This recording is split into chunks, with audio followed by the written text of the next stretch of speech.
Hey, welcome to Socialism for All. This file is being recorded for the March 2024 edition of Socialism for All. And here we're taking a quick break from our anti-Browderism playlist to do a thematically related side reading of Fascism and Social Revolution by R. Palme Dutt from 1935. If you like this video, please click like and subscribe, and consider supporting on Patreon or Buy Me a Coffee at patreon.com/socialismforall or buymeacoffee.com/socialismforall. There are links to Patreon and Buy Me a Coffee in the video description. So the full title of this book is Fascism and Social Revolution, a study of the economics and politics of the extreme stages of capitalism in decay, by Rajani Palme Dutt. We are reading the third edition from 1935, published by International Publishers, New York. This copy is a PDF hosted at the Marxists Internet Archive, marxists.org. Thanks as usual to MIA for hosting this and thousands of other free Marxist texts. So the work begins with two prefatory or introductory quotes. The first is from Marx on the communist trial at Cologne, 1851. Quote, "We say to the workers, you will have to go through 15, 20, 50 years of civil wars and international wars, not only in order to change existing conditions, but also in order to change yourselves and fit yourselves for the exercise of political power." The second quote is from Lenin's quote, "Left-wing Communism," 1921. The bourgeoisie sees in Bolshevism only one side: insurrection, violence, terror. It endeavors, therefore, to prepare itself especially for resistance and opposition in that direction alone. It is possible that, in single cases, in single countries, for more or less short periods, they will succeed. We must reckon with such a possibility, and there is absolutely nothing dreadful to us in the fact that the bourgeoisie might succeed in this. Communism springs up from positively all sides of social life. Its sprouts are everywhere, without exception. The contagion, to use the favorite and pleasantest comparison of the bourgeoisie and the bourgeois police, has very thoroughly penetrated into the organism and has totally impregnated it. If one of the vents were to be stopped up with special care, the, quote, "contagion" would find another, sometimes most unexpected vent. Life will assert itself. Let the bourgeoisie rave. Let it work itself into a frenzy, commit stupidities, take vengeance in advance on the Bolsheviks, and endeavor to exterminate in India, Hungary, Germany, etc. more hundreds, thousands, and hundreds of thousands of the Bolsheviks of yesterday or those of tomorrow. Acting thus, the bourgeoisie acts as did all classes condemned to death by history. The communists must know that the future at any rate is theirs. Therefore, we can and must unite the intensest passion in the great revolutionary struggle with the coolest and soberest calculations of the mad ravings of the bourgeoisie. In all cases and in all countries, communism grows. Its roots are so deep that persecution neither weakens nor debilitates, but rather strengthens it. Now on to the preface to the third edition.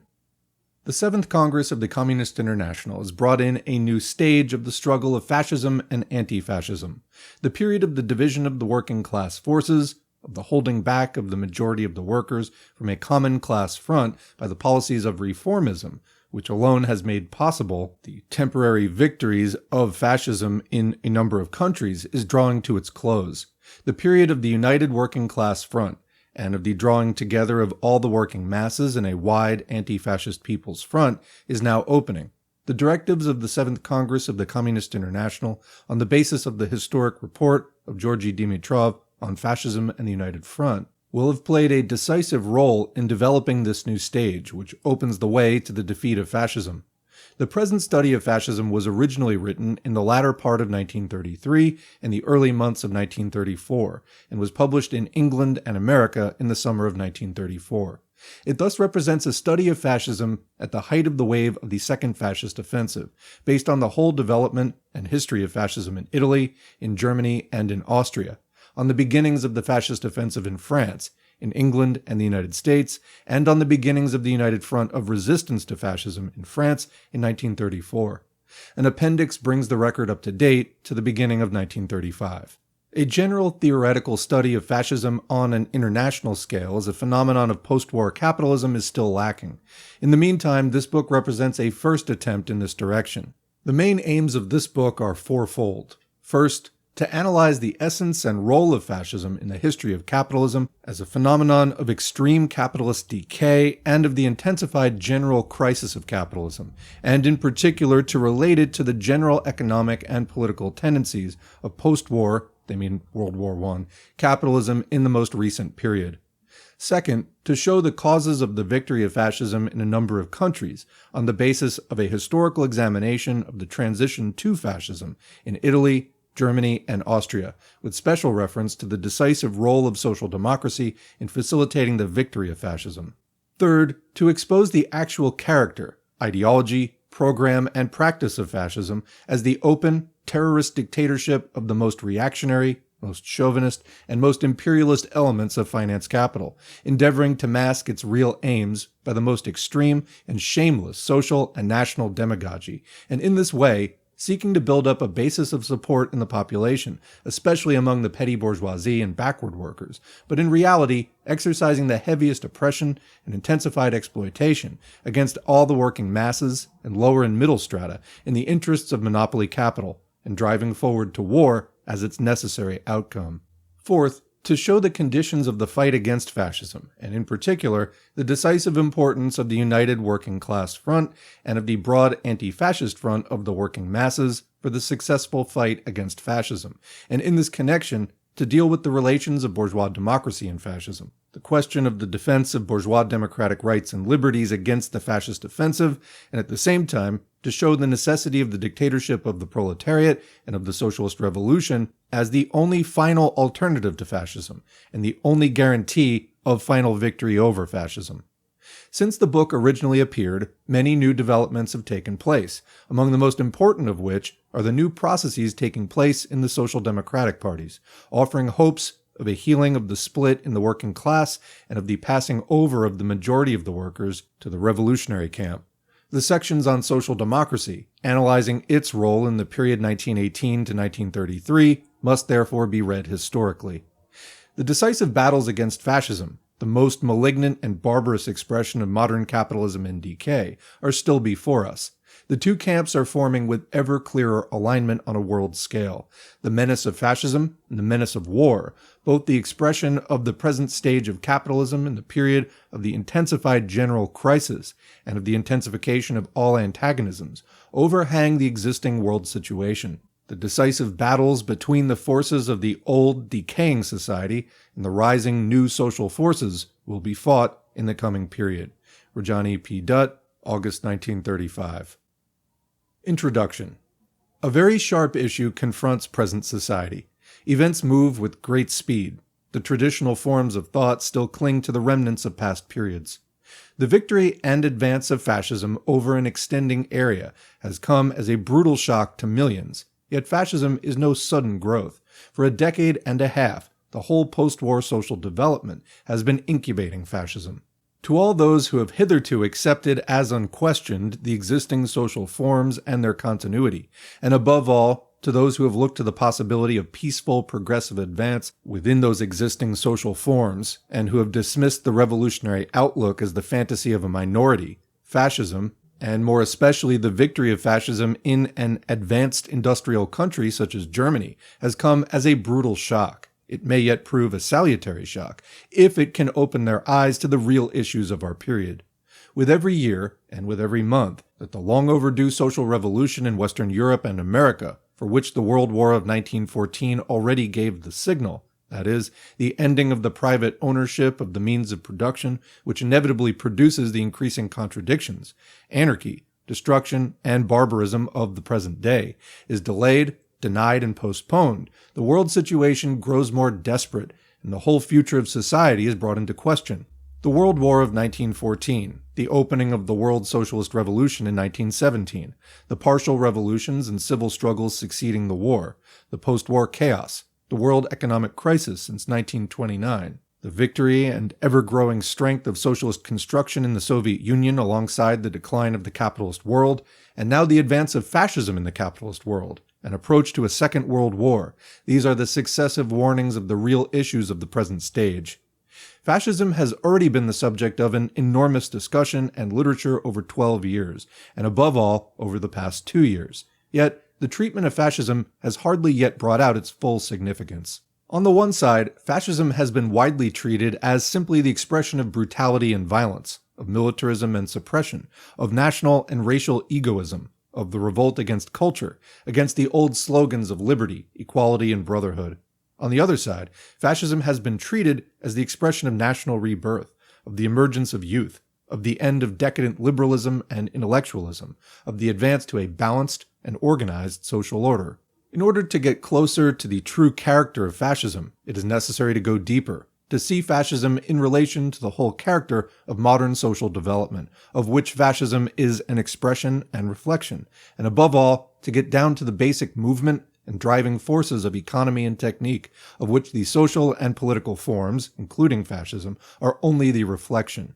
Such an examination will reveal beyond dispute that the modern development of technique and productive powers has reached a point at which the existing capitalist forms are more and more incompatible with the further development of production and utilization of technique. There is war between them, increasingly violent and open since 1914, and entering into a new and extreme stage in the world economic crisis and its outcome. This basic conflict underlies all the social and political problems of the present period, and in particular the advance of capitalism to fascist forms. Only two paths are in fact open before present society at the existing stage. One is to endeavor to maintain at all costs the existing class domination at the expense of the requirements of productive development as well as at the expense of all human cultural values. This means, in practice, to strangle the powers of production, to retard technical development, to destroy material and human forces, to crush the development of ideas and thought, and to concentrate the entire society on organization for war, leading in turn to still greater destruction and decay. This is the path of fascism, the path to which the bourgeoisie in all modern countries where it rules is increasingly turning, the path of human decay. The other alternative is to organize the new productive forces as social forces, as the commonwealth of the entire existing society for the rapid and enormous raising of the material basis of society, the destruction of poverty, ignorance and disease, and of class and national separations, the unlimited carrying forward of science and culture, and the organization of the world communist society in which all human beings will for the first time be able to reach full stature and play their part in the collective development of the future humanity. This is the path of communism, the path to which the working masses, who are the living representatives of the productive forces, and whose victory over capitalist class domination can alone achieve the realization of this path, are increasingly turning, the path which modern science and productive development makes both possible and necessary, and which opens up undreamt of possibilities for the future development of the human race. The concrete realization of this path has already begun to be demonstrated with daily more gigantic victories of new construction and new culture in the Soviet Union in 1/6 of the world, showing the way forward for the rest of the world. Which of these alternatives will conquer? This is the sharp question confronting human society today. Revolutionary Marxism is confident that, because the productive forces are on the side of communism, communism will conquer, that the victory of communism, which is expressed in the victory of the proletariat, is ultimately inevitable as the sole possible final outcome of the existing contradictions, that the nightmare of the other alternative, of the dark ages whose creeping shadow begins already to haunt the imagination of current thinkers, will yet be defeated, by the organized forces of international communism. But this inevitably is not independent of the human factor. On the contrary, it can only be realized through the human factor. Hence the urgency of the fight against fascism, and for the victory of the proletariat, on which the whole future of human society depends. The time grows shorter, the sands are running through the glass. To many, the alternative of fascism or communism is no welcome alternative, and they would prefer to deny it, and to regard both as rival, and in their view even parallel, forms of extremism. They dream of a third alternative which shall be neither, and shall realize a peaceful, harmonious progress without class struggle, through the forms of capitalist, quote, democracy, quote, planned capitalism, etc. This dream of a third alternative is in fact illusory. Quick comment, I'll add that it's an illusion, it's a beautiful illusion, but it is an illusion. I'd be all for that if it would work. So we can't deny the beauty of that idea, but it is just an idea, it is not workable in reality. The capitalists will never let that path happen, and it in fact depends on their consent, which is never to be granted. Continuing. On the one side, it is the echo of the conceptions of a past period, of the period of liberal capitalism, which was already perishing with the advent of imperialism. Comment, by imperialism we mean capitalist imperialism in the Marxist-Leninist sense. Lenin wrote a book called Imperialism, the Highest Stage of Capitalism, and Lenin summarized this final stage of capitalism as having a number of characteristics described in the book, but if you were to summarize it in 3 words, it is advanced monopoly capitalism. In other words, after the period where a nascent capitalism rises and overthrows feudalism, and there's free competition, there is a second period where the various capitalist enterprises start to consolidate. Capitalism has winners and losers. The winners get bigger, the losers get eaten, and capital consolidates. And so do its social institutions change to reflect this later period of consolidated advanced monopoly capitalism. So you get the rise of the military-industrial complex and so on. We are still in that period of capitalism today, continuing, and which cannot be revived when the conditions that gave rise to it have passed away, in the stage of the extreme decay of capitalism and of the extreme intensification of the class struggle. Even the caricature of democratic forms, which is still precariously maintained in the imperialist states of Western Europe and America, is increasingly supplemented and displaced by more and more open dictatorial and repressive methods, the increase of executive powers, the diminution of the role of parliament, the growth of emergency powers, the extension of police action and violence, the restriction of the rights of speech and meeting, the restriction of the right to strike, the violent suppression of demonstrations and strikes, combined with the typical methods of social demagogy of the millionaire press, stampede elections, etc. The trend of capitalism in all countries toward fascist forms is unmistakable and is wider than the question of a Mussolini or a Hitler. On the other side, the dream of a planned capitalism is already an unconscious groping after fascism without facing its logical implications. For in practice, the endeavor to realize the self-contradictory aim of a, quote, planned capitalism can only be pursued along the path of fascism, of repression of the productive forces and of the working class. Thus, the myth of a third alternative is in fact no alternative, but in reality, a part of the advance toward fascism. Fascism is not inevitable. Fascism is not a necessary stage of capitalist development through which all countries must pass. The social revolution can forestall fascism, as it has done in Russia. But if the social revolution is delayed, then the menace of fascism becomes urgent. Fascism can be fought. Fascism can be fought and defeated. But fascism can only be fought and defeated if it is fought without illusions and with clear understanding of the issues. The causes of fascism lie deep-rooted in existing society. Capitalism, in its decay, breeds fascism. Capitalist democracy in decay breeds fascism. The only final guarantee against fascism, the only final wiping out of the causes of fascism, is the victory of the proletarian dictatorship. Comment, the end of capitalism. Continuing. Fascism offers no solution of a possible stable social organization to replace the existing society in dissolution. On the contrary, fascism carries forward all the contradictions of existing class society, because fascism is only a form, a means of capitalist class rule in conditions of extreme decay. Not only that, but fascism carries forward the contradictions of existing class society to their most extreme point, when the contradictions are laid bare in open civil war, and the organization of the entire capitalist state upon the basis of permanent civil war. Fascism is thus society at war within itself. Comment, anyone living in the United States, if that doesn't strike a chord with you, check your pulse. Continuing. On this basis, fascism, so far from being a solution of existing social problems, represents their extreme intensification to the point of final disruption. The only final outcome can be the victory of communism, because communism alone contains within itself the solution of the contradictions. But in the interim period of struggle and transition, if it's prolonged, if fascism succeeds for a period in organizing its basis of civil war and violent reactionary dictatorship, an enormous consequent destruction of material wealth, of human lives, and of culture can take place, and increasingly threatens. Therein is the desperate urgency of the fight, not only for the ultimately inevitable victory of communism, but for the rapid victory of communism. The urgency of the present issues needs no emphasis. All sense the gathering storms. A host of issues, of war, of armaments, of fascism, of the economic chaos, are taken up. But none of these issues can be taken in abstraction. It is necessary to see them in relation to the whole social development, to the basic issue underlying all these forms, the issue of the rule of the bourgeoisie or of the proletariat, of capitalism or socialism, on which the future of the human race depends. Present society is ripe, is rotten ripe for the social revolution. Delay does not mean pacific waiting on the issue. The dialectic of reality knows no standing still. Delay means ever-extending destruction, decay, barbarism. The words of Lenin on the eve of October apply with gathering force to the present world situation. Quote, "Delay means death." Rajani P. Dutt, May 1934. Chapter 1. Technique and Revolution.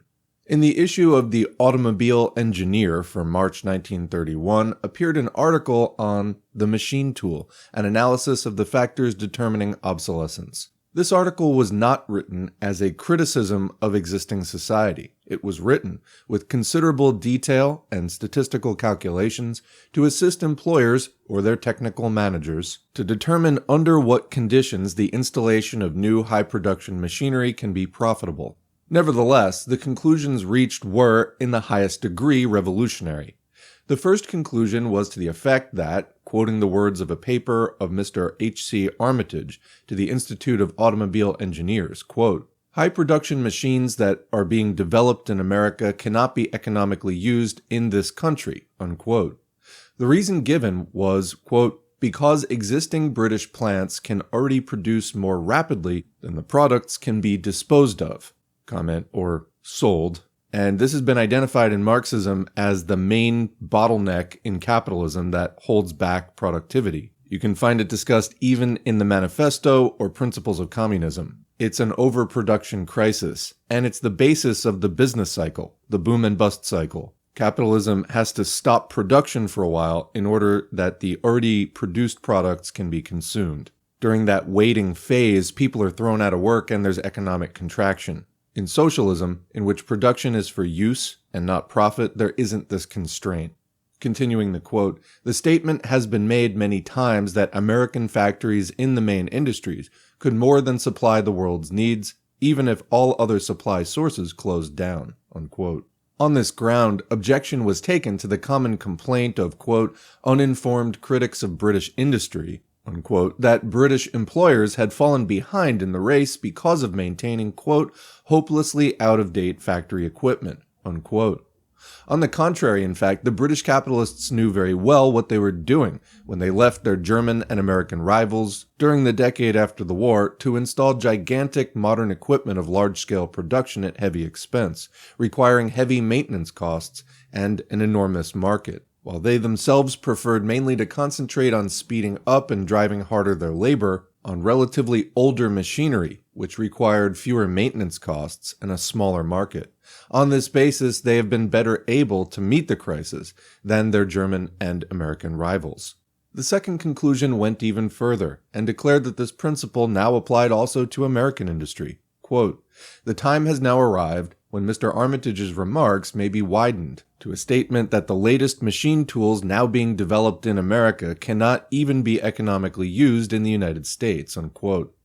That is to say, the most modern developments of technique can no longer be utilized in even the most advanced countries of capitalism. The third conclusion provides the complement to the first two. One market, it is pointed out, still remains for the most advanced machine tools. That market is the Soviet Union.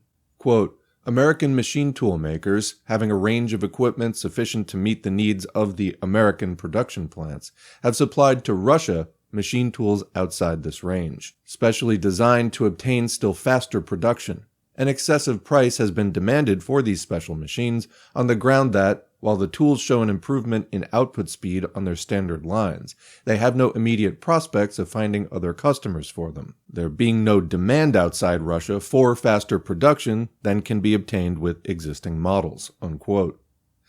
Thus, according to the testimony of this technical engineering journal, the most modern developments of technique, making possible the most extensive and rapid production with the minimum of labor, can no longer be utilized in the countries of capitalism, where they've originated, but can only be utilized today in the country of socialist construction, in the Soviet Union.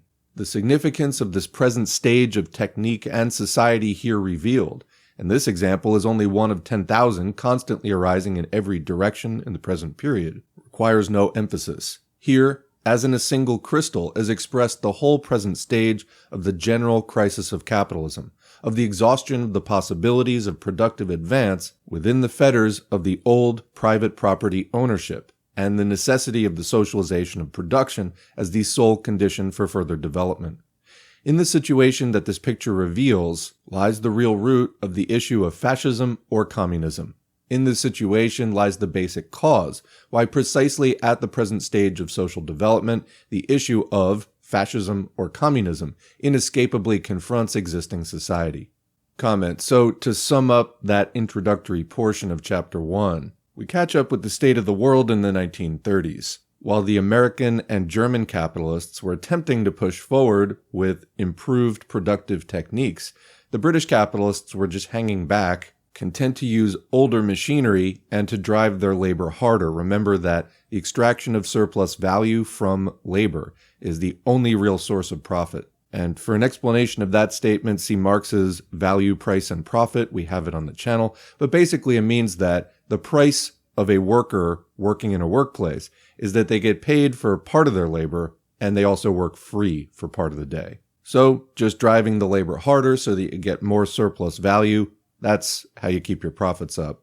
So by this point, technology was increasing rapidly, and the only market that could handle it was the Soviet Union, which was producing not for profit but for use. So they didn't have to worry about overproduction crises to protect prices and stuff like that. Being a society run by and for the benefit of the working class, the proletariat, their aim was not to keep prices or profits high. It was, in fact, the opposite. It was to overcome scarcity and to overcome a finite surplus, that, of course, being the basis of class society. I mentioned before the Communist Manifesto and the Principles of Communism, which is basically the manifesto written as a frequently asked questions file. And even in that early document, Marx and Engels pointed out that socialism would have to blow past capitalism in terms of its productive output because, again, it was having that infinite abundance, the ability to produce whatever they needed, that would be the basis of socialist production and socialist society.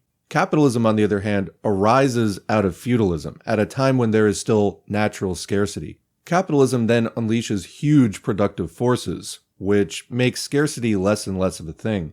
However, capitalism itself can never conquer that scarcity. Even after natural scarcity has been overcome, it must artificially find ways to maintain scarcity, or else it puts itself out of business. Workers who realize this can become class conscious and organized enough to end capitalism and initiate socialist construction. Continuing on. 1. The growth of the productive forces. A century ago, Robert Owen, on the basis of his experience as a successful manufacturer, noted the contradiction between the new social productive labor and the private appropriation of the fruits of it. Quote, "The working part of this population of 2,500 persons in New Lanark was daily producing as much real wealth for society as less than half a century before it would have required the working part of a population of 600,000 to create. I asked myself, what became of the difference between the wealth consumed by 2,500 persons and that which would have been consumed by 600,000? Unquote. That's quoting from Owen's The Revolution in the Mind and Practice of the Human Race, 1849. The contradiction of capitalism was thus already clearly seen by Owen on the basis of his conduct of the model factory of New Lanark from 1800 to 1829. But the criticism remained an idealist one. For capitalism in this period, despite all the cruelty and poverty involved in its process, was still ascending. It was still able to organize and develop the productive forces.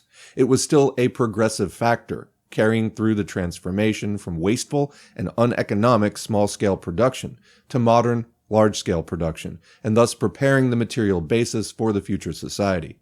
The critique of capitalism in this period by Owen and others remained utopian. Comment. For more on that particular point, see Engels, Socialism, Utopian, and Scientific. Continuing. The answer to this type of critique of capitalism was provided by Marx in his discussion of a similar line of argument of Proudhon. Quote, "In 1770, the population of the United Kingdom of Great Britain was 15 millions, and the productive population 3 millions. The scientific power of production would about equal a population of 12 more millions, thus making a total of 15 millions of productive forces.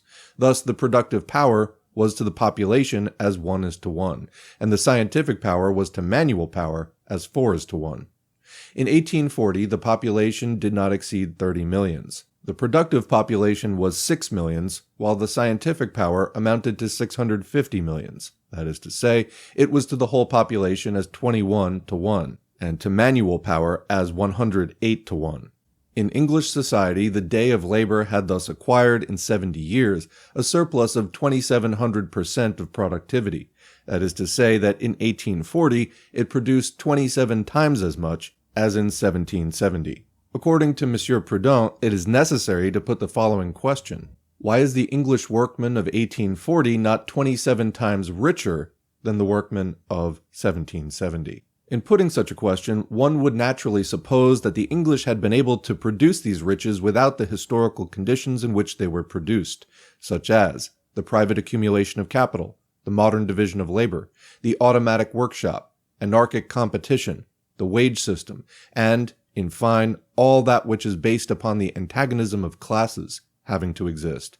But these were precisely the necessary conditions for the development of the productive forces and of the surplus of labor. Thus it was necessary, in order to obtain this development of the productive forces and this surplus of labor, that there should be some classes which thrive and others which perish. Unquote. That's from The Poverty of Philosophy. This basic conception of the capacity of development of the productive forces as the measure of a progressive or reactionary social order is no less strongly expressed in Marx's praise of Ricardo. Quote, "The reproach moved against him, that he has an eye only to the development of the productive forces regardless of, quote, human beings, regardless of the sacrifice in human beings and capital values incurred, strikes precisely his strong point. The development of the productive forces of social labor is the historical task and privilege of capital. It is precisely in this way that it unconsciously creates the material requirements of a higher mode of production." Unquote. That's from Capital Volume 3. The Marxist critique of capitalism thus basically differs from the utopian school still surviving in the so-called English socialism. The Marxist critique recognizes the historical role of capitalism in the development of the productive forces. But the Marxist critique laid bare, already nearly a century ago when no other economists or thinkers had the slightest glimmering of the future line of development, that the inner laws of capitalist development would inevitably lead to a stage at which capitalism could no longer organize the productive forces, but could only result in successively more violent crises, stagnation and decay, and at which only the new social class, the proletariat, freed from the limitations of private property, could alone organize the social productive forces to a higher level. This is the heart of Marxism, whose political expression is the dictatorship of the proletariat as the necessary condition of the solutions of the problems of the present epoch. It is this culminating stage of capitalism that we are at present living through, the stage of imperialism, or capitalism in decay, and more particularly now since 1914, World War I, the stage of the general crisis of capitalism, or final phase within imperialism, when the forces of production are in ever more violent conflict with the cramping fetters of the existing property relations of production, when capitalism, in more and more obvious decay, is faced with the advance of victory of the proletarian social revolution, and when capitalism in decay is resorting to every device and expedient to maintain its power. Let us note first the gigantic growth of the productive forces since the early criticisms of a century ago. The following table gives the growth of industrial machine power, omitting motor transport power in the past century, in millions of horsepower. 1 horsepower is commonly calculated as equivalent to the muscular power of 6 men. And there's a chart here titled Growth of Industrial Machine Power in Million Horsepower. I'll put it on the screen. It tracks the United Kingdom, France, Germany, USA, other countries, and the world in 4 time snapshots, 1835, 1875, 1913, and 1928. And there's huge growth. For example, the UK goes from 0.3 to 6 to 28.5 to 37. The world overall goes from 0.65 to 26.5 to 211 to 390. and this is originally from Hausleiter, published in English under the title The Machine Unchained, 1933. Continuing. A century ago, we have seen it was already complained that productive power had increased 27 times over in England in the previous 70 years without any corresponding improvement in the standards of the workers. But in the century since 1835, industrial machine power multiplied a further 100 times over in England and 600 times over in the whole world, and has ended in mass starvation and unemployment without equal.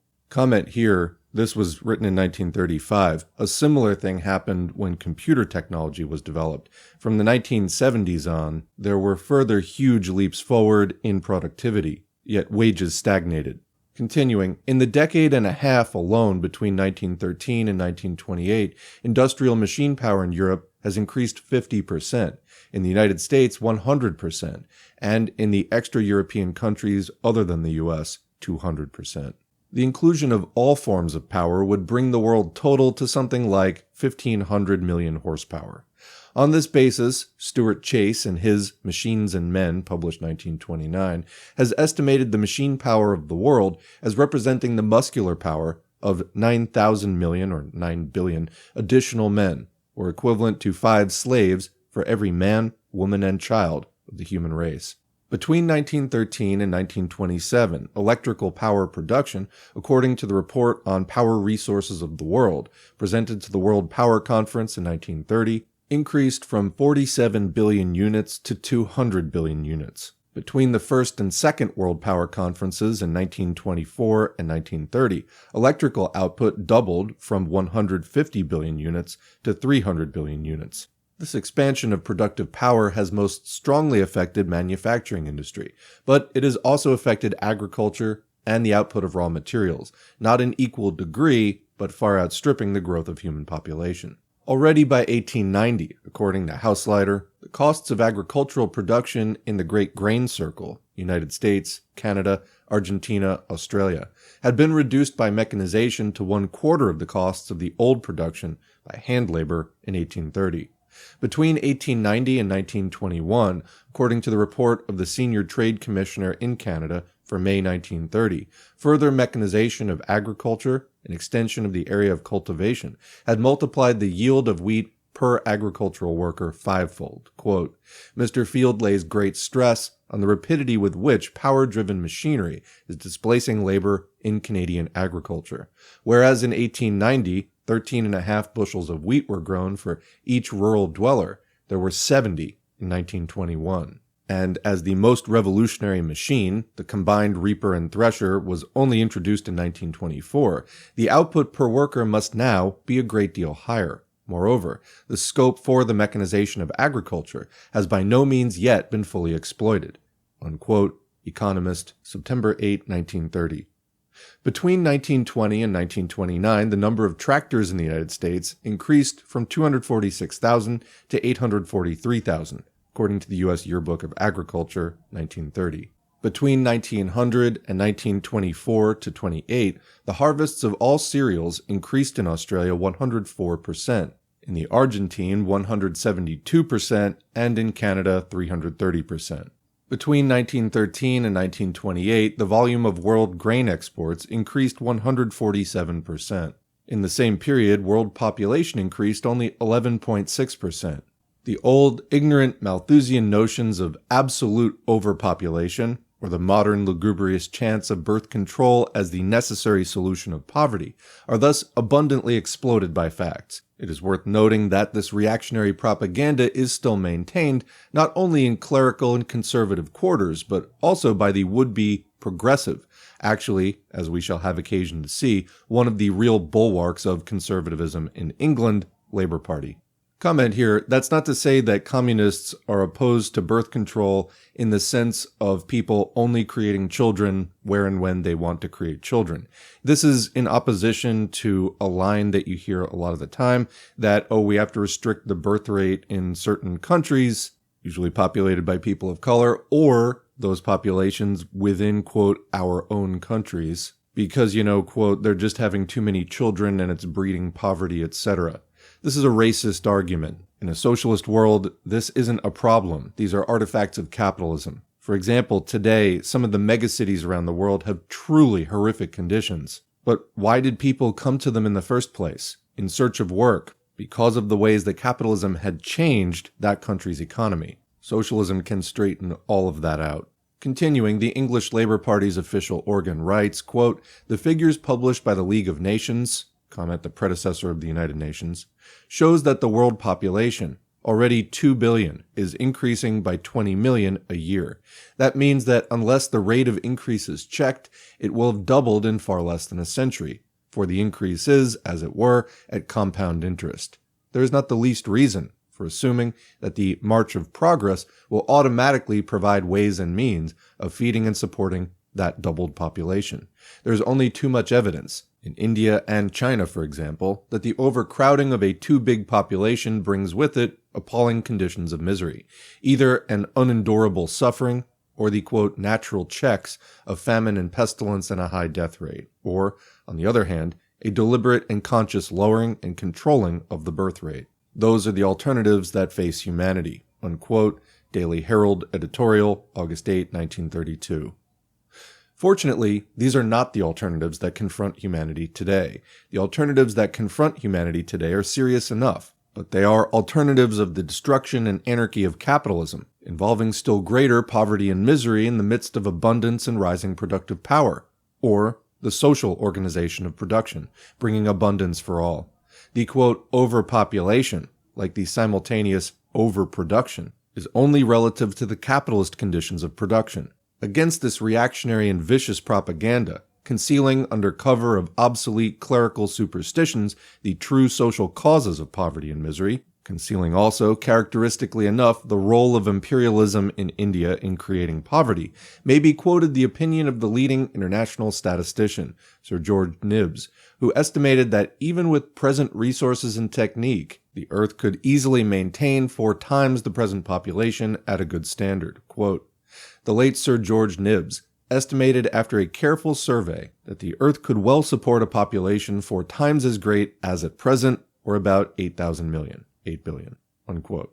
The facts of the crisis show a very different picture to the cant of overpopulation outstripping natural resources. Already by 1925, according to the reports presented to the 1927 International Economic Conference at Geneva, despite the destruction of the World War, world production of foodstuffs and raw materials had risen over the pre-war levels by 16 to 18%, against an estimated increase of population of 5%.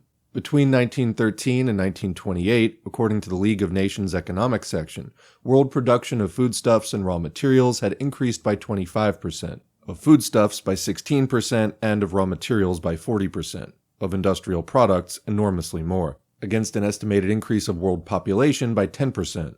World stocks of primary products on the basis of 1923 to 5 as 100 increased by the end of 1926 to 134. By 1928 to 161, by 1929 to 192, by 1930 to 235, by 1931 to 264, and by the end of 1932, despite all the destruction of stocks, still stood at 263, or more than 2.5 times the volume of 8 years before. World stocks of manufactures showed a less overwhelming accumulation only because, quote, the existence of a large volume of unemployed but immediately available factors of production, unquote, has the same effect in the sphere of manufactures, quote, corresponding to that exercised by enormous stocks of primary products, unquote.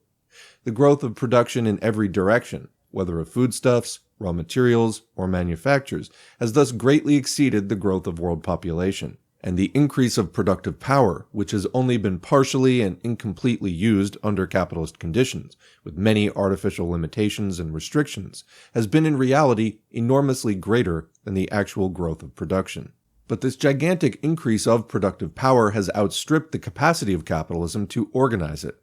The outcome of this gigantic increase of productive power has been world crisis, stagnation, and closing down of production, mass unemployment, mass impoverishment, and the lowering of standards on a scale without parallel since the beginning of capitalism, accompanied by growing social and political disturbance and recurrent war.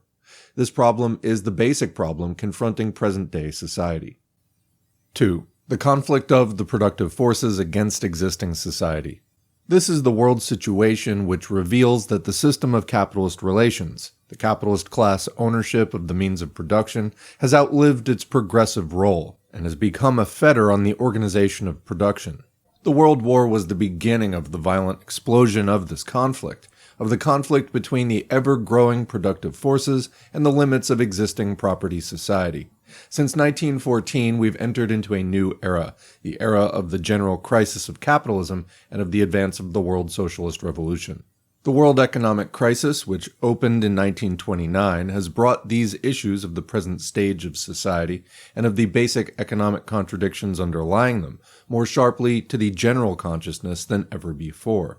But the significance of this world economic crisis is commonly seen through two narrow spectacles. It is seen as a special, temporary disorganization breaking in on an otherwise harmonious and smoothly working economic mechanism. Alike in the pessimistic and the optimistic readings of its significance, the proportions have tended to be lost. Just as the extreme low depths of depression produced almost universal utterances of pessimism and apocalyptic gloom from the leaders and professors of capitalism, so the first signs of an upward movement produced a universal sigh of relief and reprieve, as if the worst were over and all might yet be well again. In fact, the devil was sick. But the real significance of the world economic crisis, which has so greatly exceeded in its scope all previous economic crises, can only be correctly understood in relation to the whole development of capitalism, and in particular the development of capitalism during the last 2 decades. That is, in relation to the general crisis of capitalism, which opened in 1914. The general crisis of capitalism should not be confused with the old cyclical crises of capitalism, which, although demonstrating the inherent contradictions of capitalist relations, nevertheless constituted an integral part and direct factor in the ascent of capitalism. The cyclical crises, as illustrated in 1920 and 21 and 1929, continue, but they take on a new and intensified character in the period of the general crisis. The old cyclical crises were, according to Marx, quote, always but momentary and forcible solutions of the existing contradictions, violent eruptions, which restored the disturbed equilibrium for a while, quoting Capital, Volume 3. Their characteristic feature was to solve the contradictions, albeit by anarchically violent and destructive means, to restore the equilibrium, and permit of the resumption of production on a higher plane. They weeded out the smaller and less efficient concerns. They wiped out a portion of capital values in order to save the remainder. They effected a concentration of capital. They compelled a drive to open up new markets. On this basis, they permitted, after a relatively short period, the resumption of capitalist production at a higher level.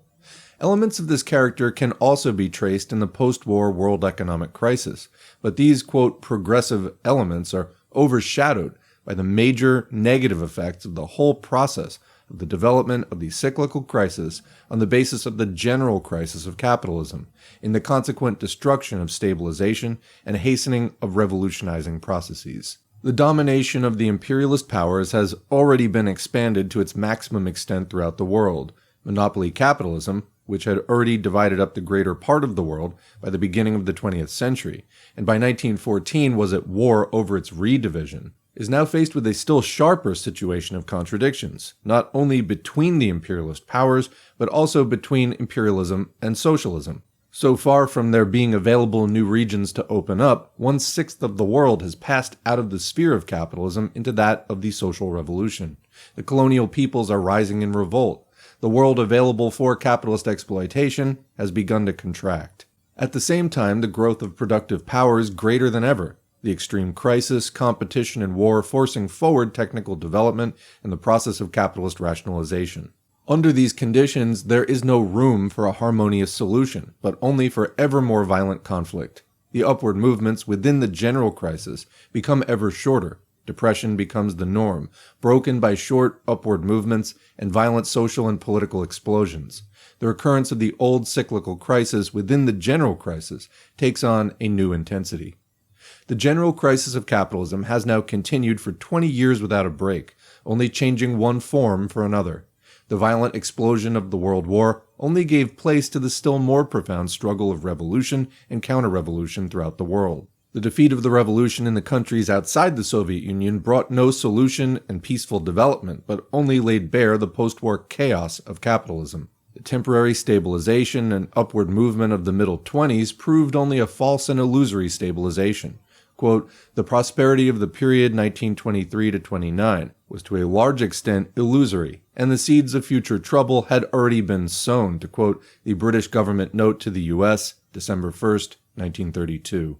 Its only outcome was the new form of the basic contradiction expressed in the extreme world economic crisis, which began in 1929 and continues now in its fifth year. This, in its turn, breaks out into new and violent explosions in the spread of fascism and the visibly approaching Second World War. Already in the closing years of his life, Engels noted the approach of a new era. Quote, there is now no doubt that the position has fundamentally changed by comparison with formerly. We have entered upon a period much more dangerous for the old society than that of the 10-year cycles, meaning the business cycle. The crises become chronic. Quoting Engels' letter to Babel, January 20, 1886. In 1909, Kautsky, writing then as a Marxist theorist in his Path to Power, exposed the revisionist illusions of gradual and peaceful progress, and demonstrated the now close entry of capitalism into a period of violent explosions. In 1916, Lenin, in his Imperialism, the highest stage of capitalism, laid bare the foundations of the new period as the period of monopoly capitalism, in which all the contradictions come to a head, of decaying capitalism, of the eve of the socialist revolution, the period which broke into violent explosion in 1914. Up to 1913, capitalist production, despite the increasing tendencies of decay already visible in imperialism, was still able to maintain an almost continuous ascending line.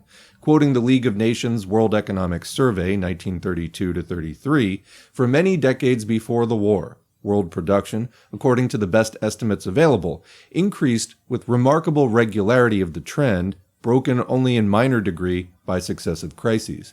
This trend of increase ran through both the period of declining prices from 1873 to 1895 and the period of rising prices from 1895 onwards, unquote. Between 1860 and 1913, according to the tables presented in this publication, world production of basic commodities ascended in an almost continuous line and multiplied from 4 to 5 times. World industrial production ascended in an almost continuous line and multiplied over 6 times. But the 20 years since 1914 reveal a different picture. Quoting the same publication, if the line of trend from 1860 to 1913 is extended to 1932, the rather startling conclusion is reached that the index of world production, on the hypothesis that nothing had occurred to alter its regular upward trend for the 50 preceding years, would today be rather more than twice as great as it actually is, unquote. The present world economic crisis is without precedent. Quoting the same publication again, there is no precedent for such a marked decline. Statistical series ranging back to 1860 fail to reveal any previous period in which the decline in either raw material production or manufactures has been so precipitate or so severe. Independent estimates agree that in 1932, the level of industrial production in the world as a whole fell below that of 1913, unquote. Thus, the war and post-war period, taken as a whole, reveals the first large-scale, absolute setback of capitalist production. The attempt is often made, on the basis of the above facts and figures, to argue that since 1914 appears as the great dividing point, therefore, the war is the cause of all the present maladies. Comparisons are sometimes made to the post-Napoleonic period of unsettlement, revolutionary unrest, and the Industrial Revolution, and the inference is drawn that the troubles of the present period are also troubles of post-war unsettlement and of the, quote, Second Industrial Revolution, heralding a no less great expansion within the forms of capitalism. This very superficial approach to the real historical movement of two entirely different periods and to the crux of modern world problems is demonstrably incorrect both in fact and in reasoning. In the first place, no comparison is possible between the post-Napoleonic period of young and ascending capitalism and the 20th century period of old and declining capitalism. 15 years after the Napoleonic Wars, production, trade, and employment were gigantically above the pre-war level. Capitalist society was bounding forward. 15 years after the war of 1914 to 18, production, trade, and employment are actually below the pre-war level. Capitalist society is in a greater dilemma than ever, greater than even in the period succeeding the war. The dislocation, instead of diminishing as the war recedes, actually increases. It is greater 15 years after the war than it was 10 years after the war. It is obvious that some deeper factor is at work than the disturbances consequent on the war. At the same time, the social and political issues of the two periods are basically different. The issue of the first half of the 19th century was still the issue of the bourgeois or capitalist revolution, which swept forward through the processes of the Napoleonic Wars and after, despite the seeming victories of reaction. The issue of the first half of the 20th century is the issue of the proletarian social revolution, which began its advance in the conditions of the war of 1914 to 18, and which maintains its growing strength in the midst of the capitalist reaction. In the second place, it is not correct that the division between before 1914 and after 1914 is a simple and absolute division between the ascent and the descent of the level of production. On the contrary, the actual level of production in 1927 to 9 was for the short period of the boom higher than the pre-war level. The real growth of the contradictions, which was to find expression in the subsequent slump, falling below the pre-war level, lay elsewhere. The true measure of the decline and bankruptcy of the existing capitalist order lies, not in any simple arithmetical figures of the level of production, but in the growth of the contradictions of the existing society to bursting point, in the growth of the contradiction between the potential productive power and the actual production, between the conditions of existence of the bourgeoisie and of the proletariat, between the rival imperialist powers, and the consequent expression of these in social and political explosions. It is in this sense that the general crisis of capitalism dates from 1914, but its causes lie in the whole conditions of the imperialist epoch. Finally, and in consequence of the above, the World War of 1914 to 18, so far from being the cause of the crisis of capitalism, was on the contrary itself only an expression and breaking out of the crisis, a link in the chain of imperialist development. The war was no arbitrary, accidental, unforeseeable first cause, suddenly breaking in from nowhere to change the whole course of development. It was the direct consequence of the conditions of imperialism, which was itself the direct outcome of the previous 19th century capitalist epoch. It was fully foreseen, and even predicted in detail for years beforehand, as the outcome of the growing tensions of imperialism. Its outbreak coincided with the gathering industrial crisis, which was already beginning in America in 1913 and spreading therefrom to hover menacingly over Europe. As the war leader Lloyd George confessed nearly 20 years after, the war appeared as the way out from the gathering crisis, which he is now convinced would not have in any case developed, even had the war not broken out at that point. Quoting his speech at Cambridge in the Manchester Guardian Weekly, April 1933, "If we had not had a great war, if we had gone on as we were going, I am sure that sooner or later we would have been confronted with something approximately like the present chaos. There must be something fundamentally wrong with our economic system, because abundance produces scarcity." Unquote.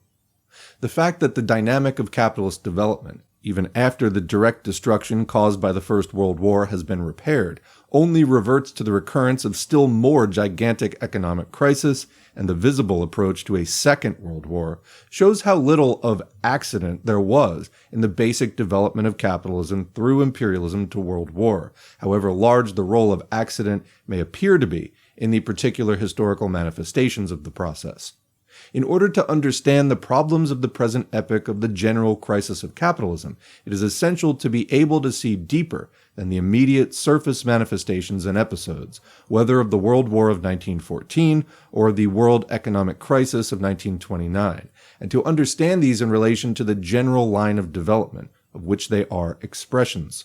The general crisis of capitalism, the conflict of the productive forces against the existing relations of production, expresses itself in a whole series of successively growing conflicts and explosions, up to the final victory of the proletarian social revolution. It is in relation to this development of the general crisis of capitalism that fascism is a further stage and episode. 3. Productivity and unemployment.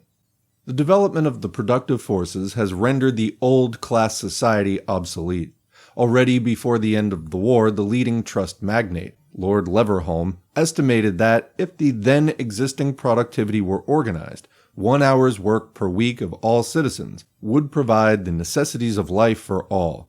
Quoting from his preface to Professor Spencer's Wealth from Waste, 1918, with the means that science has already placed at our disposal, we might provide for all the wants of each of us in food, shelter, and clothing by 1 hour's work per week for each of us from school age to dotage. Unquote. That was 15 years ago. In the intervening decade and a half, according to the engineer J.L. Hodgson, in his paper on industrial and communal waste before the Royal Society of Arts on June 20, 1932, in the course of which he quoted and accepted Lord Leverhulme's statement, quote, "Since that date, our average potential productivity has nearly doubled," unquote. 1 half-hour's work per week should thus provide a minimum standard for all, and 1 hour's work per week an overwhelming abundance. Why should this almost immeasurable increase in productive power and the possibility of universal abundance result in universal impoverishment and lowering of standards? This is the question that confronts the whole human race, that is becoming a life or death question for the 1,900 million human beings of the capitalist world outside the Soviet Union, to which these hundreds of millions must find the answer or go down in catastrophe. It is evident that what is here in question is no natural or technical cause, but only social causes, that there is no social organization of production. This question is sharpened by the contrast of the productive increase in the Soviet Union, alongside the actual decline of capitalist production. Between 1925 and 1932, industrial production in the Soviet Union, on the base of 1925 to 9 as 100, increased from 59 to 240. The corresponding figure for the United States decreased from 95 to 58, for Britain from 99 to 86, and for Germany from 89 to 66, according to the League of Nations World Production and Prices, 1925 to 1932.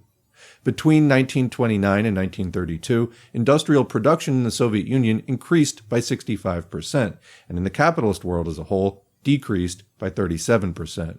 The most glaring and direct living expression of this present stage of the contradiction between the growth of the productive forces in existing society is the spread of mass unemployment throughout the capitalist world, already before the onset of the world economic crisis, and reaching a total at the height of the world economic crisis, in 1932, according to official figures, of 30 million, and according to unofficial figures, 50 million. Britain, the oldest capitalist country, and the most advanced in decay, first reached this basis of permanent mass unemployment. This situation revealed itself in the winter of 1920 to 21, and has continued up to the present without a break. In the beginning of 1933, the Chancellor of the Exchequer staggered the House of Commons by announcing that he counted on the continuance of such mass unemployment for the next 10 years. The other countries in the succeeding years reached a similar and even more extreme basis, running at the highest point to 8 million in Germany and 14 million in the United States. Unemployment at a certain level has always been present in capitalism. The development of production in capitalist conditions has always displaced workers and independent producers, and thus created the Industrial Reserve Army, which was indispensable to meet the fluctuations of capitalist production and to maintain the proletariat in subjection. But this Industrial Reserve Army was a part of the machinery of expanding capitalist production. The absolute number of productive workers employed successively grew.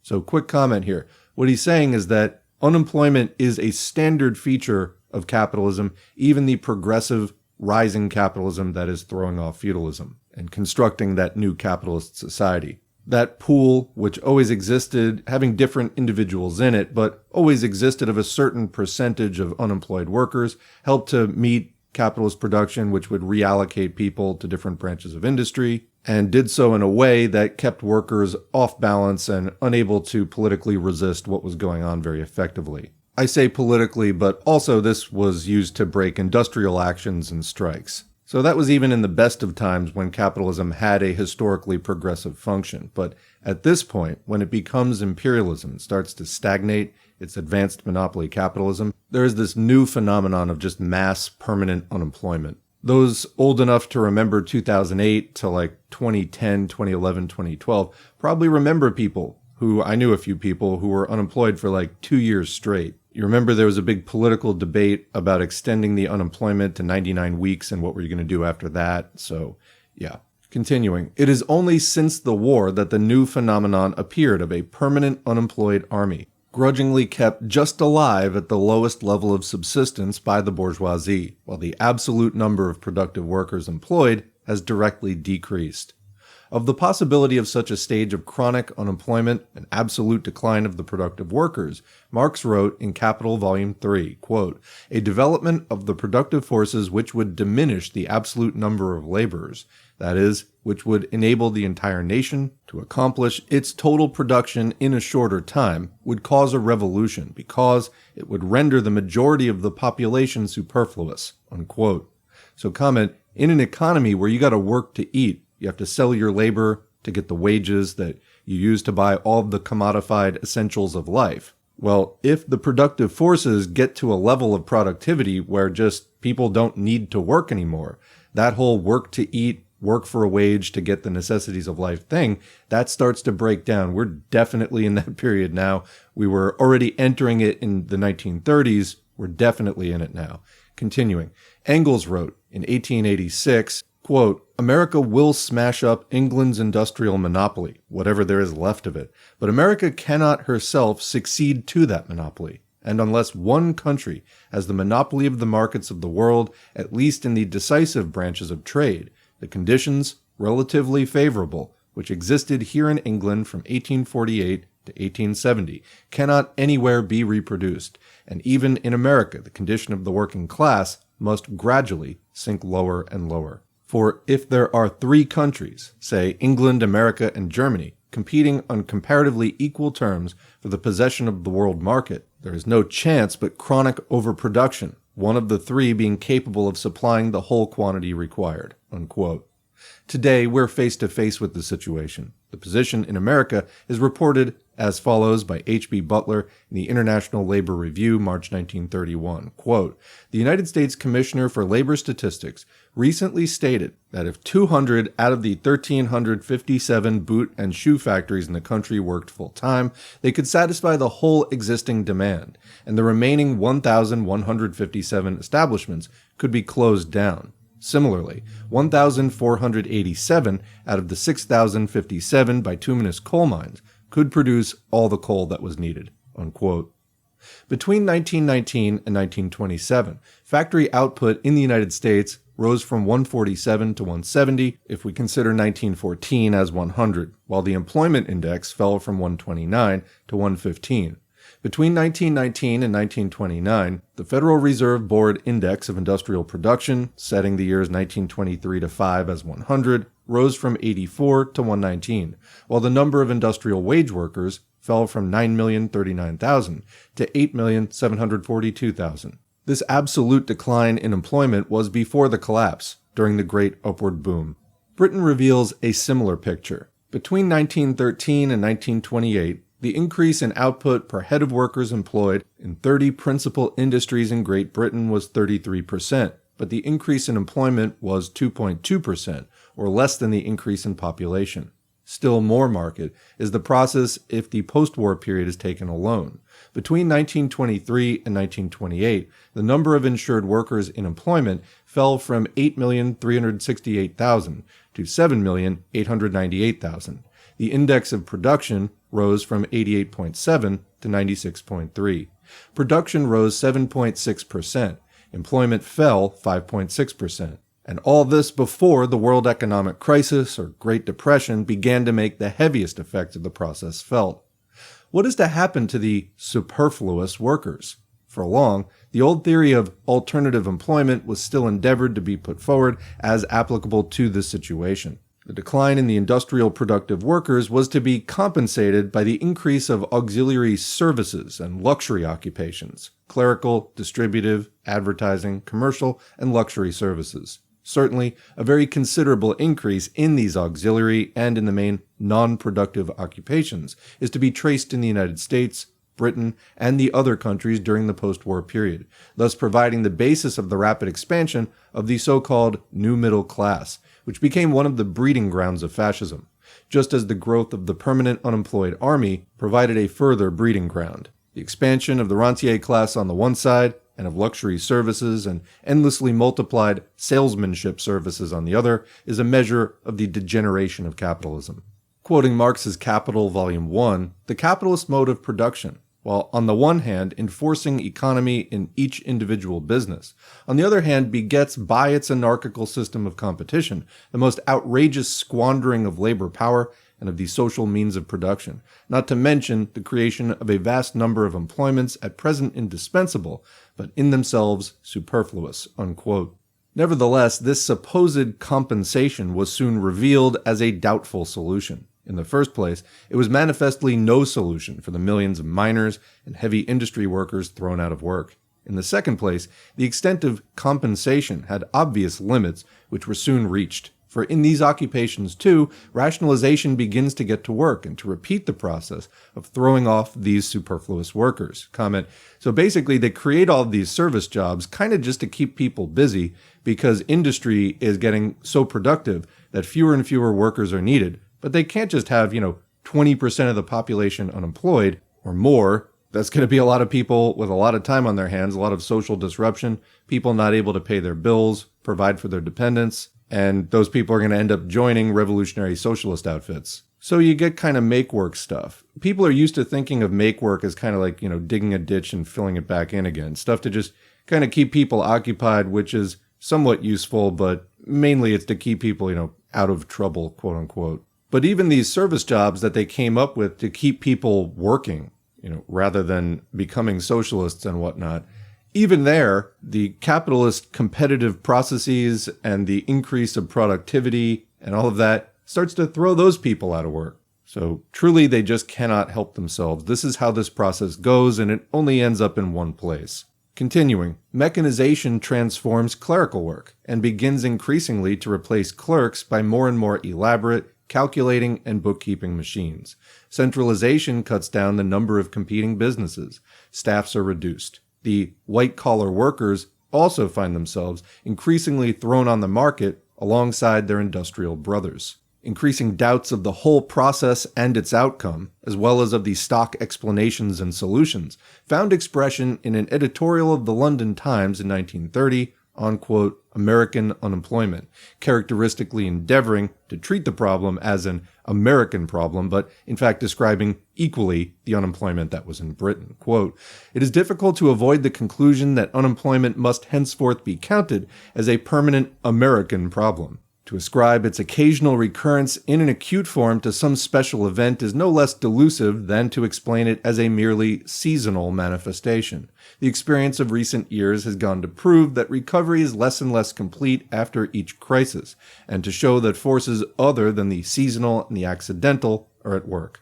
There is little reason to doubt that permanent unemployment is today the lot of an always growing number of American men and women," unquote. On this basis, doubt is expressed of the whole system of mass production, i.e. of capitalist large-scale production. Quote, "The advantages residing in a system which relies on the mass production of standardized articles deserve more critical examination than they have yet been given," unquote.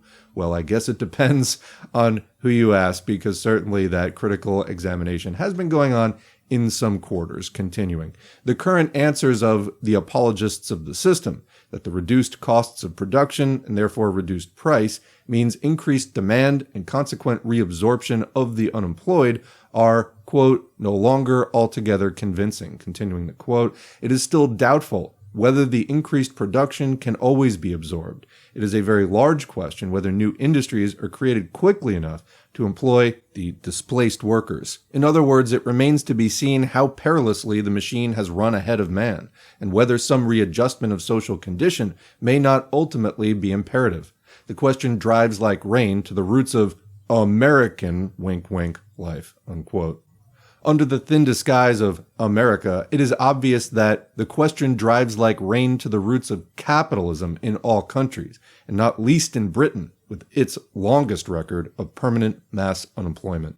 Another comment here, I find all this really fascinating and a good explanation.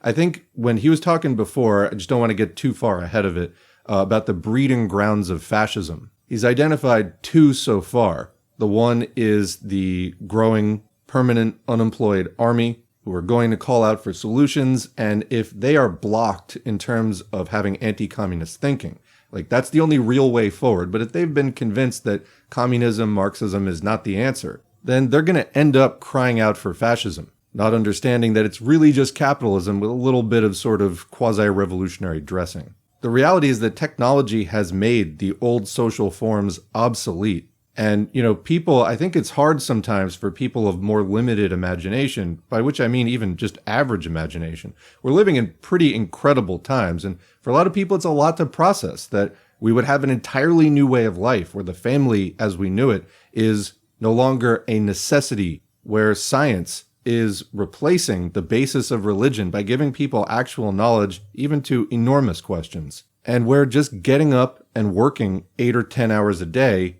is just not a thing you have to do anymore. But I think for a lot of people who are very indoctrinated into the system and very dependent on its assumptions, the assumptions that it has taught them and socialized them into, some of these possibilities are actually experienced with anxiety rather than a sense of freedom. And so people end up clinging to and demanding and calling for these obsolete social formations. And to maintain the illusion that these things are at all justifiable and not actually just a sort of form of weakness or limitation of imagination, inability to adapt to changing technological conditions, they wind up clinging to a social system, an overall, catch-all social system, capitalism, and all of the institutions that are associated with it. They wind up clinging to that and trying to maintain it against all reason, and this causes enormous conflict. The other breeding ground of fascism is the rapid expansion of the so-called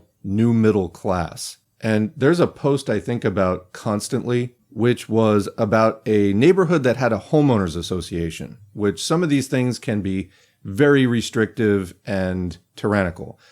There was a neighborhood that had a homeowners association, but there was like one house that was not part of it for some reason or another. And they let their grass grow really high, and they left their trash cans out at the end of their driveway. And some other person that was in the homeowners association and was completely bent out of shape that their neighbor was not maintaining similar standards with their property went on this huge thing on social media, absolutely freaking out about it. And the post was just the rage that these freaks feel when someone's grass is, not the right height, etc., is the core of American fascism. That section reminded me of that. All right, continuing. What prevents capitalism from carrying out the alternative solution universally proposed by all the myriad schools of reformers of capitalism? That is, reformist socialists, social credit theorists, currency reformers, etc. That is, the general raising of the standards of the workers to a point compatible with the consumption of the increased production alongside higher profits for the capitalists. The answer why capitalism is unable to carry out this apparently simple solution, in other words, you wouldn't have overproduction crises if you were paying the workers enough to just consume all the stuff, lies in the whole character of capitalism. It is in fact actively engaged in carrying out the opposite. The reformist dream of grafting onto the capitalist mode of production an entirely different and incompatible system of distribution, whether by legislative means, raising wages, social services, a quote, national dividend or the like, only reveals its advocates' failure to understand the elementary workings of capitalism and the necessary conditions of the capitalist mode of production. The reformists apply in their fantasy the conceptions of an organized society directly to the jungle of capitalism, which, by the very conditions of private property and production for profit, cannot follow the principles of an organized economy, but can only follow entirely different laws. In fact, even the very limited measure of social reform which could be achieved under the pressure of the working class in the conditions of ascending capitalism become increasingly circumscribed and even in part diminished and withdrawn in the conditions of declining capitalism and of the capitalist crisis. The realities of capitalism are both in fact and in iron necessity entirely different. The greater the crisis, the greater becomes the need of the rival capitalist concerns to lower the costs of production. Remember, wages are one of those. To increase the rate of exploitation, to drive the dwindling number of employed workers harder, to attack the workers' standards and the social services in order to compete more successfully for the dwindling market. And comment here, in the 1930s, actually the same year, you got the beginnings of the New Deal, and this was kind of the beginning of the social democratic period in the advanced capitalist countries. However, what happened is after the general crisis of the 1970s, they came in the 80s with the neoliberal push to completely dismantle that whole system, which had only been around for a few decades. See the recent community post we did on the falling rate of profit, which shows that the rate of profit precipitously fell during the 70s and led to that neoliberal political counter-revolution. Reaganism, Thatcherism, neoliberalism, but basically this whole anti-welfare state thing to go into just austerity and the death of 1,000 cuts, defunding of public programs, privatization, deregulation, then later the war on terror, the intense drive to open the Middle East to greater exploitation, Middle East and Central Asia, and so on. We're now several decades into that, and it's getting incredibly intense. Continuing. At the same time, the growth of unemployment facilitates these attacks. The development of the crisis has been accompanied in every country by successively renewed and intensified attacks on the workers' standards. The authentic voice of capitalism is the voice of the American capitalist magnate, Owen D. Young, the sponsor of the Young Plan, when he declared, quote, "Let no man think that the living standards of America can be permanently maintained at a measurably higher level than those of the other civilized countries," unquote. The Roosevelt experiment, which has skillfully utilized the reformist propaganda of higher standards as the solution of the capitalist crisis, but utilized it in fact for the exactly opposite purpose, to carry through intensified exploitation and lowered standards, just as President Wilson of old utilized pacifist propaganda for the purposes of war, is proving in practice, as we shall later have occasion to see, only a more complete demonstration of this reality. The growth of productivity has been accompanied not by an increase of the workers' share, but by a decrease of the workers' share.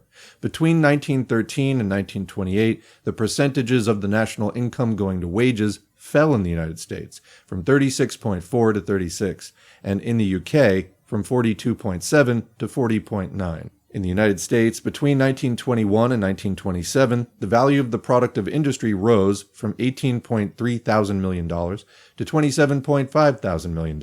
But in the same period, the percentages of the value of the product of industry going to wages and salaries fell from 58.7% in 1921 to 54.2% in 1914 to 51% in 1927.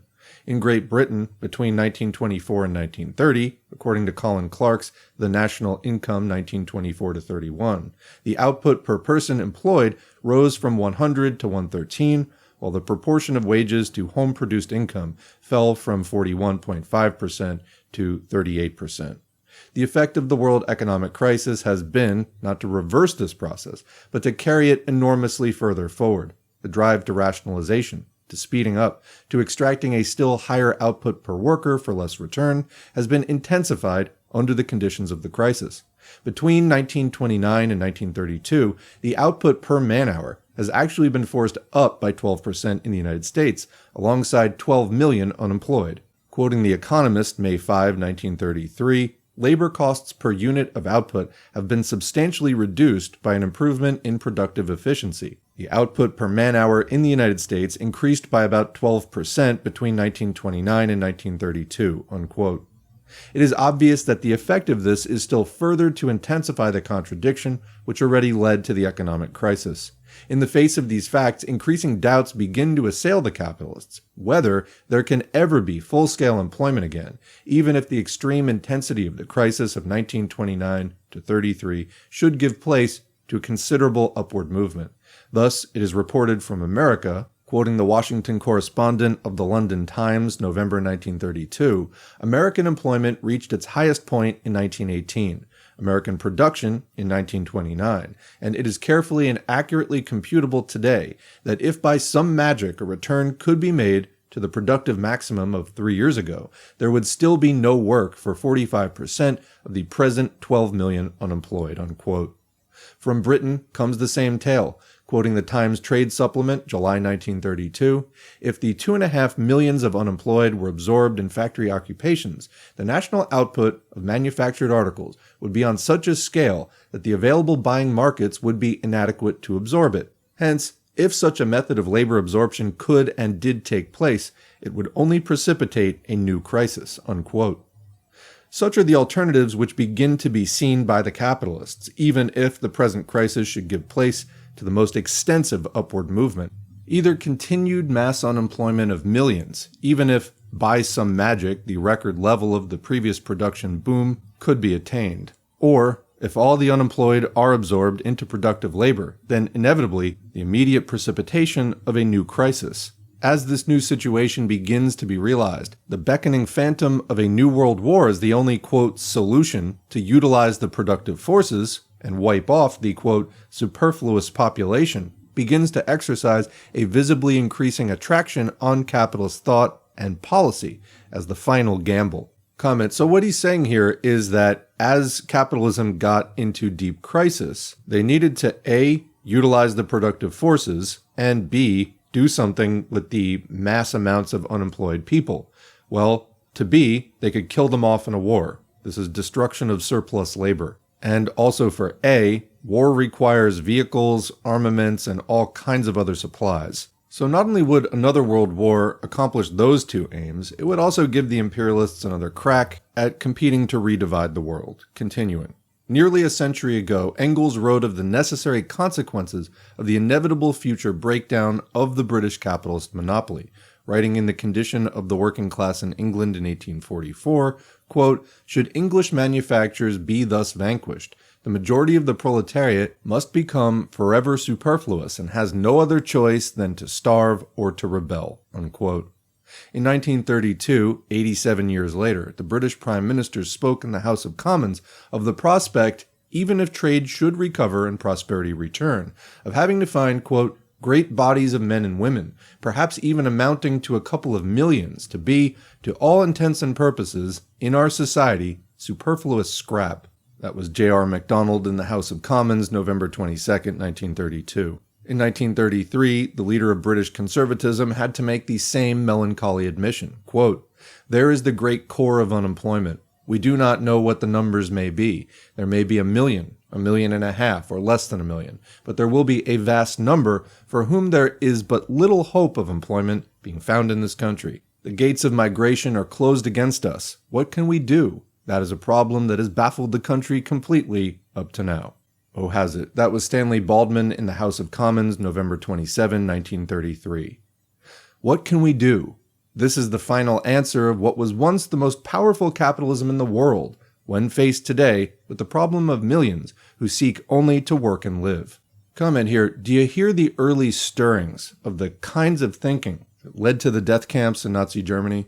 Continuing, there could be no sharper expression of the bankruptcy of capitalism than when, in the midst of wealth and unexampled productive power, it can no longer even find the means to exploit a growing proportion of its slaves, and is compelled to proclaim millions of human beings, living, strong, and able and willing to labor, as superfluous scrap.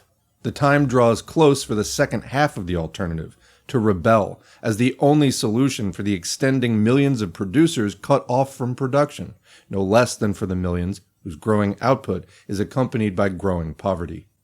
4. The alternative, social revolution or destruction.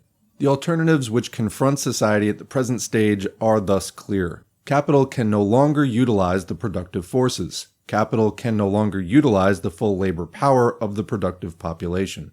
Monopoly capitalism is more and more visibly choking the whole organization of production and exchange. The working masses can no longer find even the former limited conditions of existence within the conditions of capitalism. Increasing millions are thrown aside as superfluous. The standards of all are successively attacked. Intensification of labor of the dwindling numbers employed is accompanied by worsening of standards.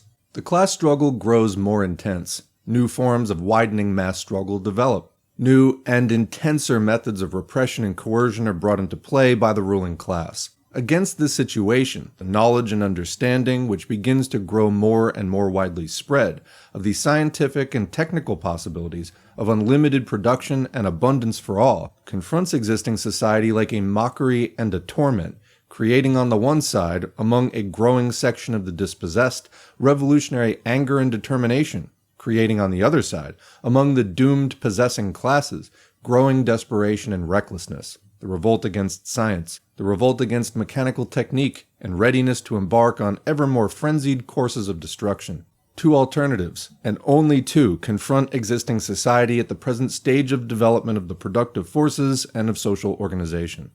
One is to throttle the development of the productive forces in order to save class society, to destroy material wealth, to destroy millions of, quote, superfluous human beings in the slow rot of starvation and the quick furnace of war, to crush down the working class movement with limitless violence, to arrest the development of science and culture and education, and to turn to ever more destructive war as the supreme aim of each imperialist bloc striving to find a way out for itself at the expense of its rivals, and thus to seek to save for a while the rule of the possessing classes at the expense of a return to barbarism and spreading decay.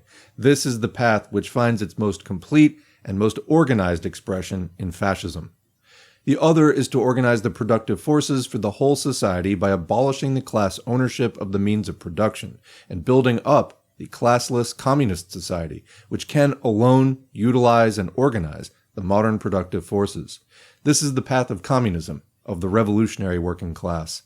The issue of these two paths is the issue of the present epoch. It is to the former of these two alternatives that the existing capitalist world is today moving at an increasing pace, and to which it will more and more visibly develop in the period ahead, if the revolutionary working class does not succeed in time in saving the whole future of civilization and of human culture.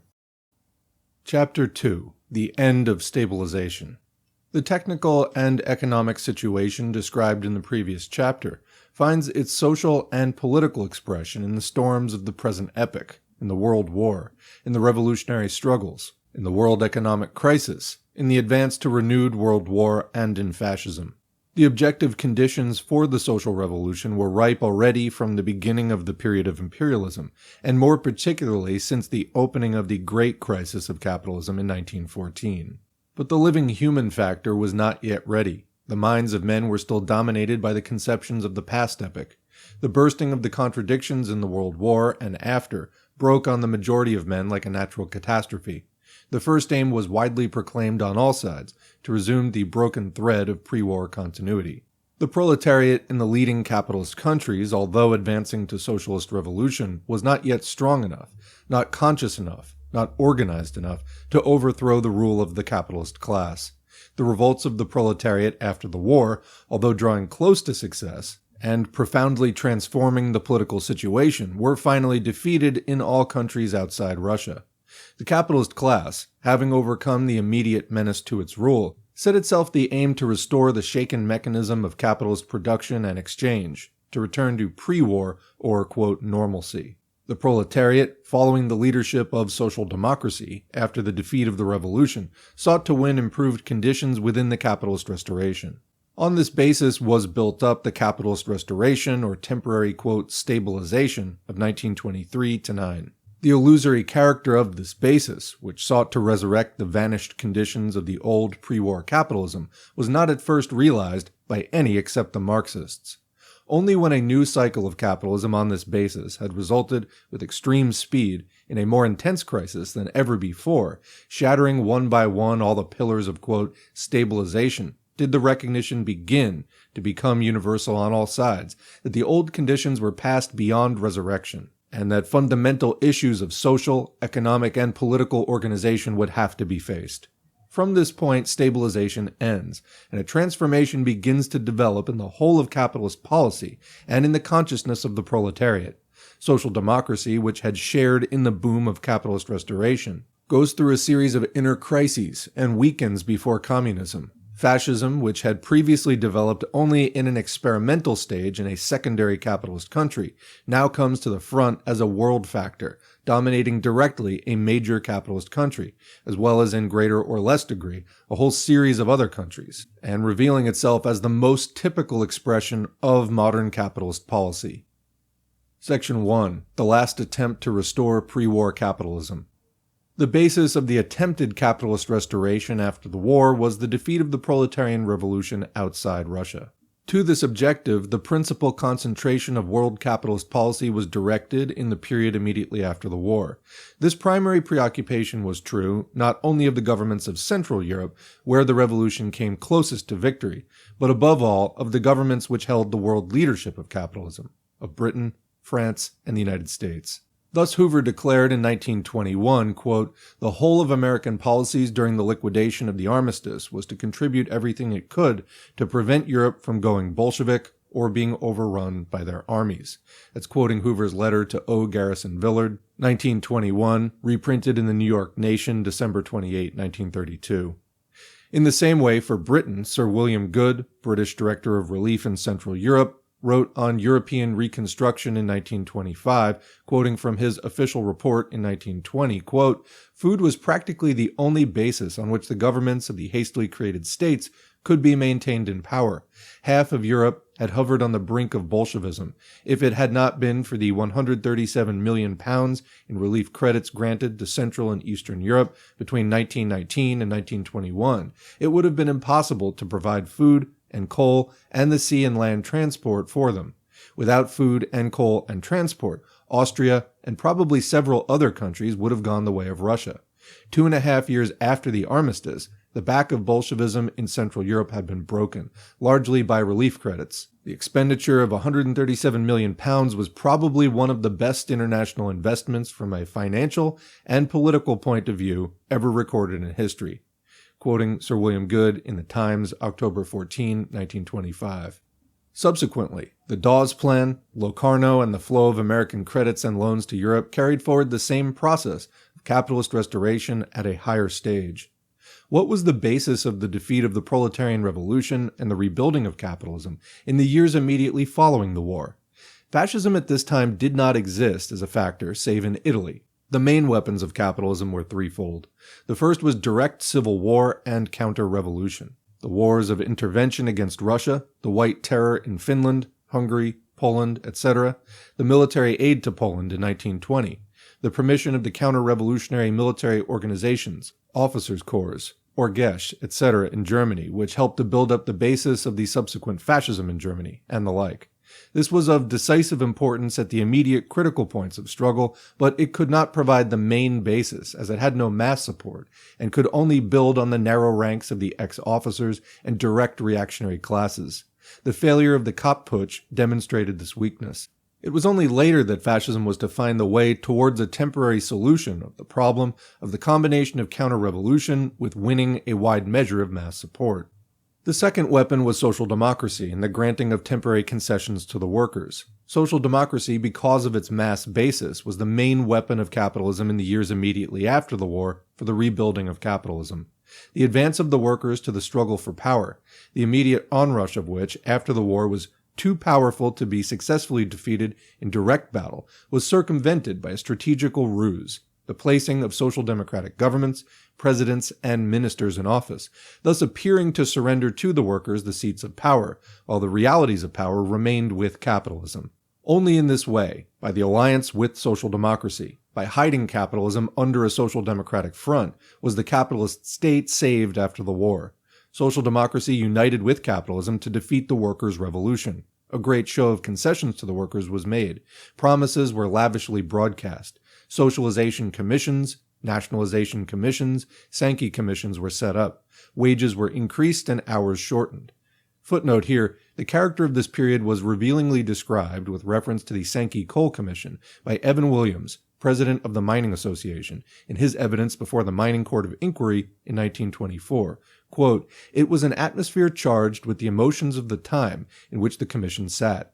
There were fears throughout the whole country as to what might happen, and it was felt that the miners' position ought to be met in order to maintain peace. That was the atmosphere of the commission." The atmosphere was an unreal one altogether, and conclusions were arrived at without any real foundation. Two of my colleagues, mine owners and myself, went on Mr. Williams with a smile, actually signed a report which recommended a reduction in the hours of work in mines. That's quoting a Daily Herald report, April 26, 1924. The smile mentioned is the comment of capitalism on its own ruse, after the ruse has succeeded. Back to the main text.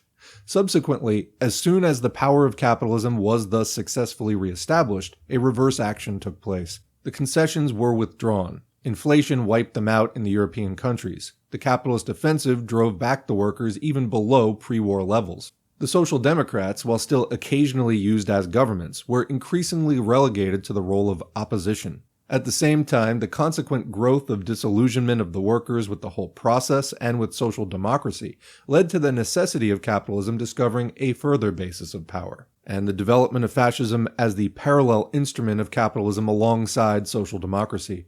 But this development only took place on a wider scale as the stabilization began to break down in the world economic crisis. The third weapon of capitalism in the re-establishment of its power and of its economic system was the drawing on the colossal reserves of the still unshaken center of world capitalism, American capitalism. American loans and credits poured into Europe to bolster up and rebuild the shaken fabric of European capitalism. On this basis, the restoration of the gold standard took place. The triumph of stabilization was celebrated by the bankers of the world. It was obvious that this basis was a false one and would involve a boomerang outcome, as was predicted at the time by Marxists.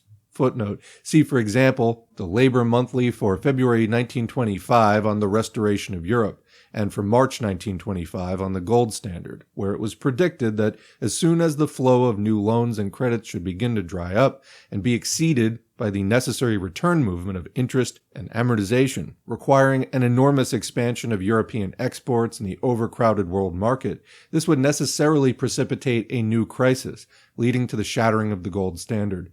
Today, this analysis, made in 1925 and fully realized 6 years later, provides an instructive comparison of the effectiveness of the Marxist line, in contrast to the complacent contemporary statements during that period of all the leaders and professorial experts of capitalism on the success of stabilization and of the return to the gold standard. Back to the main text. On this basis was built the restoration of capitalism after the war, and subsequent upward movement and boom of 1927-9. It is evident to all today that this basis of stabilization was a hollow and rotten one. In the first place, the direct counter-revolutionary fighting organization was still built on the narrow circle of privileged strata and their immediate range of influence, and had no wider mass basis. The masses were still only reached by social democracy or communism. Second, the weapon of social democracy was more and more blunted by each successive use. Widespread disillusionment grew with the failure of social democracy, not only to lead any fight for socialism, but even to fight to maintain existing conditions or defend the daily interests of the workers. The more and more desperate use of ever-extending disciplinary and coercive measures by the social democratic leadership to maintain their power could not check this growing discontent. In the European countries as a whole during this period, the vote of social democracy declined and that of communism increased. Third, the American colossus, whose support and subsidies facilitated the restoration of capitalism, was a colossus with feet of clay. As rapid as was its expansion and apparent prosperity and power in the war and post-war period, no less rapid was the bursting of the contradictions of its capitalist structure into a more gigantic economic crisis than any previously experienced in any country of capitalism. But just as American capitalism had facilitated the rebuilding of capitalism throughout the world, so the American crash brought with it the crash of the whole structure of stabilization throughout the world. Fourth, the very success for the moment of stabilization, of rationalization, of the enormous expansion of the productive structure, brought with it the intensification of all the problems and conflicts of capitalism, and only resulted in the more rapid and complete shipwreck. The gigantic productive mechanism required a no less gigantic expansion of the market. Unless it could maintain its mass output at full working, its very much heavier maintenance costs made it actually less economical than more primitive technical forms. The presuppositions of the attempted restoration and stabilization of capitalism after the war had been the return to the conditions of pre-war capitalism, which had in reality already been undergoing far-reaching modifications and transformations already before the war, to the free market regulation of supply and demand, to the automatic gold standard, etc. But in fact, monopoly capitalism had already before the war transformed these conditions of classic capitalism beyond recognition, and led to the growing disequilibrium which found expression in the war. After the war, monopoly capitalism was enormously further developed, not only in the scale of the trusts and in the concentration of the financial oligarchies, but in the ever closer unification of the financial oligarchies in the state machine, in the growing state economic intervention and control, in the utilization of direct political means for economic ends, such as reparations, debts, loan policies, and colonial policies, and the rising network of tariffs, subsidies, quotas, licenses, and all forms of restrictions to maintain the closed monopolist areas. The whole resulting structure was top-heavy. The crash was inevitable. Capitalism under these conditions was more and more revealing itself no longer as a working system, but as a clogging fetter on production and exchange, with vast concentrations of conflicting and irresponsible power at strategic points which could rock the whole system. When the crash came with the world economic crisis, the conditions of monopoly capitalism still further prevented the normal working out of the crisis and intensified and prolonged the crisis. Comment: I think that's exactly what we've been going through since 2008. And as we've been posting for some months now, there are increasing signs that there's going to be another massive flare-up of that crisis. So how did they do it? Continuing, the great capitalist monopolies were able to maintain relatively high profits in the midst of the Depression by artificial measures of restriction, by maintaining monopoly prices above the general price level, and by passing on the burden of the Depression to the working masses, to the petty bourgeoisie, and to the colonial peoples. The prices of cartelized goods in Germany in the beginning of 1933 had only fallen 20% below the level of the first half of 1929. Whereas the price of non-cartelized goods had fallen 55%, according to the League of Nations World Production and Prices. The prices of manufactured goods in the imperialist countries were maintained above the pre-war level, at the same time as the prices of the raw material products of the colonial peoples were depressed to an average of half the pre-war level.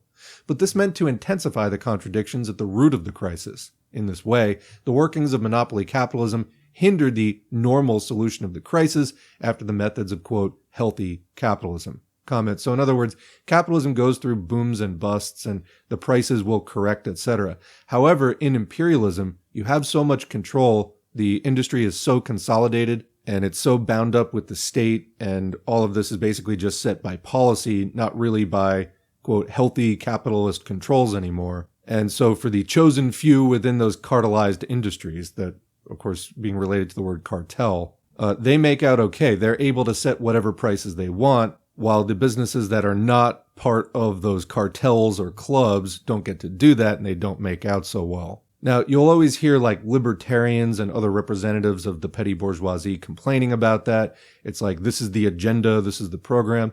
Yeah, it's how capitalism works. This is how the system works. It produces some extreme winners, which then use their power in exactly this way, which is what any capitalist would do given that situation and given those advantages. So this is like the libertarians' hatred for the Federal Reserve, which is a policy of trying to stabilize imperialism in this way, but not understanding historical development and that capitalism has a birth, lifespan, and death. They think that you can just go back to the way that it was before, but there were reasons why they switched to the system in the first place. Continuing, thus it became more and more evident, both from the circumstances leading to the crisis and from the further development of the crisis, that the, quote, restoration of capitalism of the pre-war type was no longer possible, that its breakdown was not due to any particular, isolated, accidental causes like reparations, debts, gold supply and distribution, etc., as was at first suggested, but was inherent in the whole nature of the attempt in relation to modern conditions of production and economic organization, and that in fact, as began to become increasingly recognized in informed capitalist quarters,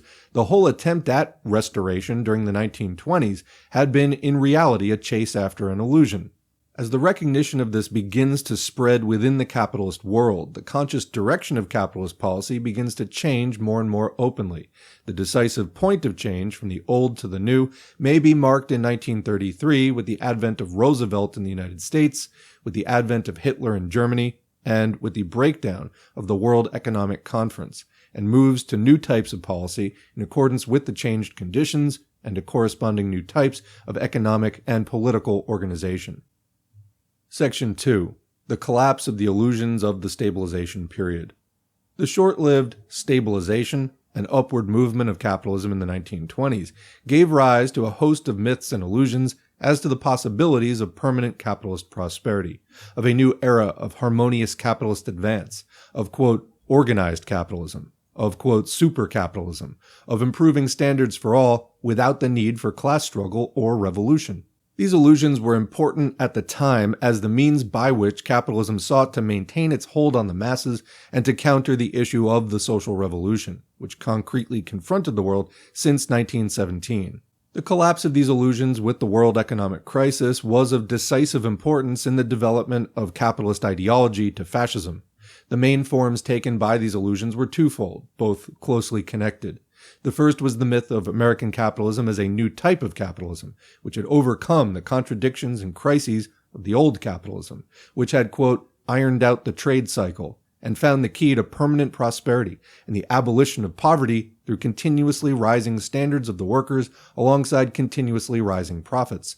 American capitalism was held out as the triumphant refutation of communism. Quote, Ford versus Marx was the common popularization of this theme. And commenting there, Henry Ford was an early fascist supporter. He ran an anti-Jewish conspiracy newspaper called the International Jew. So Ford versus Marx definitely does sum it up. Continuing. The second, closely connected with the first, was the conception of, quote, organized capitalism as the new type of capitalism developing throughout the world, and building up under capitalist leadership a rational, productive world order, which would eliminate the evils, poverty, and discords of the old 19th century capitalism and replace them by unparalleled universal prosperity. This conception found its final expression in, quote, ultra-imperialism, or the conception that capitalist development was working towards a unified world capitalist order, eliminating war and the divisions of imperialism under the beneficent and pacific control of international finance. Comment there, Karl Kautsky is the one who most articulated the theory of, quote, ultra-imperialism. We actually have an audiobook of Kautsky's ultra-imperialism on the channel, as well as in that same file, Lenin's criticisms of it.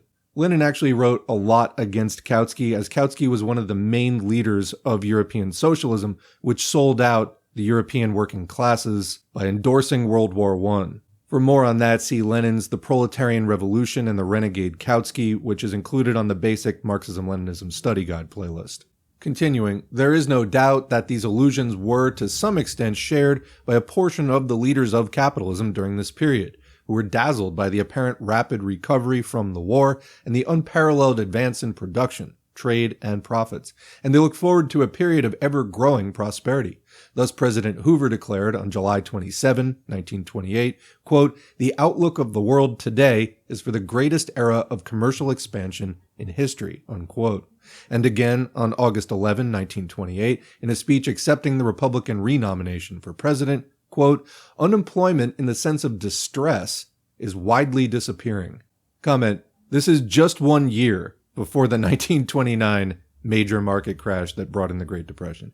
Continuing, we in America today are nearer to the final triumph over poverty than ever before in the history of any land. The poorhouse is vanishing from among us. We have not yet reached the goal, but given a chance, just give us a chance, but given a chance to go forward with the policies of the last 8 years, and we shall soon, with the help of God, be within the sight of the day when poverty will be banished from this nation, unquote. Similarly, Keynes in 1925, addressing the liberal summer school under the title, Am I a Liberal?, distinguished 3 periods of economic development. The first of scarcity, up to the 15th or 16th centuries, the second of abundance, represented by the 19th century, and the third of, quote, stabilization, now opening, quote, but we are now entering on a third era, which Professor Commons calls the period of stabilization and truly characterizes as the, quote, actual alternative to Marx's communism, unquote. The principal channel of these illusions throughout Western Europe and America was social democracy. Through social democracy, these illusions were transmitted to the masses. The, quote, American model and Ford versus Marx became the battle cry of social democracy and the Second International in the fight against communism. Government-paid missions of labor leaders were sent from Britain, Germany, and other countries to the United States to bring back the new gospel from the Holy Land of capitalism. It is unnecessary now to repeat, although it would be profitable for those who come newly to these questions, to study this record of capitalist and social democratic illusion and ignorance on the basic questions of our epoch. It's what I'm always saying. It's like what you hear now. Prices are going to stay high forever. There's never going to be another crash. It's like the people most involved in this system seem to have no idea of how the system actually works. Kind of amazing. Continuing, the more fantastic utterances of all the principal Labor Party, trade union, and social democratic leaders and theorists on the American miracle and the triumph of capitalism over Marxism. Footnote there, reference may be made to the present writer's Socialism and the Living Wage, also by R.P. Dutt, published in 1927, for a collection of some of the typical British labor expressions, the Labor Party, trade union, and independent Labor Party, in adoration of the American mammon, Fordism, the new capitalist era, rationalization, etc. It may be noted that labor press reviews of this book, which in 1927 exposed the clay feet and impending crash of the American colossus, rejected its reasoning on the grounds that it was based on the, quote, obsolete theories of Marxism, which only had reference to 19th century capitalism and were refuted by modern capitalism, as demonstrated in America. And commenting there, this is why we study Marxism-Leninism, because Marxism-Leninism is an updating of Marxism in the era of imperialism and proletarian revolution. Back to the main text. What is important is that capitalism in this period, through social democracy, was able to build up a powerful propaganda in the working class of expectation of a new capitalist era, of rising prosperity, of the unshakable strength of capitalism, and of the refutation of revolutionary Marxism. The entire machine of reformist socialism, in control of the working class organizations, spread this propaganda. Thus Snowden, on behalf of the Labor Party, declared, quote, he did not agree with the statement of some of their socialist friends that the capitalist system was obviously breaking down. He believed that we were today in a position very much like the Industrial Revolution that took place about 120 years ago. Then the steam age was ushered in. Now we are entering in, I believe, the new age of electricity and an age of chemistry. Wide-awake capitalists are seeing this, and they're taking steps to appropriate for private profit and private ownership the exploitation of these great forces. If they succeed in doing that, then the capitalist system will be given a new and long and more powerful lease on life, unquote. Citrine, on behalf of the Trades Union Congress, defending the policy of Mondism, or alliance with capitalism, explained that the policy of cooperation with the employers, quote, aims at using the organized powers of the workers to promote effective cooperation in developing more effective and less wasteful methods of production, eliminating unnecessary friction and unavoidable conflict in order to increase the wealth produced and provide a steady rising standard of social life and continuously improving conditions of employment for the workers, unquote. In this way, the expectation of a new and long and more powerful lease on life of capitalism and of a steady rising standard of social life and continuously improving conditions of employment for the workers within capitalism was preached by social democracy. And commenting, if you go back to some of the recent texts by Browder on fascism and social fascism, this is why social democracy was called social fascism, because it was paving the way for the continuation of capitalism and an anti-revolutionary effort that directly paved the way for fascism. Continuing, similarly, the theorist of German trade unionism, Tarnov, wrote that Marxism was now refuted by modern capitalism. Quote, we must distinguish two epochs in the development of capitalism. The epoch of British capitalism, which was limited in its possibilities of expansion, and the epoch of American capitalism, which on the basis of the latest technical advances can unendingly expand and develop. For the first epoch, Marx and Lassalle were typical. They maintained that wages are determined by certain economic laws, that they depend on the cost of labor power, etc. For the second epoch, Ford is typical. He proved that capitalism can prosper, while the worker need not at the same time remain poor, unquote. Really astonishing. Along the same lines, another leading theorist of German trade unionism, Naphtali, wrote, quote, cyclical development, under which there was a regular succession of prosperity and crisis, of which Marx and Engels wrote, applies to the period of early capitalism, unquote. A younger theorist of the Labour Party wrote in a book appearing as late as 1931, quote, there are grounds for thinking that the situation is changing for the good. The wave of world revolution, on which the advance of communism is depending, has subsided. Capitalism has been successful up to a point in stabilizing itself, though at the price of admitting into its structure socialist elements which will ultimately supersede it. There is a good deal in the classic communist picture of a world in the grip of ineluctable conflict that is out of date. Unquote, quoting A.L. Rouse, Politics and the Younger Generation, 1931. The writer argued further that the most modern capitalist monopolies were showing an enlightened and benevolent tendency of scientific world organization which held out the prospect of an ultimate synthesis of common aims with socialism. Unfortunately for the writer, he chose as his example of this progressive tendency of modern monopolist capitalism and potential ally with socialism, Kruger.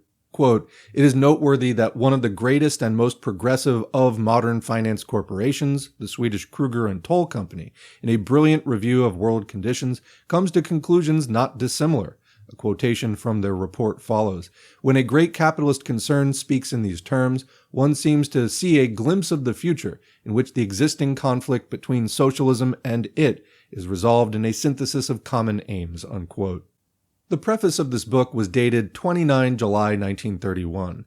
The collapse and exposure of Kruger and his swindles took place within 8 months. This writer for the, quote, younger generation was belated in his repetition of social democratic propaganda of a preceding period, which had already reached its climax and completed its main currency in 1927-29.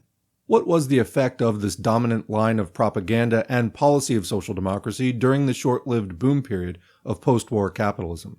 First, it completely concealed the real character of post-war capitalism, the real issues of the period, and the real struggle confronting them for the working class. Thus, the workers were left confused and unprepared for the gigantic issues which faced them and which the crisis laid bare. Second, the subsequent collapse of all these theories and of the entire line of leadership with the advent of the world economic crisis produced a tremendous disillusionment throughout the petty bourgeoisie and the section of the working class who had followed the promises of social democracy. All the hopes which had been built up collapsed. Thus, the path was laid open for the advance of fascism in the petty bourgeoisie and in certain strata of the working class. Section 3. After the collapse. At first, the full extent of the collapse involved in the world economic crisis was not understood by the leaders of capitalism. It was attempted at first to regard the crash of the autumn of 1929 as a crisis of speculation on the American stock exchange, unrelated to the general economic situation, and comment, same thing after 2008. I remember John McCain running for president. That was the Republican Party line at that time. Continuing, on 29 October 1929, President Hoover affirmed that, quote, the fundamental business of the country is on a sound and prosperous basis, unquote. The Assistant Secretary of Commerce, Dr. Klein, explained that, quote, a decline in security prices does not greatly affect the buying power of the community. The industrial and commercial structure of the nation is sound, unquote. On November 24, Dr. Klein stated that American business was, quote, healthy and vigorous and promises to be more so. On December 3rd, Hoover announced, quote, we have reestablished confidence. A very large degree of unemployment, which otherwise would have occurred, has been prevented, unquote. On January 1st, 1930, the Secretary of the Treasury, Mellon, prophesied, quote, I have every confidence that there will be a revival of activity in the spring. On January 10, Dr. Klein prophesied, quote, I believe that the turn will come about March or April. On March 8, Hoover prophesied that the crisis would be over in 60 days. On May 19, the Secretary of State, Lamont, prophesied that, quote, normal conditions should be restored in 2 or 3 months. On May 1st, 1930, Hoover announced, we have now passed the worst. And so on, continuously right into 1932. A similar list could be compiled for the Labour government and national government in Britain. As late as 1930 appeared the well-known report of the Hoover Committee on recent economic changes, still celebrating the American miracle and the, quote, economic balance achieved, and concluding, quote, our situation is fortunate, our momentum is remarkable, unquote. And indeed, had not all the professors proved that the, quote, prosperity must be permanent? Thus, Professor Carver of Harvard, answering the question, how long will this diffusion of prosperity last, replied, quote, there's absolutely no reason why the widely diffused prosperity which we are now witnessing should not permanently increase, unquote. Similarly, another of the professors of economics had declared, quote, there is no fundamental defect in the organization of the industrial system which would prevent business enterprises being operated constantly at a profit. Under the present industrial system, it is not only desirable to have and to maintain constantly profits, industrial progress, and prosperity, but it is possible to attain this goal. That's quoting Professor A.B. Adams in Progress, Profits, and Prosperity, 1927. Very different was the tone of President Hoover's next Research Committee into Modern Trends, which reported in the end of 1932 and found that, quote, in the best years, millions of families are limited to meager living. Unless there is a speeding up of social inventions or a slowing down of mechanical invention, grave maladjustments are certain. The American standard of living for the near future must decline because of lower wages caused by unemployment, unquote. As the deeper and more lasting character of the crisis began to be recognized, the attempt began to be made to seek for some specific major cause, such as reparations and debts, the gold supply, tariffs, etc. These questions came to the front as the intensity of the crisis began to center in Europe in 1931, with the Austrian bank crash and the inability of German debts payments. In the summer of 1931, the Hoover moratorium postponed all reparations and debt payments for 1 year. This did not prevent the collapse of the pound sterling in the autumn. In the summer of the following year, the Lausanne settlement ended reparations. With the collapse of the Dawes and Young plans, and with the collapse of the gold standard in Britain and other countries, the two main pillars of the stabilization period had fallen. But the ending of reparations and debts payments did not mitigate the crisis. On the contrary, it grew more intense in 1932, thus demonstrating that there were deeper factors at work. A panic tone now began to pervade capitalist expression in 1932. Already by the end of 1931, the economist Sir George Page had prophesied that, quote, nothing can prevent a complete breakdown within the next 2 months, quoted in the Manchester Guardian, December 10. In May 1932, the conservative politician L.S. Amory prophesied, quote, we are likely to have a complete collapse in Europe within the next few months. In the same month, Lloyd George declared at Llandudno, quote, without some action, international trade would collapse and there would be famine in the midst of plenty, unquote. In October 1932, the governor of the Bank of England, Montague Norman, made his famous declaration that, quote, the difficulties are so vast, the forces are so unlimited, precedents are so lacking, that I approach the whole subject in ignorance and in humility. It is too great for me. I will admit that for the moment the way to me is not clear, unquote. And his possibly apocryphal alleged declaration to the governor of the Bank of France was widely reported in the press to have prophesied collapse of the capitalist system within 12 months. The expectations of the bourgeoisie in their moment of panic of a sudden automatic collapse of capitalism were no more correctly founded than their previous expectations of a rapid automatic recovery.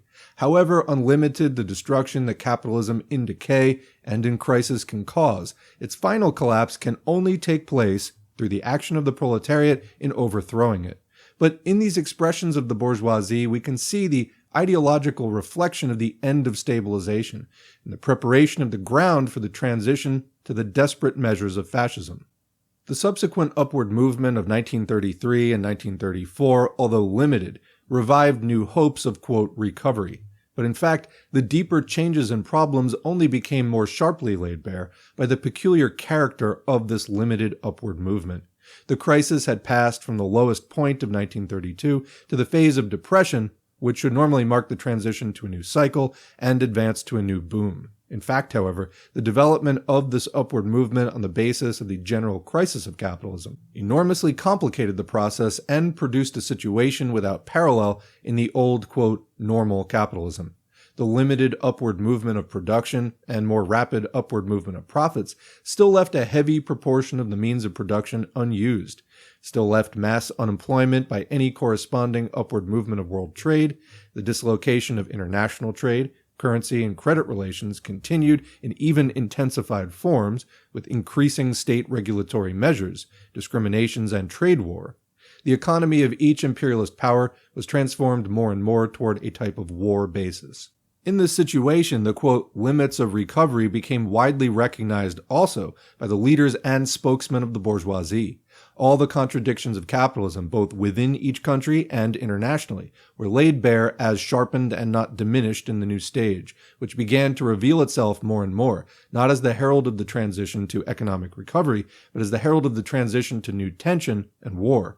Already in the third and fourth years of the crisis, that is, as it had approached its lowest point, and as all the attempted remedies and hopes of recovery had proved deceptive, attention had begun to be increasingly concerned on the deeper issues of the whole advance of technique and its obvious outstripping of the existing forms of social organization. The expression technological unemployment had found increasing currency during this period as a seemingly scientific explanation which could be used to account for everything without raising the sharp problem of property relations. Comment, in other words, if you're not doing capitalism, but you're just doing socialist high-tech production and producing for use, not profit, in which you're not concerned about maintaining high prices, etc., like in capitalist countries, they dump milk by the thousands of gallons and they make giant piles that look like something out of a quarry of potatoes, just dumping this food to keep prices high. Well, if you're doing socialist production, if you have those property relations, then you don't care. These aren't problems for you. Yes, it's true, people don't need to work as many hours to get the same amount of goods and services produced, but that's okay. That abundance is going to be shared by all, and it's not going to be given first to a parasitical 1% class of property owners, and then a little bit will be paid out to people just to barely keep them alive, if they can find work, and if they can't, well, so yeah, the problem is property relations. Continuing. Typical of this period was the short-lived episode of technocracy, which was boomed throughout the world capitalist press during the last quarter of 1932 and the beginning of 1933. The advocates of, quote, technocracy, whose leaders were in reality former camp followers of the labor movement and had drawn such inspiration as they had from incompletely digested crumbs from the table of Marxism, brought a wealth of evidence to show the advance of productive power and its conflict with existing social forms. But they drew therefrom the incorrect conclusion that the problem is consequently a technical problem, to be solved under the expert guidance of technicians through new utopian forms of commodity valuation, a la Proudhon, within existing property society. Thus, while their evidence of the conflict of the advance of technique with existing society was based on familiar and in the main indisputable facts, they remained economically and politically at sea. They failed to understand that the social organization of technique is incompatible with the capitalist class monopoly in the means of production, and that consequently the basic problem of the present period is not a technical problem but a political problem, the breaking of the capitalist class monopoly by the power of the working class. The minds and thoughts of the leaders of capitalism, as the development of the crisis was making increasingly clear the basic contradictions confronting them and the basic conflict between the advance of technique, or technical improvements in the production process, and the maintenance of class society, were moving in a different direction. They were drawing with increasing clearness and consciousness the necessary conclusions for the maintenance of class society and the restriction of the advance of technique. The old conceptions of the, quote, restoration of capitalism of the pre-war pattern, of, quote, international capitalism, of all the traditional theories of the older schools of capitalist economists who wrung their hands at the new developments, were becoming more and more clearly and consciously abandoned. In their place came to the front the conceptions of so-called national planning, of the closed monopolist area, of state economic control, of regulated and in many cases restricted production, the whole society becoming more and more organized for war as the necessary path forward. Chapter 3. The New Economics and Politics. A well-known statement of Lenin in 1920 with reference to the post-war crisis gave warning against the illusion that there is, quote, absolutely no way out for capitalism. On the contrary, quote, there are no absolutely hopeless situations, unquote.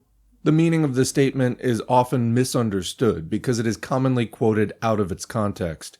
Lenin was in fact giving warning against, quote, two widespread errors. First, the error of the bourgeois economists who fail to see the basic character of the crisis and regard it as a temporary, quote, unsettlement.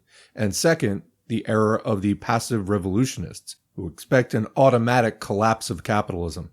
Against the latter, he pointed out that the proof of the collapse of capitalism can only be not any abstract logical demonstration, but the successful action of the proletariat in overthrowing it. Until then, capitalism remains in power, drags on somehow, finds its own way out each time, no matter what disturbances it passes through. In other words, capitalism does not escape from the general crisis into which it has fallen since 1914, and which is inevitable in the present stage of conflict between the forces of production and the existing relations of capitalist property ownership. It only passes from one stage of crisis to another. There is no question of a temporary unsettlement. But capitalism does not finally fall until the proletariat overthrows it. This is the dialectic of the general crisis of capitalism, which Lenin was concerned to demonstrate. The subsequent 14 years have abundantly confirmed the truth of this analysis. On the one hand, so long as the proletariat is not ready and strong enough, capitalism remains in power. On the other hand, capitalism does not recover from its mortal sickness. It passes from one stage of crisis only to fall into a new stage. At each stage, if the proletariat is not yet ready to deal the death blow, there remains a capitalist way out which prevails. But the capitalist way out is no harmonious solution, no simple restoration of order to a temporary unsettlement. The capitalist way out is at each stage a way of increasing destruction, of mass starvation, of violence, of war, of decay.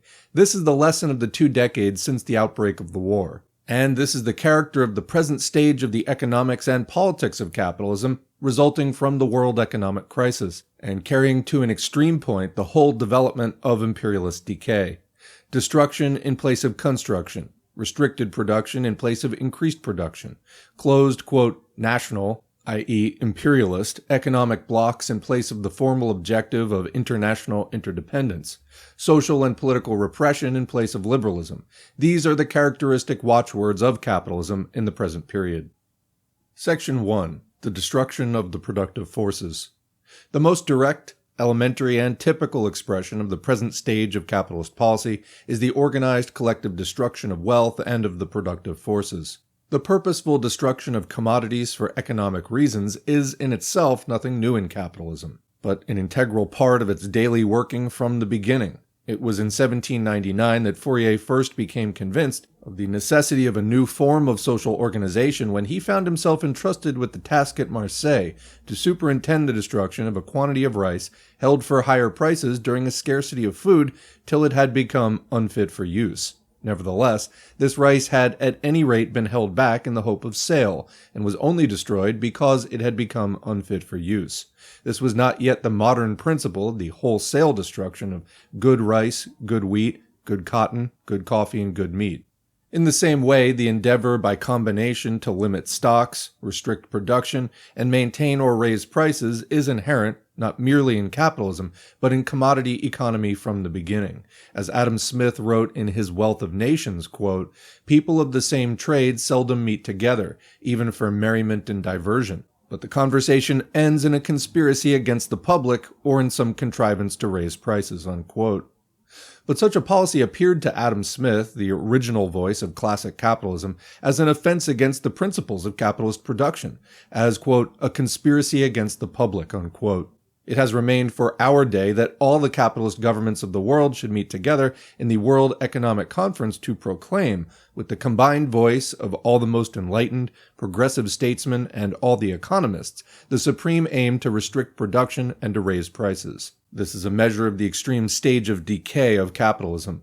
A comment here in general about representatives of classic capitalism, or people who today consider themselves some kind of paleo-conservative, standing up for old-style capitalism and that present-day decayed imperialism is a conspiracy against them, etc. You hear this a lot from libertarians. It's really important to know and to point out when you hear comments like this, that this is just simply how capitalism develops, as Dutt is showing in this book. Continuing, the distinctive modern stage of capitalist policy for the destruction of wealth and of the productive forces is marked by three outstanding characteristics. The first is the gigantic scale of destruction conducted over entire principal world areas of production and calculated in relation to world stocks. The second is the direct government organization and subsiding of such destruction and restriction of production by all the leading imperialist governments. The third is the extension of destruction not only to the destruction of existing stocks of commodities,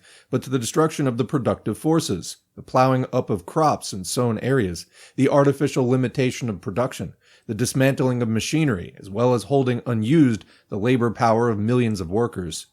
The examples of this process throughout the capitalist world are too familiar to require repetition. The burning of millions of bags of coffee or tons of grain in the midst of mass starvation and poverty have horrified the world, but all this has been no accidental or exceptional happening through the action of individuals, but on the contrary, it was directly organized by all the capitalist governments of the world, and in the forefront by the most, quote, progressive governments, by the Roosevelt government in the United States, by social democratic governments, etc. Quoting the News Chronicle, October 17, 1933, it is a tragic irony that men and women in New York should be suffering the tortures of hunger while tens of thousands of pigs in Faro are being slaughtered in Iowa by the command of the government, and farmers in Kansas or Nebraska are burning their grain, unquote. The expenditures account recently published of the Agricultural Adjustment Administration under the Roosevelt regime affords a pretty picture of modern capitalism.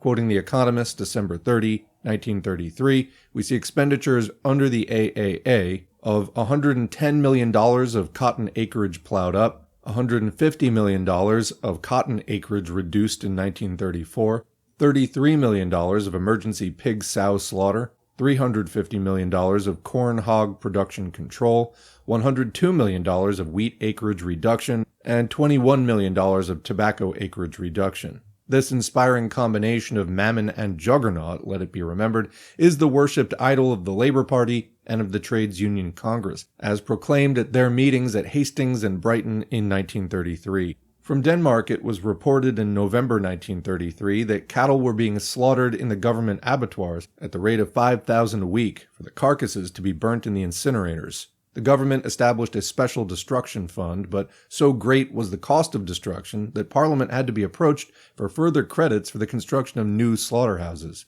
This was under a social democratic government. In the same way, the British Labour government had already carried the Coal Mines Act for the limitation of the output of coal, with such success that in the beginning of 1934, a London firm actually ordered a consignment of coal from abroad on the grounds, as they stated, that owing to the limitation schemes it was impossible to secure a delivery from British sources with sufficient speed.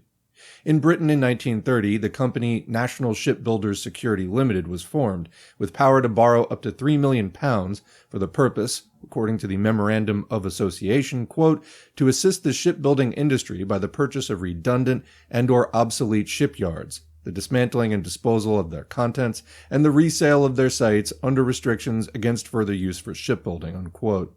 Within a few months, its successful activities were reported in the press. Quote, National Shipbuilders Security Limited has purchased Dalmere Shipbuilding Yard, owned by William Beardmore and Company. In a consequence, it is to be closed down by the end of the year. This shipyard was one of the largest on the Clyde, employing 6,000 men during the war. Negotiations for the purchase and closing down of other shipyards are in progress, unquote. Up to the end of 1933, this new type of capitalist economy had bought up and closed down 100 shipbuilding berths. In the 12 months to June 1933, the world tonnage of merchant shipping showed a net decrease of 1.8 million tons, more than half this decrease being in tonnage owned by Britain. Similarly, in the woolen textile industry, the Woolcombers Mutual Association Limited was formed early in 1933, quote, to assist the woolcombing industry by the purchase and dismantling of redundant and obsolete mills, plant, and machinery for resale under restrictive covenants against their further use for woolcombing, unquote. The principal copper producers of the world entered into an agreement at Brussels in December 1931 to limit production during 1932 to 26% of the capacity of their mines. The National Coffee Council of Brazil, from which country comes 2/3 of the world's coffee, decided in December 1931 to destroy 12 million bags of coffee. During 1932-3, 9.6 million quintals, equivalent to 1,248 million pounds weight, were destroyed, an emergency tax being imposed on coffee exports to finance the purchase and destruction of surplus coffee. Up to the end of 1933, no fewer than 22 million bags of coffee had been disposed of by burning or dumping in the sea. The governors of Texas and Oklahoma called out the National Guard to take possession of the oil wells and prevent production. The United States Department of Agriculture in the summer of 1933 announced bounties of $7 to $20 per acre to farmers for the destruction of the cotton crop. This was successful in securing the plowing in or mowing down of 11 million acres out of a total of 40 million. Quoting the World Economic Survey, the government hoped to take 10 million acres out of production by paying growers $7 to $20 per acre, according to the yield of their land, for plowing under or mowing down cotton already growing. The scheme was immediately successful in restricting acreage, over 11 million acres being plowed in or mown down, reducing the estimated acreage from 40.8 to 29.7 million acres, unquote. To the modern bourgeois mind and outlook, this process of wholesale destruction and restricting of production in the midst of poverty appears as a natural and self-evident necessity. Without sense of contradiction, they proclaim it in the same breath that they proclaim the necessity of, quote, economy and, quote, cuts, or today, austerity to the masses, and correctly they feel no contradiction, since both are indispensable to the maintenance of capitalism at the present stage. They preach today the policy of restriction of production with the same sense of obvious correctness and common sense with which they preached after the war the policy of, quote, increased production as the path to prosperity. Thus, in the summer of 1933, we find the British Chancellor of the Exchequer answering the, quote, theorists who imagine restriction of production to be, quote, a bad thing. Quoting Neville Chamberlain in the House of Commons, June 2, 1933, to allow production to go on unchecked and unregulated in these modern conditions, when it could almost at a moment's notice be increased to an almost indefinite extent, was absolute folly, unquote. In the same way, The Economist was able to report with satisfaction, quote, while there was an enormous overexpansion of productive capacity before 1929, investment in capital equipment has been severely curtailed since then, and a substantial proportion of existing plant and machinery has become obsolete or has been scrapped. There can be little doubt that substantial progress has already been made in the readjustment of productive capacity to the lower level of demand for consumers' goods, unquote. So productive capacity must be, quote, readjusted to the, quote, lower level of consumption of the impoverished masses. Such as the bed of Procrustes, who was also a bandit, but a less skilled and large-scale bandit, to which modern capitalism, in its extreme stage of decay, seeks to fit the tortured body of humanity.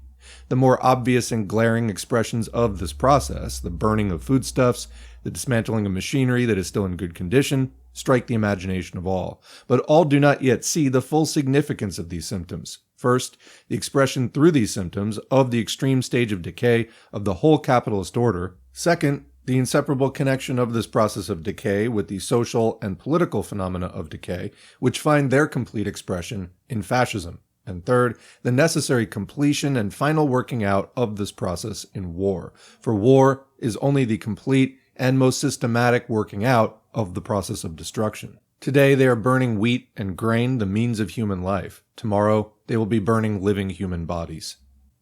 Section 2. The Revolt Against the Machine.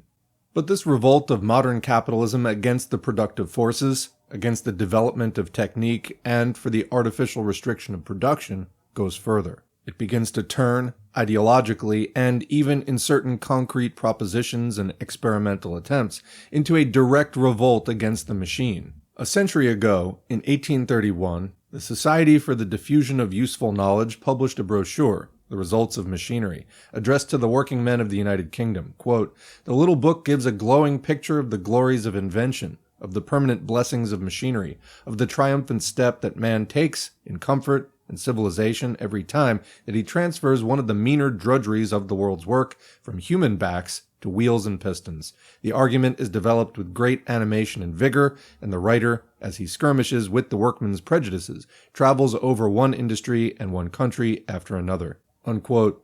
Today the tables are turned. It is no longer the bourgeoisie who are teaching the ignorant workers, displaced and starving in millions through the advance of machinery under capitalist conditions, the blessings and advantages of machinery in the abstract. On the contrary, the bourgeoisie, now that they no longer see rising profits through the advance of machinery, but instead see their whole position and rule more and more visibly menaced by its development, change their tune. They deplore the evils of the too rapid advance of machinery. Their tone becomes increasingly one of hostility, fear, and hatred to the machine. It is the working class who, despite their still heavy sufferings through the advance of the machine under capitalism, now become the conscious champions of the machine, recognizing in it the powerful ally of their fight for a new order, and seeing with clear understanding its gigantic future beneficent role once it becomes liberated for social use under the leadership of the working class and in communist society. Even the scientists and technicians, the inventors of new machinery and technical processes in the service of capitalism, begin increasingly, with the exception of a small and courageous minority, to turn against their own children and to discuss, in technical and scientific conferences and journals, the necessity of arresting the advance of invention, of artificially restricting the output of new inventions. Thus, the working class is revealed as the sole consistent progressive force of present society.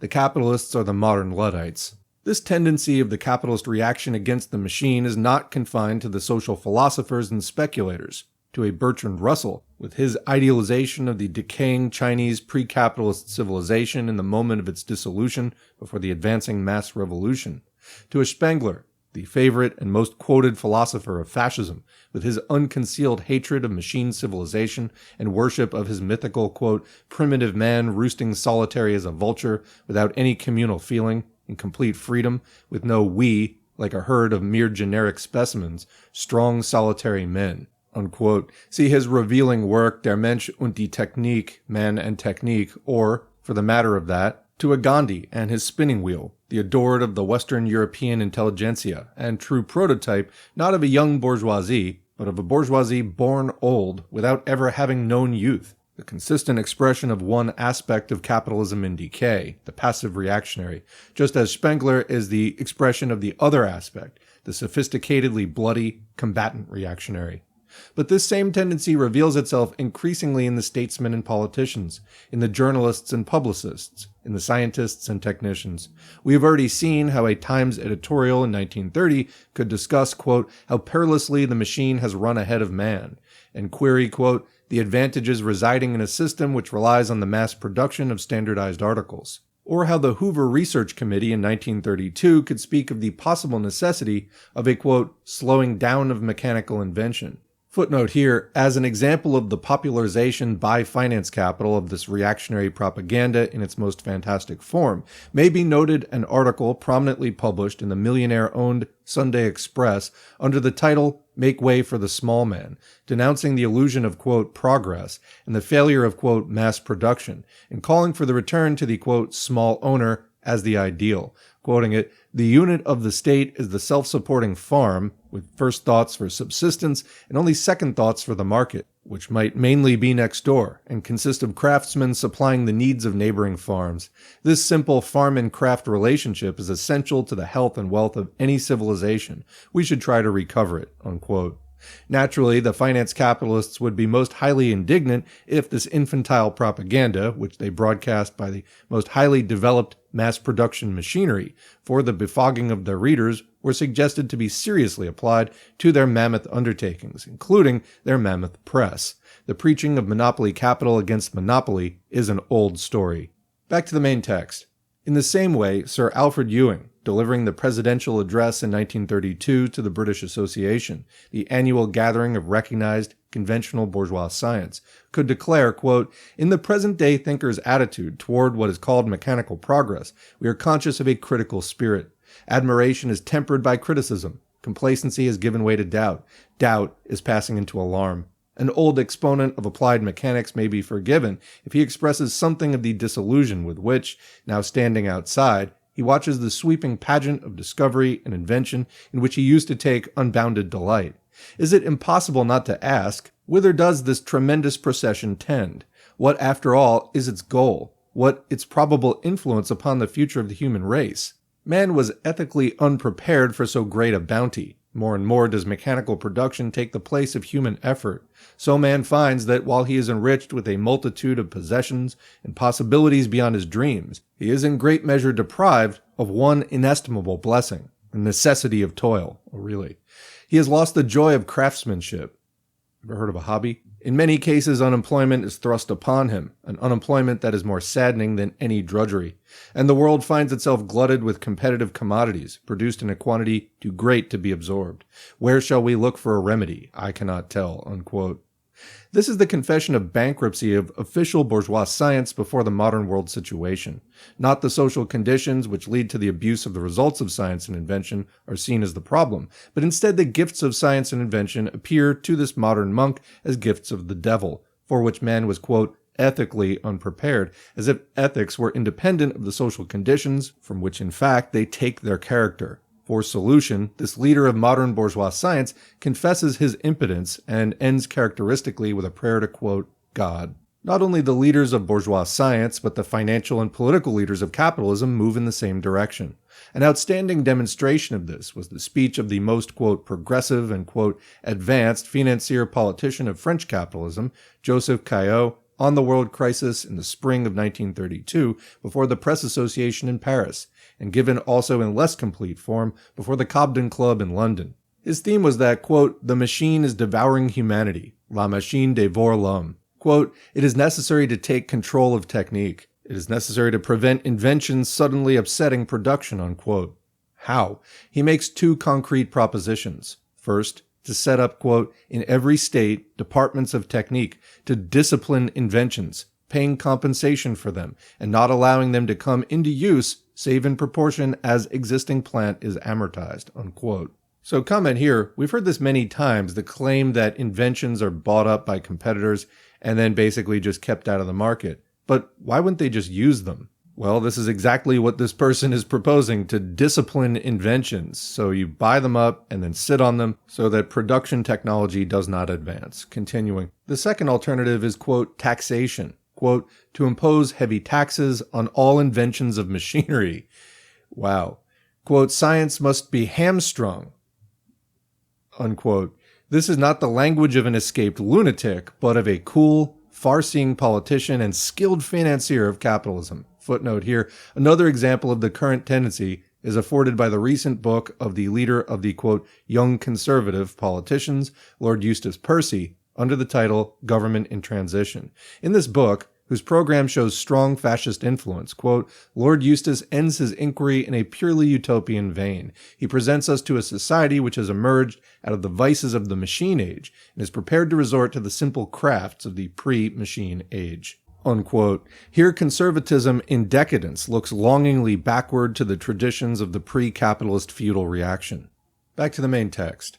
Nor is this tendency confined to theoretical expression. There are not wanting the first signs of experiments in practice. At Philadelphia, for example, the attempt was made to meet unemployment by substituting manual labor for machines in some departments of municipal work. Quote, at Philadelphia, the city has decided to abandon the use of a large number of machines in some departments of municipal work and use manual labor instead, unquote. Or we could just get around this whole wage system issue, but anyway, continuing.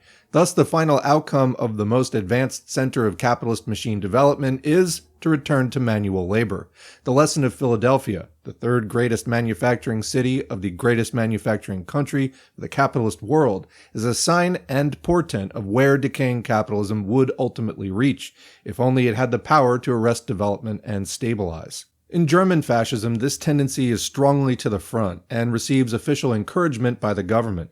Thus, the Thuringian government in July 1933 prohibited the use of machinery for glassblowing. The Aktuelle Abendblatt, commenting on this decision with approval, declared, quote, this is the first example in modern times of the state stopping the metallic arms of the machine, its steel limbs, by accomplishing the work which formerly gave nourishment to hundreds of human hands, have made the machine the mother of working-class misery, unquote.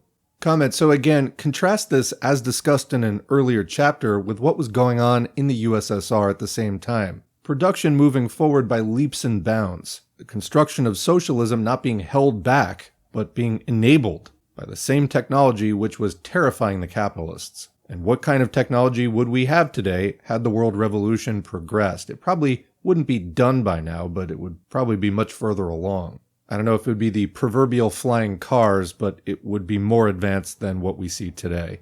Continuing, on July 15, 1933, the Reich government issued an act prohibiting the installation of any further machines for rolling tobacco leaves and the restarting of any established machinery which had ceased working. Quote, the preamble to the act states that the progressive mechanization of the cigar industry was in the process of destroying the livelihood of the population of certain districts. Machinery has rendered superfluous about 80,000 workers, or 5/6 of the present labor force. It is stated that the output of rolling machines is about 1,000 to 1,200 cigars an hour, while that of a hand worker is only 70. The power given by the Act to the ministers concerned to limit production in mechanized undertakings is expected to ensure a gradual return to handiwork, unquote. Quoting the Manchester Guardian, September 15, 1933. In the beginning of 1934, it was reported from Germany, quoting from The Economist, February 24, 1934, the official policy toward the use of machinery is confused. Special tax exemption was last year granted on installation of industrial machinery, but the party ideology rejects machinery, and government prohibitions against its use increase. This week, the installment of automatic machines in the hollow glass industry was forbidden, and production was limited. In the cement branch, the opening of new or expansion of old works has been forbidden. Forbidding the use of machinery, the express aim of which is to keep production costs high in the interests of craftsmen producers, hampers export. The restriction policy is disliked by the more enterprising manufacturer, unquote. Return to handwork. Return to the Stone Age. Such begins today to appear as the highest teaching, and even in isolated instances the practical working out of the most advanced capitalism and fascism. In fact, the drive of capitalist competition prevents its realization. Thus, even in the German government law for the prohibition of new machinery in the cigar-making industry, an exception was explicitly made in respect of production for export, and the contradiction underlying the whole policy is still more sharply brought out in the last extract cited above. But wherever capitalism is able to reach toward fully secured close monopoly, which is the whole tendency and aim of modern capitalism, though never fully realized, and the whole essence of the economics of fascism, the inevitably inseparable tendency to retrogression of technique and decay is at once visible. Compare the frequent examples of buying up and suppression of new inventions by strongly established trusts. Comment, that's what I was just commenting on. Continuing, in the abstract theoretical hypothesis of capitalism being able to consolidate into a single world monopoly, such general decay would inevitably follow, and indeed be the condition of its existence, the virtual prohibition of the extended reproduction of capital. Only in socialist monopoly does the incentive to improvement of technique remain, since every improvement of technique means an increase in general standards and diminution of labor. The revolt of modern capitalist ideology against the machine can never be realized in practice. On the contrary, the capitalists are compelled to fight each other with ever sharper weapons. But this ever-growing, though unrealizable, aspiration of modern monopoly capitalism toward the retardation of development of technique is a symptom of an economic order in decay. Fascism, with its propaganda of the return to the primitive and the small scale, comment, not unlike some kinds of anarchism, I might add, continuing, alongside actual service and practice to all the requirements of the most highly concentrated finance capital, is the complete and faithful expression of this profoundly reactionary character of modern monopoly capitalism and of the deep contradiction at its root. Section 3. The Revolt Against Science. The more and more conscious reactionary role of modern capitalism and the growing ideological revolt against the machine and sense of antagonism to the development of technique necessarily expresses itself on a wide front in the entire ideological field.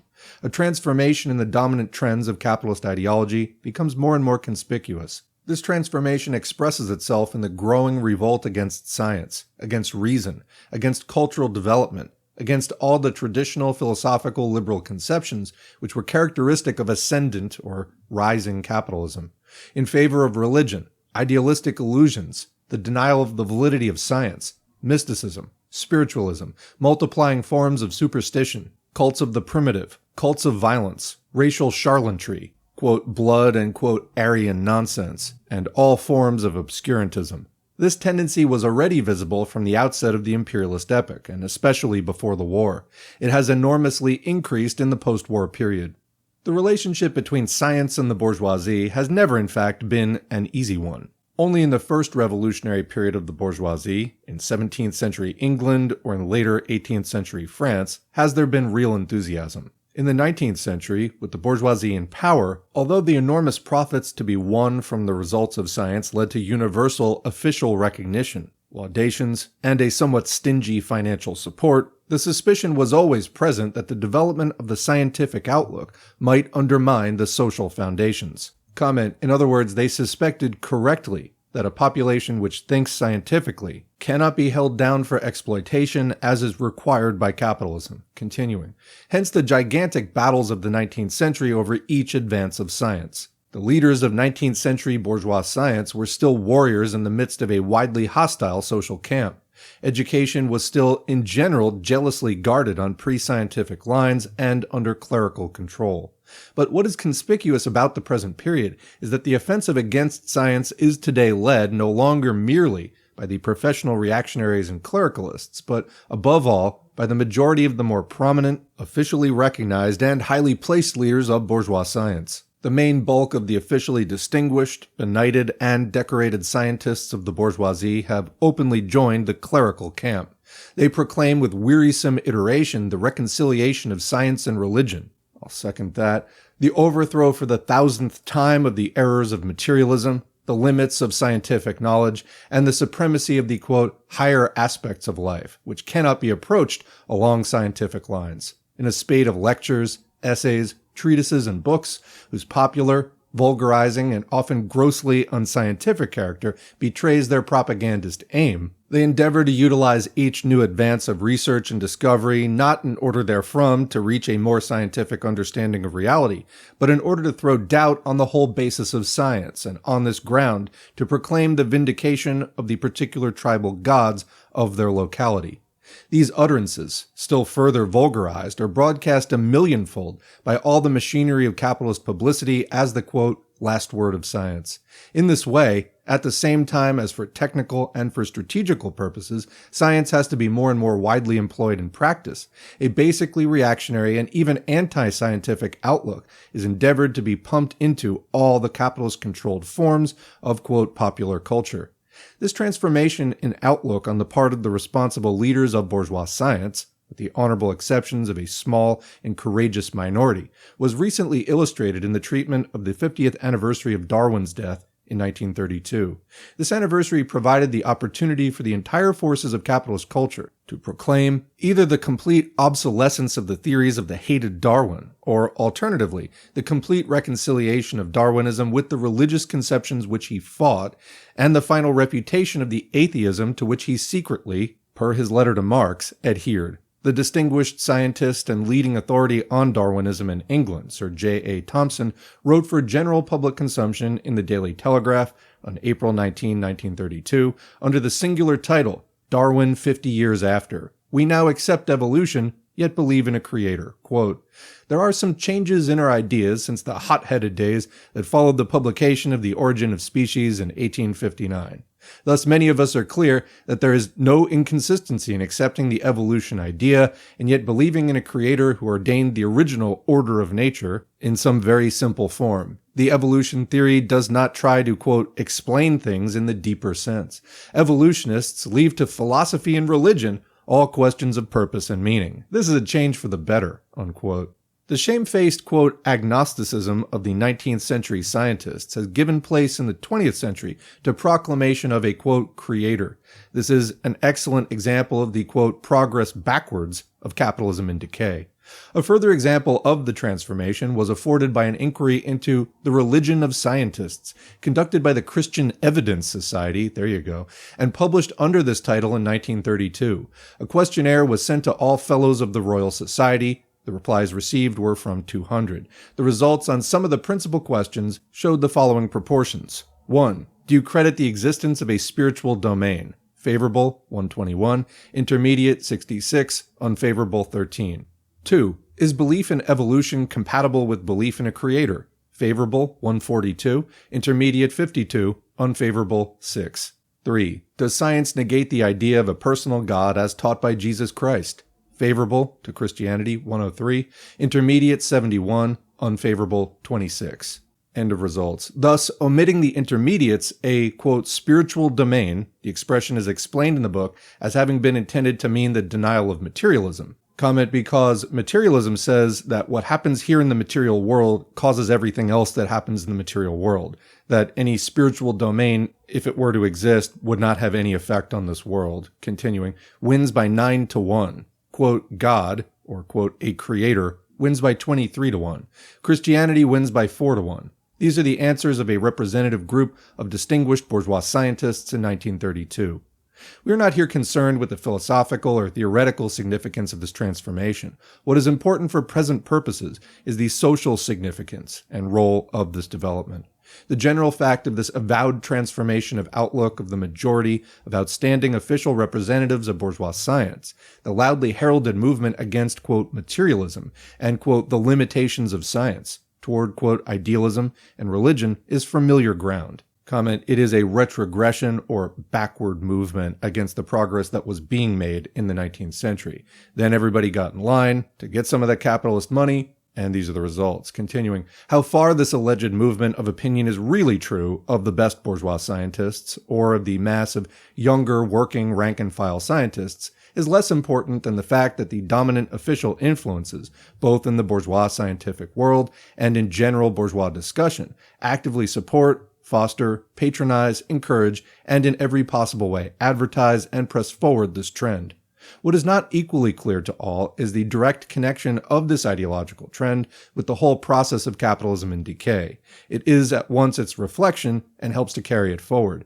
The revolt against science, which bourgeois society today encourages in the ideological sphere, at the same time as it utilizes science in practice, is not only the expression of a dying and doomed social class, it is an essential part of the campaign of reaction. This is the basis which helps to prepare the ground for all the quackeries and charlatries of chauvinism, racial theories, anti-Semitism, Aryan grandmothers, mystic swastikas, divine missions, strongman saviors, and all the rest of the nonsense through which alone capitalism today can try to maintain its hold a little longer. All this nonsense may appear on a cool view, when some particularly wild ebullition of a Hitler or Goebbels about blood and the joy of the dagger and the Germanic man in the primeval forest is produced as highly irrational and even insane. But in fact, it is as completely rational and calculated for the present purposes of capitalism as a machine gun or a Zinoviev letter election. There is method in the madness, for capitalism can no longer present any rational defense, any progressive role, any ideal whatever to reach the masses of the population. Therefore, it can only endeavor to save itself on a wave of obscurantism, holding out fantastic symbols and painted substitutes for ideals in order to cover the reality of the universally hated moneybags. Fascism is the final reduction of this process to a completely worked out technique. Comment, if you find this chilling, you should. This is the world in which we live today, and especially after the 2008 crisis, which is not over yet and I think is about to have another massive spasm. It is directly what they're turning to again. And if you've read Michael Parenti's Black Shirts and Reds, you'll recognize here the idea of fascism being rational in its irrationality. In other words, it is rationally using a public presentation of irrationality, of all this complete nonsense for the public to get absorbed with, as the most calculated way for the bourgeoisie to continue their class rule, even as their system decays. Continuing. In unity with this revolt against science goes the general cultural reaction, the revolt against culture, the revolt against education, the cutting down of education in all capitalist countries, the increasing reactionary discipline and militarization in the universities and schools, and the final and complete symbol of the culminating stage revealed by fascism, the burning of the books. Comment, we're going through an updated form of this right now with all the book bans on any kind of book which has any kind of progressive idea whatsoever from libraries. Continuing, there's a footnote to end this section. A sidelight from another angle of the anti-intellectual movement of capitalism in decline is afforded by the following extract from the technical journal, The Illustrated Carpenter and Builder. Quote, nowadays, admission to many factories depends on passing intelligence tests. These tests are not always designed to select the most intelligent of applicants. For in a certain continental factory, the management admit that they use intelligence tests to eliminate the alert and intelligent among the applicants, because the work is so subdivided and mechanized that its monotony has the effect of turning intelligent workers into communists." Unquote. Can confirm. It is a striking indication of the social and cultural decay inherent in the final stages of capitalism, when elaborate scientific methods begin to be used, no longer to promote but to eliminate intelligence from among the workers, because intelligent workers become communists. Section 4. The revolt against, quote, democracy and parliament. This economic, social, and ideological process also finds its political reflection. From the outset of the imperialist era, liberalism and parliamentarism has in fact been on the wane. Parliamentary democracy was essentially the form through which the rising bourgeoisie carried through its struggle against feudalism and against old privileged forms, carrying the working class in their wake in this struggle. On this basis was built up liberalism in its heyday in the 19th century.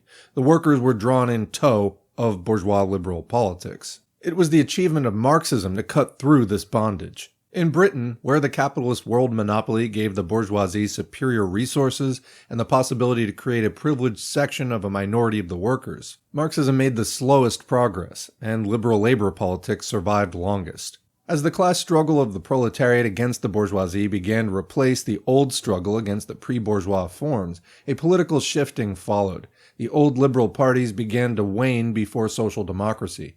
The bourgeoisie increasingly coalesced with the remnants of the older, meaning monarchist, militarist, and landowning forces. Nevertheless, parliamentary democracy remained as the most useful basis of the bourgeoisie for the deception of the masses and holding in of the class struggle, so long as this means of restraining the workers was adequate. Today, when the intensification of the class struggle can no longer be held in by these forms, the bourgeoisie increasingly turns its back on parliamentary democracy in favor of more direct and open forms of coercion and the authoritarian state. This is a measure of the weakening of the bourgeoisie. Comment: we've all heard how the bully, the one who is most violent outwardly, is the most insecure inwardly. Same principle. Continuing. The era of imperialism, of centralized monopoly capitalism, already increasingly made the parliamentary democratic forms a caricature. While in appearance the extension of the suffrage was increasing, quote, democracy, in reality the governing role was being directly removed from parliament and concentrated in the executive, into the cabinet, and from the cabinet into the inner cabinet, and even into extra-parliamentary forms, the Committee for Imperial Defense, etc., wholly removed from, quote, democracy. So the preparation of the War of 1914, compare the statement of the conservative Lord Hugh Cecil that the war was decided, quote, not by the House of Commons or by the electorate, but by the concurrence of ministers and ex-ministers, in a letter to the Times, April 29, 1916. Comment: so as they extended the right to vote to more and more people, they made that vote matter less and less, because increasingly that system was designed so that where the real decisions took place was not among elected officials. Continuing, corresponding to the realities of monopoly capitalism, the routine of government was in fact in the hands of an increasingly strengthened and centralized bureaucracy. Effective power and the decision of policy lay with a handful of leaders of finance capital, while the puppet show of parliament, responsible ministers, elections, and nominally opposing parties became increasingly recognized as a decorative appendage of the Constitution for purposes of window dressing. This was equally conspicuous in the, quote, democracies of the United States, France, and Britain. Nevertheless, liberalism enjoyed one last blooming in the earlier or pre-war period of imperialism, but in the new form of liberal imperialism with its deceptive program of, quote, social reform. The super profits of imperialism provided the means in the imperialist countries to endeavor to buy off the revolt of the advancing workers with a show of meager concessions to a minority. Bismarck had already shown the way to utilize, quote, social reform legislation alongside coercion in order to endeavor to stem the advance of socialism. On the basis of imperialist exploitation was built up the short-lived 20th century renaissance of social reform liberalism of the Lloyd George era, which tried to stem the rising tide of working-class revolt with a loudly advertised show of concessions and concern for the, quote, condition of the people, and with noisy campaigns of denunciation of the landlords and the aristocracy, while the real aims of imperialism and war preparation were pressed forward, and all the forces of the state were employed against the militant working class struggle. The Social Democratic and Labor parties after the war tried to carry forward the role of social reform liberal imperialism, but under basically changed conditions, in a far more advanced stage of the class struggle, and in the midst of the crisis and decline of capitalism. Therefore, they could not attain any corresponding measure of success. The appeal they could make to the masses on behalf of parliamentary reformism no longer evoked enthusiasm. The reforms they could achieve were limited by the economic crisis, the weakening national finances, and the weight of the war debts they had to carry. The repressive and coercive measures they had to exercise against the class struggle were far heavier. But even the limited measure of social reform concessions began to break down and dwindle under the pressure of the economic crisis. With the rising colonial revolts, the basis of imperialism began to weaken. The stream of super profits diminished. The conflict of the rival monopolist capitalisms became more intense. Thus, a reverse movement set in, no longer to the extension of social concessions, but on the contrary to the cutting down and withdrawal of concessions already granted. This process received its powerful demonstration in the history and fall of the Second Labor Government and the crisis of 1931. From this point, the class struggle is forced increasingly into the open, bursting through the thin cover of liberal and parliamentary democratic illusions. Even social democracy is forced to speak of the, quote, collapse of reformism, and the, quote, end of social reform, and the consequent inevitability of a, quote, frontal attack on capital, so the general propaganda line of the Leicester Labour Party Conference in 1932. At the same time as it merges in practice still more completely into alliance with monopoly capitalism and repression of the workers, the, quote, public corporations line, etc. The confrontation of the working class and capitalism can no longer be covered by liberal and reformist pretenses of improving conditions under capitalism. From this point, the demand becomes increasingly strong from the representatives of capitalism for the throwing aside or modification of the old parliamentary democratic forms, which no longer served their purpose, and the establishment of open and strengthened forms of repression and dictatorship. The revolt against, quote, democracy and, quote, parliament, which was already marked in bourgeois circles before the war, but was still confined in direct expression to the narrower reactionary circles, now become general in all current expression. The demand of an Owen Young for a, quote, holiday of parliaments, quote, if a holiday of armaments is good, a holiday of parliaments would be better, speech at the Lotus Club, New York, on December 6, 1930, or of a Sir William Beveridge for a, quote, world dictator, in his Halley Stewart lecture in February 1932, or the announcement of a Gordon Selfridge to the American Chamber of Commerce in London on his return from the United States that, quote, as an American he spoke to 50 representative men in America and did not find one who disagreed with his view that democracy in that great country could not possibly succeed as a system of government. A country should be managed as a great business was managed, unquote. These and 1,000 similar expressions are typical of the present outlook of the representatives of finance capital, and are paralleled by the skeptical tone of the parliamentarians themselves, the openly anti-parliamentary tone of the press, or of the once, quote, progressive literary intelligentsia, Shaw, Wells, no less than the direct attack of a Churchill, Lloyd, or Tardieu. The Social Democratic and Labor parties, moving parallel with capitalism, undergo a similar transformation of outlook and begin to speak increasingly of the, quote, limitations of parliament and the necessity of strengthening, quote, discipline and, quote, authority in the state. Examples, quote, neo-socialism in France, the Socialist League propaganda in England. See also Lasky's Democracy in Crisis, 1933, and Van der Velde's Alternative, 1933, for the weakening of the old abstract democratic assumptions. The practice of modern capitalism moves increasingly away from parliamentary democratic forms to strengthened and more open coercion and class dictatorship. This applies not only to the directly fascist states, but also to the diminishing number of imperialist states which still remain nominally, quote, democratic. The Roosevelt emergency powers and the national government in Britain represent stages and phases of a process of transformation, corresponding in some respects to the Brüning stage in Germany. Modern legislation increases the powers of the executive, of the bureaucracy, and of the police, and more restricts the limits of the legal working class movement, of the right of meeting and association, and of the right to strike. This process of the transformation of democracy in the Western imperialist countries and preparation of the ground for fascism is further examined in a later chapter. The stream against parliamentary democracy is rising on all sides, although this does not mean that capitalism has yet exhausted its uses. But the real issue is commonly confused by the vulgar propagandist treatment that the attack on, quote, democracy is a parallel attack of communism and fascism. On the contrary, the critique of communism or Marxism against capitalist democracy is not that it is, quote, too democratic, but that it is not democratic enough, and that it is in reality only a deceitful cover for capitalist dictatorship, and that real democracy for the workers can only be achieved when the proletarian dictatorship breaks the power of the capitalist class. The movement of modern capitalism, on the other hand, against parliamentary democracy, is a movement to strengthen repression of the working class and establish the open and violent dictatorship of monopoly capital. The reality of this issue between oligarchic dictatorship and working class freedom breaks through the old illusory trappings of parliamentary democracy. Section 5. Quote, national self-sufficiency. A no less strongly marked expression of the modern tendencies of capitalism is the movement towards so-called national self-sufficiency, autarky, national planning, isolationism, etc. This tendency has come most strongly to the front since the world economic crisis, and the breakdown of the World Economic Conference revealed its strength.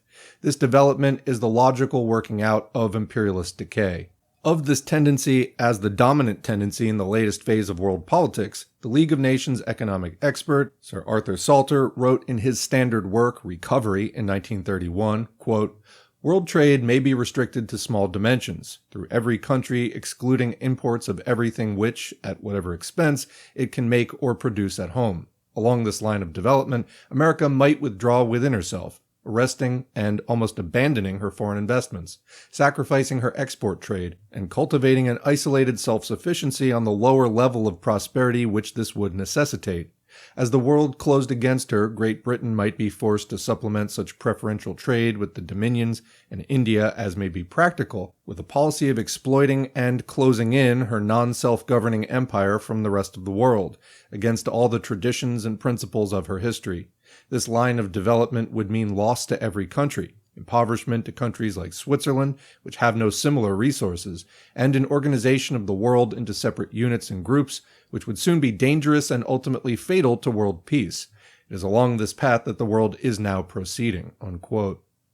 This description, although faithfully reflecting one side of the tendency and to some extent indicating the possible outcome, is not a fully correct description of the actual process. For, while the propaganda speaks in terms of internal self-sufficiency, the reality of the policy remains the fight of the imperialist powers, on the basis of this strengthened internal organization for the world market. Comment, in other words, that is what they all ultimately want and will fight for. Continuing.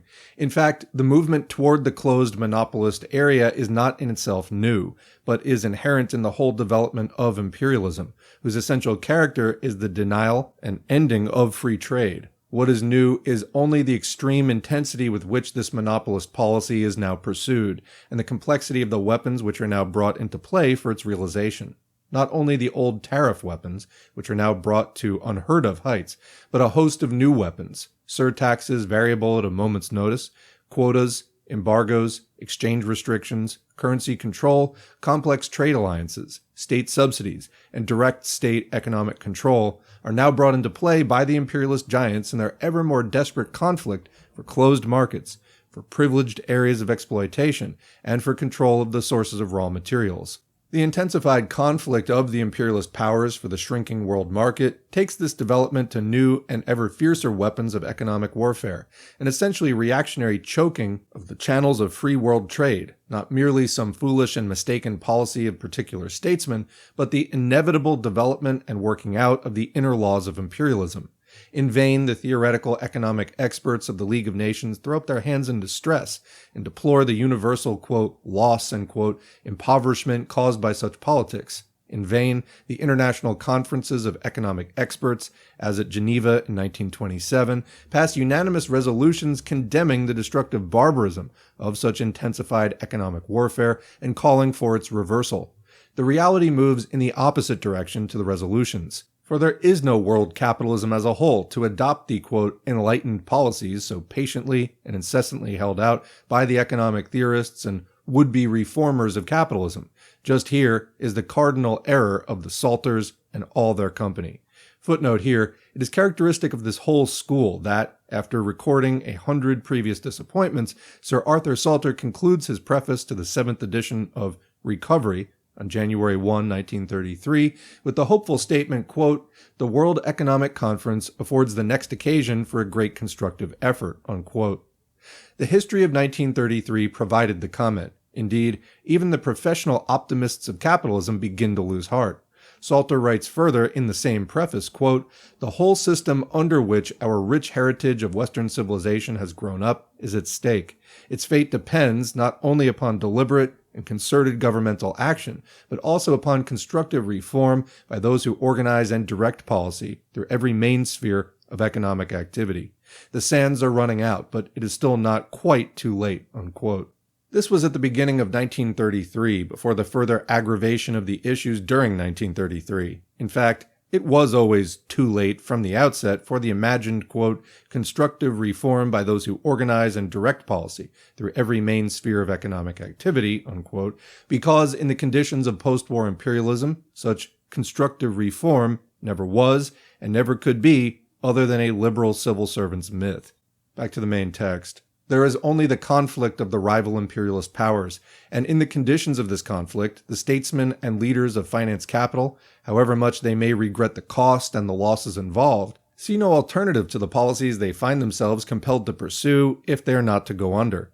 In the words of the British Chancellor of the Exchequer on the eve of the World Economic Conference, explaining the necessity of maintaining economic warfare, quote, "Much as all of us regretted the economic warfare which had arisen between us and other countries, we must maintain that warfare as long as it was the other countries which had taken the aggressive," unquote. We must maintain that warfare. The fault lies with the other countries. This is the keynote of all the imperialist powers.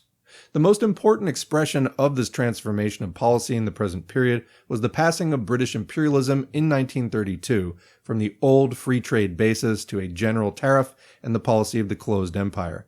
The long survival of free trade in Britain reflected the remnants of the old commercial and financial world domination. The Chamberlain propaganda in the beginning of the imperialist era and the strongly reinforced empire economic unity propaganda after the war showed the pressing forward of the new forces.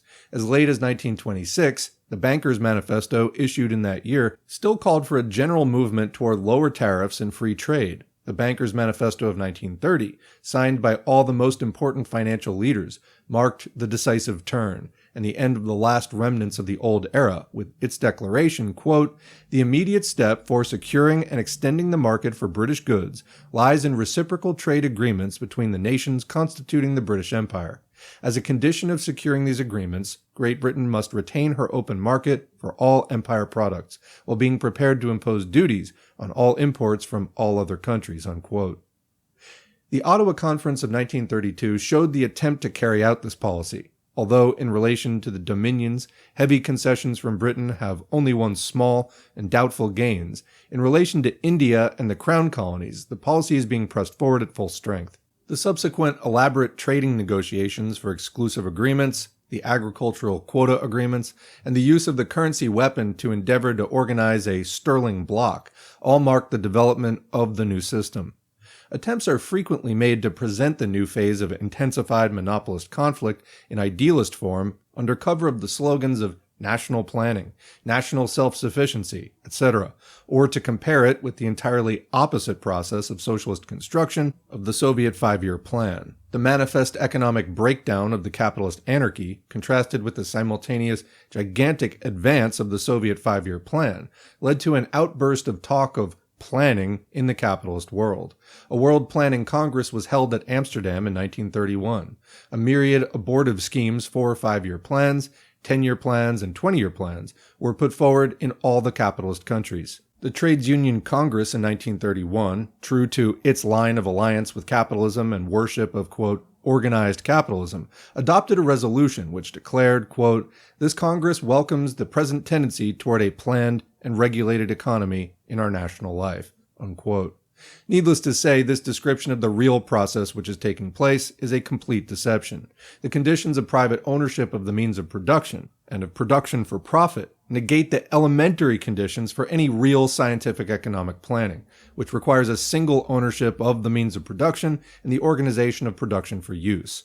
The reality which is described under the euphemism of, quote, a planned and regulated economy in our national life, is intensified monopolist organization in a given imperialist area, not national area, and for the purposes of sharpened world imperialist conflict and increased exploitation of the workers. The complete passing over of the previous progressive elements in capitalism to the new reactionary policies is illustrated by the conversion of the former leading liberal economic theorist Keynes in his articles on national self-sufficiency in the New Statesman and Nation, July 8 and 15, 1933.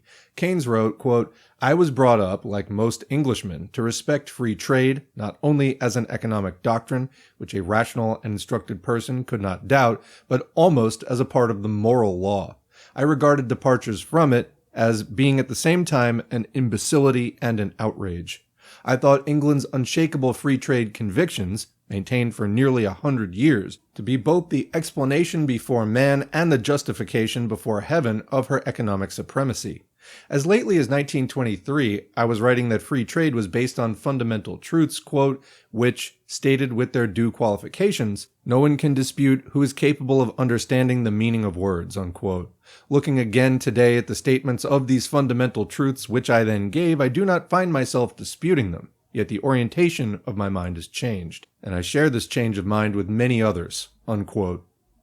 He then sets out the drawbacks of which he has become aware in the working out of the system of international capitalism, and reaches this conclusion, quote, I sympathize therefore with those who would minimize, rather than those who would maximize, economic entanglements between nations.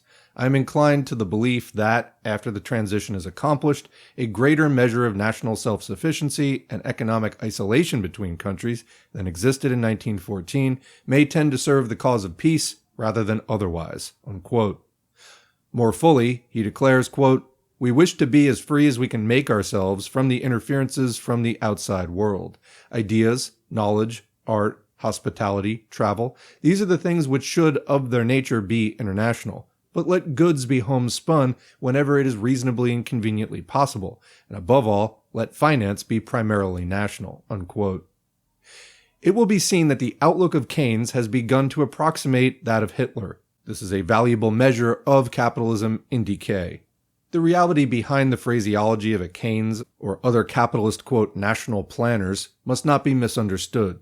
The belated discovery by Keynes of the naive, subjective, and uncritical assumptions on which the old traditional, quote, economic science of the bourgeoisie, especially in its center in England, was always based, does not here concern us. Marx long ago, in the middle 19th century, before, not after the event, laid bare the local, temporary, and insular character of the free trade economic theory as only the reflection of the historically caused British capitalist supremacy, and also showed how this phase would necessarily pass, how British capitalist supremacy would disappear, and with it the accompanying free trade theory, and liberal free trade capitalism would pass into monopolist capitalism, and the period of decay.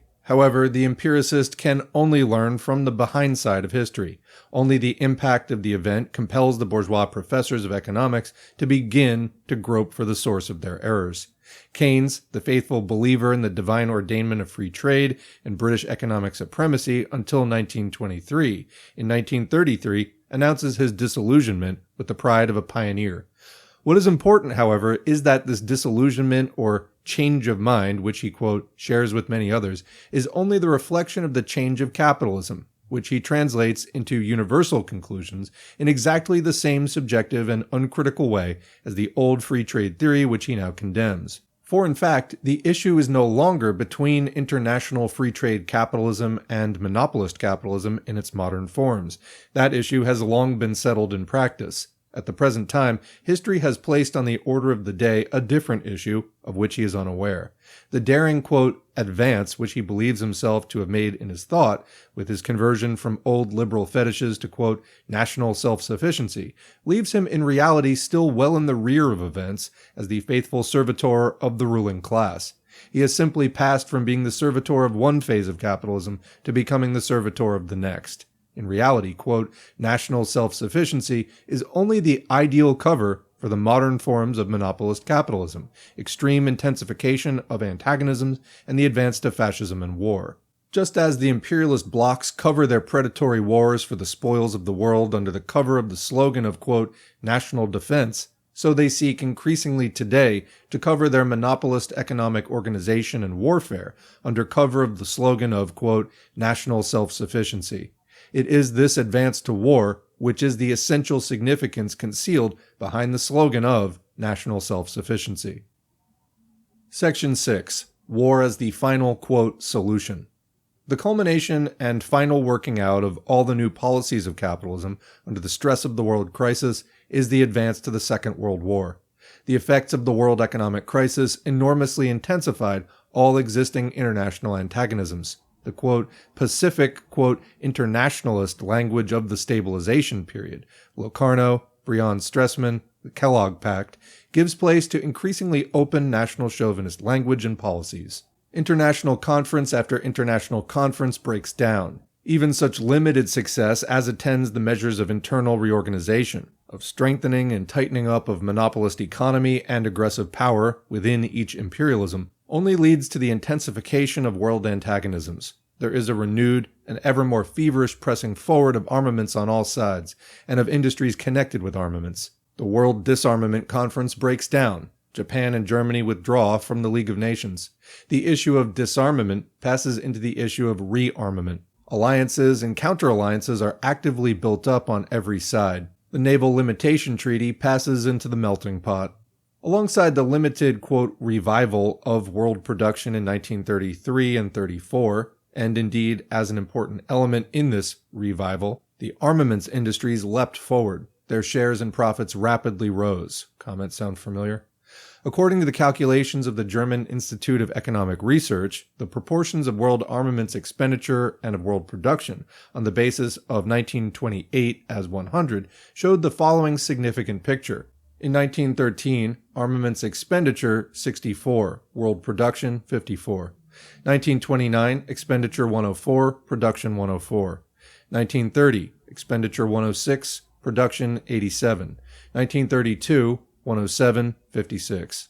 The total world armaments expenditure in 1934, according to the same authority, amounted to £2.5 billion, or 3 times the level of 1913. 1935 showed a still steeper rise. The expression now begins to become open in capitalist circles that the only final, quote, solution of the crisis is war. In The Means to Prosperity, issued in 1933, Keynes noted the trend, quote, cynics conclude that nothing except a war can bring a major slump to its conclusion, unquote. The New York Financial Journal, The Analyst, wrote in the spring of 1933, quote, that there is a large possibility of a European war in the very near future can hardly be denied recognition. We were lifted from a business depression in 1914 by the outbreak of a great war. It would be a curious repetition of function if another war should again come to our industrial rescue, unquote. For the wolves and jackals of finance capital, war represents, quote, our industrial rescue. The gathering expectation of the close approach of war finds increasingly frequent expression in the speeches of the statesmen of all countries. Typical was Mussolini's War Today declaration in his speech to the officers at the Italian army maneuvers in August 1934, quote, war is in the air and might break out at any moment. We must prepare not for a war tomorrow, but for a war of today, unquote. In July 1934, Marshal Pétain declared in his speech to the Reserve Officers' Conference at St. Malo that the next war would break out like a, quote, lightning flash. Baldwin, in advocating the new British air program in the House of Commons in July 1934, reported, quote, a greater sense of uneasiness, of malaise in Europe than we have hitherto experienced, unquote. The propaganda of war spreads. War begins to be presented as the heroic alternative, the last hope, the, quote, way out from the unending nightmare of economic crisis, misery, and unemployment. Fascism, the most complete expression of modern capitalism, glorifies war. The filthy sophism, war means work, begins to be circulated by the poison agencies of imperialism, and it filters down to the masses. It is a measure of the stage reached by capitalist civilization that today, before the leading capitalist countries, other than Japan, are yet directly involved in war, While there are still nominally conditions of peace, it is possible for such an argument to be seriously presented and widely repeated and actually discussed, that murder is the only way to provide men and women with work and livelihood. All today see the ever more visible approach of war. Rising alarm is expressed in many quarters of bourgeois opinion who see the ruin and destruction of the entire existing society involved in the menace of renewed world war. But these sections of anti-war opinion see only the question of war in isolation and concentrate their efforts on capitalist, quote, machinery to avoid war, without realizing that such machinery of imperialism can only function as machinery to organize the future war in the name of, quote, ideal symbols. Bourgeois pacifism, which, in the name of these symbols, preaches support of the various imperialist states, becomes an indispensable part of the war preparations of imperialism. The success of the fight against war depends on the strength of the mass struggle, and cannot be separated from the fight against imperialism. War is only the continuation and working out of the crisis of capitalism and of the present policies of capitalism. It is inseparable from these and cannot be treated in isolation. All the policies of capitalist reorganization, all the policies of fascism, can only hasten the advance to war. This is equally true of the line of a Roosevelt, a MacDonald, or a Hitler. War is no sudden eruption of a new factor from outside, a vaguely future menace to be exercised by special machinery, but is already in essence implicit in the existing factors, in the existing driving forces and policies of capitalism. All the existing policies of capitalism are policies of ever-sharpening war, of ever more formidably organized imperialist blocs, of tariff war, of gold war, of currency war, of war with every possible economic, diplomatic, and political weapon. It is no far step from these to the final stage of armed war. All the existing policies of capitalism are more and more dominantly policies of destruction. The capitalists are today the destructive force in human society. All their most typical modern policy, from super tariffs and debt enslavement of whole states to burning foodstuffs and devastating cotton plantations, from dismantling plant and machinery to throwing millions of skilled and able workers on the scrap heap of starvation, is a policy of destruction of human effort and labor, the strangling of production, the destruction of life. War is only a continuation of this policy. It is no far step from spending millions of pounds to buy up machinery in order to destroy it, to spending millions to produce guns and warships and munitions to be blown up into the air. It is no far step from condemning millions of human beings to the death in life of unemployment as, quote, superfluous, to the final solution of disposing of their lives and bodies by bomb and gas and chemical, for the greater profit of whatever group of capitalists can gain most in the redivision of the world by the Holocaust. But this does not mean that war, any more than fascism, presents the final, quote, solution of the crisis of capitalism. On the contrary, war, like fascism, is today the outcome of the intensified contradictions of capitalist society in decay, but neither solve those contradictions. On the contrary, both bring out those contradictions to the most extreme point, organize upon their basis, and lay bare the deep disintegration of existing society, both internally and internationally, to the point of destruction. The crisis extends and develops through these forms to yet greater intensity, and thereby only reveals the more sharply that the sole final solution lies in the social revolution. Chapter 4. What is Fascism? What is fascism? In the first 3 chapters of this book, attention has been deliberately concentrated on the developing tendencies of modern capitalist society as a whole since the war, in place of limiting attention to the distinctively, quote, fascist countries, Italy, Germany, etc. Such a survey has revealed how close is the parallel which can be traced in every field, economic, political, and ideological, between the increasingly dominant tendencies of theory and practice of all modern capitalism since the war, and the professedly peculiar theory and practice of fascism. Fascism, in fact, is no peculiar, independent doctrine and system arising in opposition to existing capitalist society. Fascism, on the contrary, is the most complete and consistent working out, in certain conditions of extreme decay, of the most typical tendencies and policies of modern capitalism. Let's read that again. Fascism is the most complete and consistent working out, in certain conditions of extreme decay, of the most typical tendencies and policies of modern capitalism. So in other words, fascism is not some third way in opposition to capitalism. It is modern capitalism, under certain conditions of extreme decay, just basically working out the logical conclusions of what it has to do. Continuing, what are these characteristics which are common, subject to a difference in degree, to all modern capitalism and to fascism? The most outstanding of these characteristics may be summarized as follows. 1. The basic aim of the maintenance of capitalism in the face of the revolution, which the advance of the productive technique and of class antagonisms threatens. And comment if you're not clear on what Dutt means there, go back to the earlier chapters because it's covered at length. 2. The consequent intensification of the capitalist dictatorship. 3. The limitation and repression of the independent working class movement, and building up of a system of organized class cooperation. Comment, advanced capitalism, and especially fascism, really seeks to subvert the class struggle and to replace it with anything it can, and oftentimes it tries to replace it with national, ethnic, religious, or racial struggle. So within whatever the national, ethnic, religious, and/or racial group, there needs to be national unity, class collaboration. It needs to suppress the class struggle, in other words. Continuing. 4. The revolt against and increasing supersession of parliamentary democracy. 5. The extending state monopolist organization of industry and finance. 6. The closer concentration of each imperialist bloc into a single economic political unit. 7. The advance to war as the necessary accompaniment of the increasing imperialist antagonisms. All these characteristics are typical, in greater or lesser degree, of all modern capitalist states, no less than of the specifically fascist states. In this wider sense, it is possible to speak of the development toward fascism of all modern capitalist states. The examples of the Roosevelt and Brüning regimes offer particular illustrations of near-fascist or pre-fascist stages of development toward complete fascism within the shell of the old forms. Nor is it necessarily the case that the development of fascism takes the same form in detail in each country.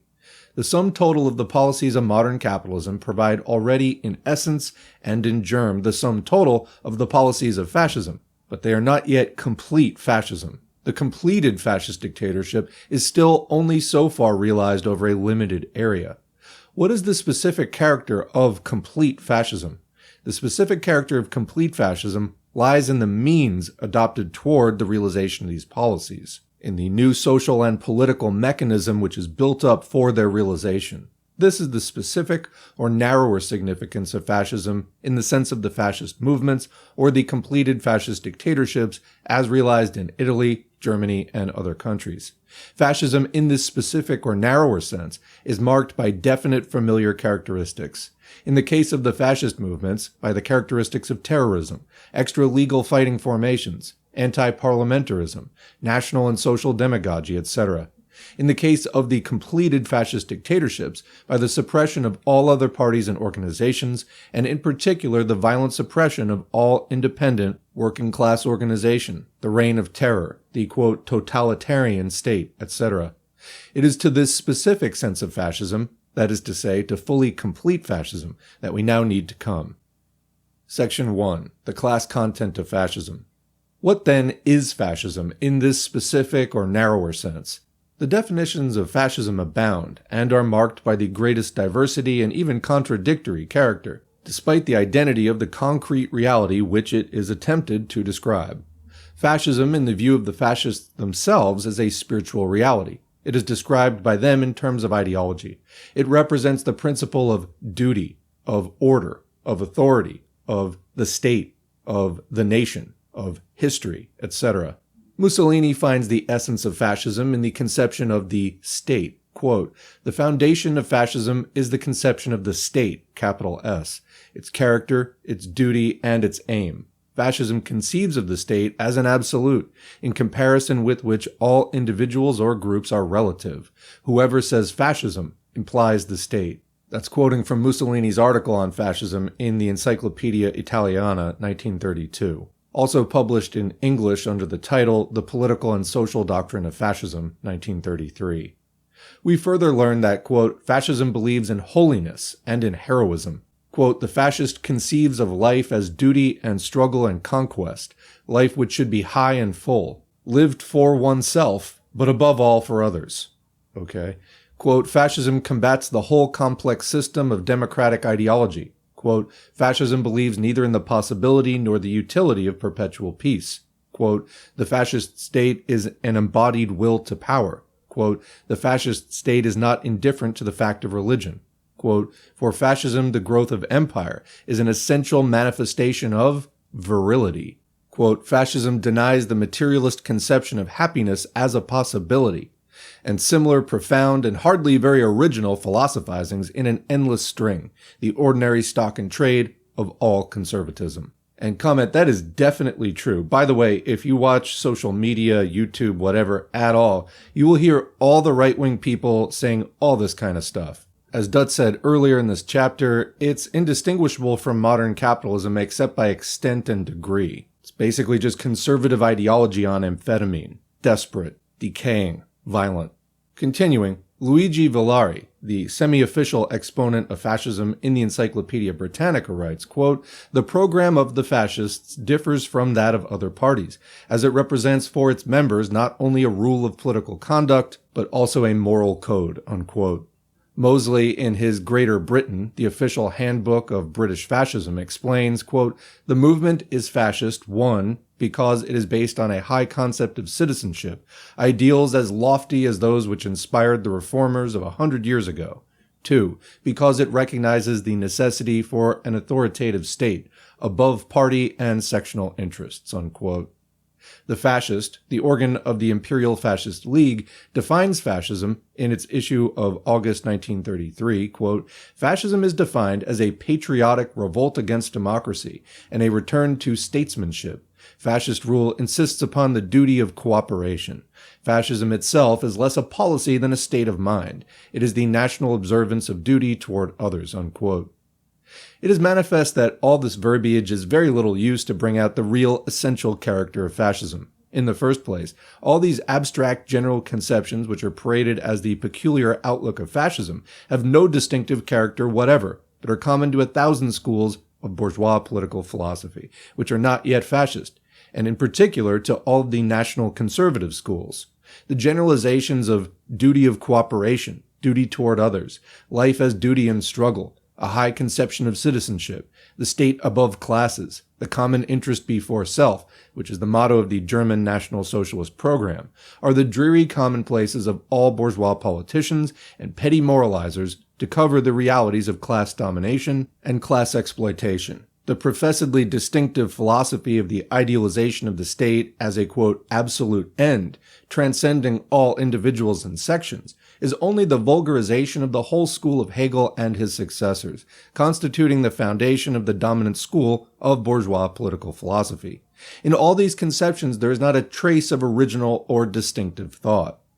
In the second place, it is in fact incorrect to look for an explanation of fascism in terms of a particular theory in ideological terms. Fascism, as its leaders are frequently fond of insisting, developed as a movement in practice without a theory. Quote, in the now distant March of 1919, said Mussolini in his Encyclopedia article, since the creation of the Fascist Revolutionary Party, which took place in the January of 1915, I had no specific doctrinal attitude in my mind, unquote, and only later endeavored to invent a theory in order to justify its existence. Comment, what did Lenin say? No revolutionary movement is possible without a revolutionary theory. Continuing. Fascism, in fact, developed as a movement in practice, in the conditions of threatening proletarian revolution, as a counter-revolutionary mass movement supported by the bourgeoisie, employing weapons of mixed social demagogy and terrorism to defeat the revolution and build up a strengthened capitalist state dictatorship, and only later it endeavored to adorn and rationalize this process with a, quote, theory. It is in this actual historical process that the reality of fascism must be found, and not in the secondary derivative attempts post festum at adornment with a theory. No less unsatisfactory are the attempted anti-fascist interpretations of fascism in terms of ideology or abstract political conceptions.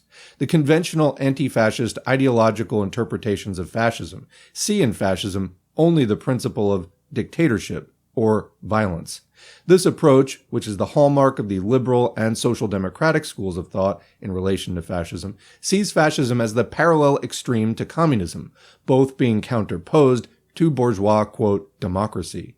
Fascism is defined as dictatorship from the right, in contrast to communism, which they define as dictatorship from the left. This line is characteristically expressed in the Labour Party manifesto of March 1933 on, quote, democracy versus dictatorship, in explanation of the Labour refusal of the United Working Class Front against fascism. Comment, in other words, no, we won't join you communists against fascism because you're just red fascists. You're dictators from the left. The reality, of course, being that liberals of every stripe, up to and including social democrats, actually prefer fascism because it doesn't threaten capitalism. And so bourgeois, quote, anti-fascism, pseudo-anti-fascism, ultimately is impotent because fascism is just an outgrowth of the same system that they are interested in defending. And the reason it sprang up in the first place is because that system of capitalism needed more vigorous defense and needed stronger glue to try to hold its situation of decay together.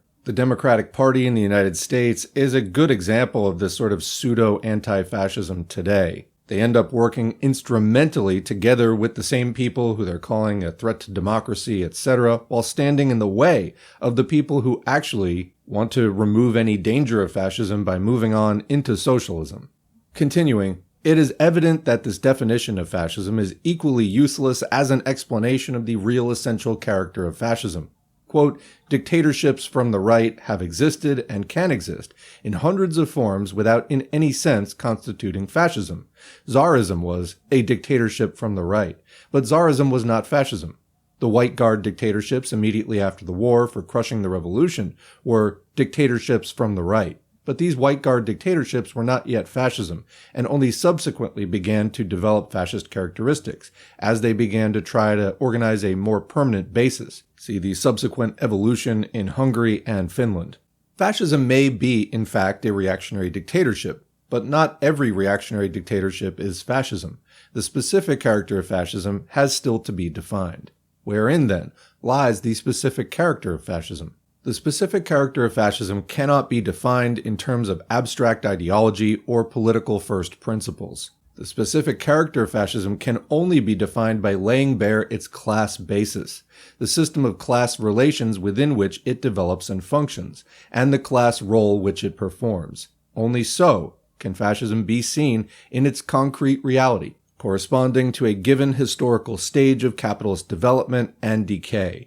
As soon, however, as we endeavor to come to the class analysis of fascism, we find ourselves confronted with a diametrical opposition of two viewpoints. In the one viewpoint, fascism is presented as an independent movement of the middle class, or petty bourgeoisie, in opposition to both the proletariat and to large-scale capital. In the other viewpoint, fascism is presented as a weapon of finance capital, utilizing the support of the middle class, of the slum proletariat, and of demoralized working class elements against the organized working class, but throughout acting as the instrument and effective representative of the interests of finance capital. Only when we have cleared this opposition and what lies behind it can we finally come to the real definition of fascism. So that's the end of that section, and I'm reminded here of the Mussolini quote from earlier, where he's like, we just started a movement, we didn't have a theory. What does this really imply? Well, Mussolini started out as a socialist and then became this fascist thing. Well, what is this thing that he became and why did he become it? Well, there's a number of videos on this. I would point you to Bess D. Marx, B-E-S space D period Marx, has some great videos about Mussolini in particular and fascism in general. But specifically, there is the point which always stands out to me, which is that Mussolini was on the MI5 British intelligence payroll during World War I. This is part of why he flipped. They paid him a lot of money to go and beat up anti-war protesters during World War I.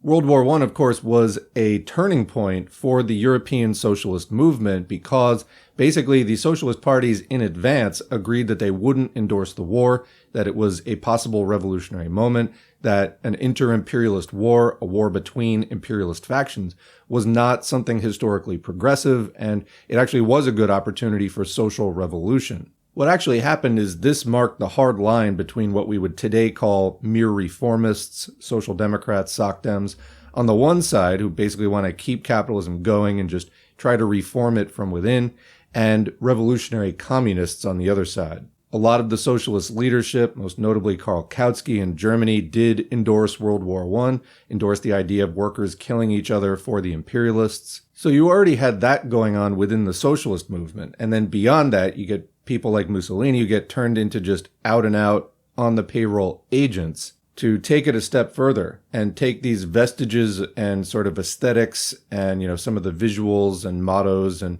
all of that kind of stuff, the dressing of a socialist movement, and then hollow it out, stuff it full of sort of just rabid national conservatism, and there you go. But in the sense of they didn't have a theory, it was basically just adapting to the situation. They could be whatever tool the big capitalists needed. That was really their job. So, any theory would really just get in the way. The only theory was just uphold capitalism at all costs, no matter how much you have to lie, mislead, etc. So in that sense, it definitely was a very practically oriented movement. And then you have point 2. Is fascism just an independent movement of the middle class, the petty bourgeoisie, the little guy trying to fight back against big capital? Or is it actually big capital creating a social movement using whatever social weapons it has at hand? For example, the middle class, the slum proletariat, and the demoralized working class elements. Basically, people from other classes who lack the class consciousness to see through this manipulation. And who is big business, large-scale capital, the 1%, etc., using them to attack? It's the organized working class. Why? Because the organized working class is the only group who can do what big capital fears: fight effectively for social revolution. It's the only group capable of leading the struggle for social revolution, which is the only way to end this entire process. And so today, in the early 21st century, the United States, for example, is basically at a century-long low in terms of the percent of the workforce which is unionized. And conversely, the petty bourgeoisie is more vicious than ever, and the slum proletariat or working class, which is basically so hopelessly intergenerationally impoverished that they basically have very little hope of getting jobs and doing the kind of self-supporting proletarian thing, which is structural. It's caused by all kinds of capital flight from the cities and so on, targeted underdevelopment of certain areas, and then of just the generally demoralized working class elements who've kind of given up on the struggle, and they're not, members of a union, even though they maybe could be, or they quit their union, etc. These elements abound and are very numerous compared to that 10% of the proletariat, which is actually unionized. And then even a lot of the unions are very tepid, not militant at all, dominated by reformist ideology and so on. So this gives, decade after decade of rule, continued rule to big capital. All right, anyway, let's go on to the next section. Section 2, middle class revolution or dictatorship of finance capital. Fascism is commonly presented as a, quote, middle class, i.e. petty bourgeois movement. There is an obvious measure of truth in this, in the sense that fascism, in its inception, commonly originates from middle class or petty bourgeois elements, directs a great deal of its appeal to the middle class, to small business and the professional classes, against the organized working class and the trusts and big finance. It draws a great part of its composition, and especially its leadership, from the middle class, and it is soaked through with the ideology of the middle class, of the petty bourgeoisie under conditions of crisis. So far, there is common agreement as to the obvious facts. But fascism is also often presented as a middle-class movement in the sense of an independent movement of the middle class, as a, quote, third party, independent of capital or labor, in opposition to both the organized working class and large-scale capital. The fascist dictatorship is accordingly presented as a conquest of power by the middle class, in opposition to both the organized working class and to the previous domination of finance capital. This conception is common in liberal and social democratic treatments of fascism. Thus, the liberal labor New Statesman and Nation wrote on October 28, 1933, quote, "The collapse of capitalism does not at all necessarily lead to the seizure of power by the proletarians, but more probably to the dictatorship of the middle class. This is surely the Achilles heel of communist theory," unquote. Brailsford, the leading theorist of English social democracy, writes, quote, "If the Marxist conception of history be sound, somewhere surely on the surface of this stricken planet, the increasing misery of the workers should have produced some aggressive stirring." That is nowhere the case. Okay. There is, however, an aggressive class which has made in one great industrial country its revolutionary stroke. The German Nazis are emphatically the party of the small middle class. This class rose and captured the machinery of the state because it was miserable and desperate. It shrank in terror from the menace of large-scale commerce. Unquote. That's by Brailsford in an article, No Hands Wanted, in the New Clarion, July 8, 1933. So, according to Brailsford in 1933, nowhere on the surface of the planet has the misery of the workers produced an aggressive stirring. Okay. And again, quote, a militant middle class with its daredevil younger generation to lead it faces the organized workers. If on both sides there has developed a distrust in parliamentary procedure and a contempt for its dilatory and irresolute ways, the issue between them can be decided only by force. The class which first decides to organize itself for this new phase will enter the contest with an overwhelming advantage. Unquote. That's again Brailsford from an article, Will England Go Fascist? In the News Chronicle, November 28, 1933. The Socialist Review, in January 1929, published an article entitled The Third Nation, arguing that, quote, the assumption at the root of all communist theory, unquote, of a basic division between the capitalists and the proletariat as the decisive issue of modern society was false. Quote, apart from the capitalists and the proletariat, and between them, there is a third class. Here, then, is the fundamental question for Marxists. Does this class exhibit the characteristics of a subject class about to make a bid for supremacy? A possible answer is that, in one country, Italy, they have already emerged as a revolutionary class. The fascist revolution was essentially a revolution of the third class, unquote.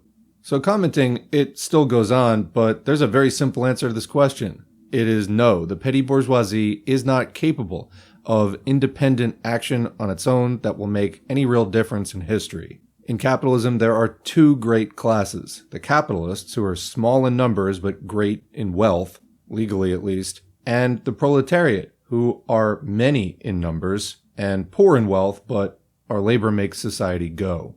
The petty bourgeoisie is neither. It neither has great numbers, nor does it have great wealth. It has some of each, but it doesn't have enough to act on its own in a historically relevant way. All it can do really is side with one of the two classes. It more often tends to side with the big bourgeoisie, but some of the lower petty bourgeoisie, who maybe have been proletarian at one time or another, and maybe has the class consciousness to see some of the historical writing on the wall, might be more inclined to side politically with the proletariat when push came to shove, although arguably this is a more rare situation. And the big bourgeoisie, the 1%, they really don't mind leading this 10% around by the nose, especially when they think that they're doing it all by themselves. Continuing. The American would-be, quote, Marxist journal, The Modern Monthly, says in an editorial on What is Fascism, quote, the first task of the fascist dictatorship was to wrest state power from the hands of the private bankers, industrialists, and landlords who possessed it.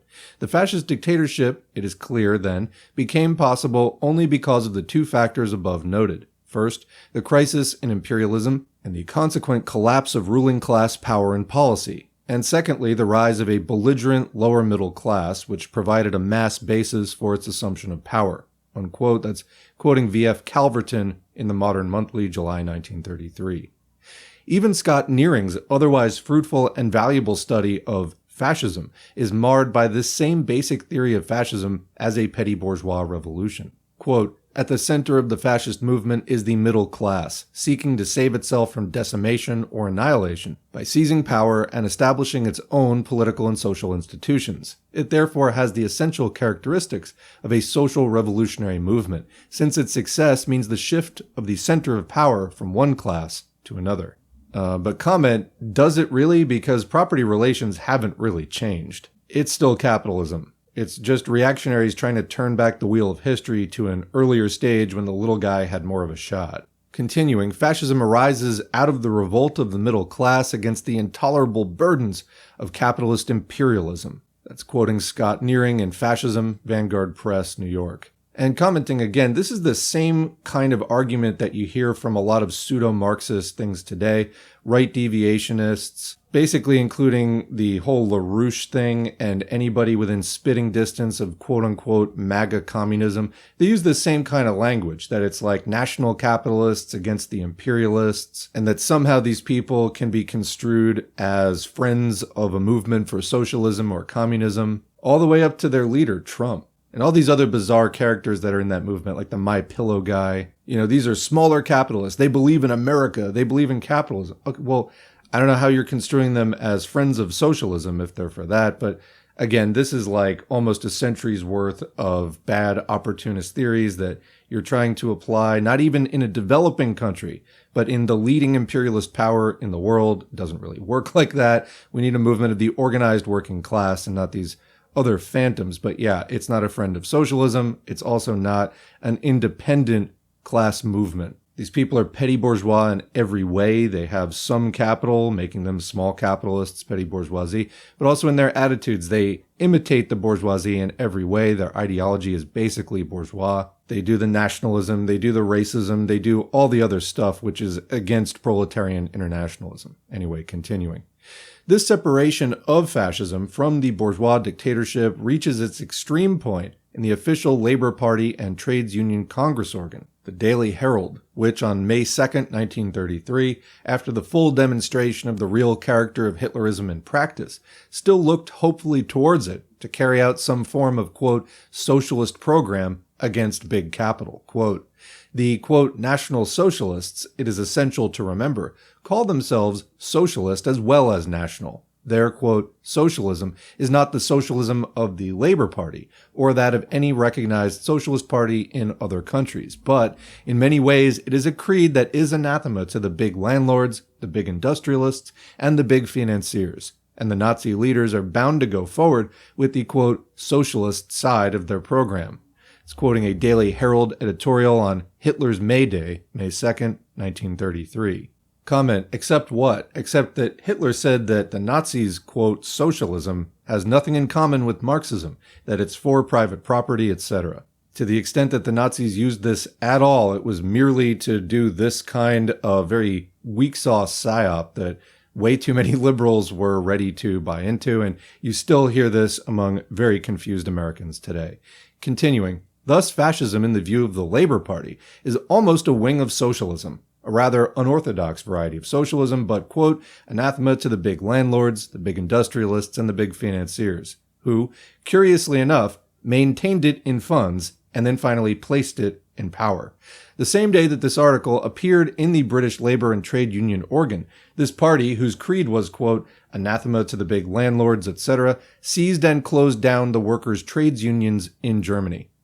It is evident that this view of fascism as a petty bourgeois revolution against the big bourgeoisie is incorrect in fact and dangerous in the extreme to any serious understanding of the real character of fascism and of the fight against it. That it is incorrect in fact is manifest from the most elementary survey of the actual history, development, basis, and practice of fascism. The open and avowed supporters of fascism in every country are the representatives of big capital, the Thyssens, Krupps, Mons, Daterdings, and Owen Youngs. Fascism, although in the early stages making a show of vague and patently disingenuous anti-capitalist propaganda to attract mass support, is from the outset fostered, nourished, maintained, and subsidized by the big bourgeoisie, by the big landlords, financiers, and industrialists. Footnote here, see Maurer, Germany Puts the Clock Back, 1933, for a characteristic report of a private conversation of a leading Jewish banker in Berlin who, quote, to a somewhat bewildered gathering in a drawing room in plutocratic Berlin, unctuously explained how for years he had been a heavy subsidizer of the National Socialists, unquote.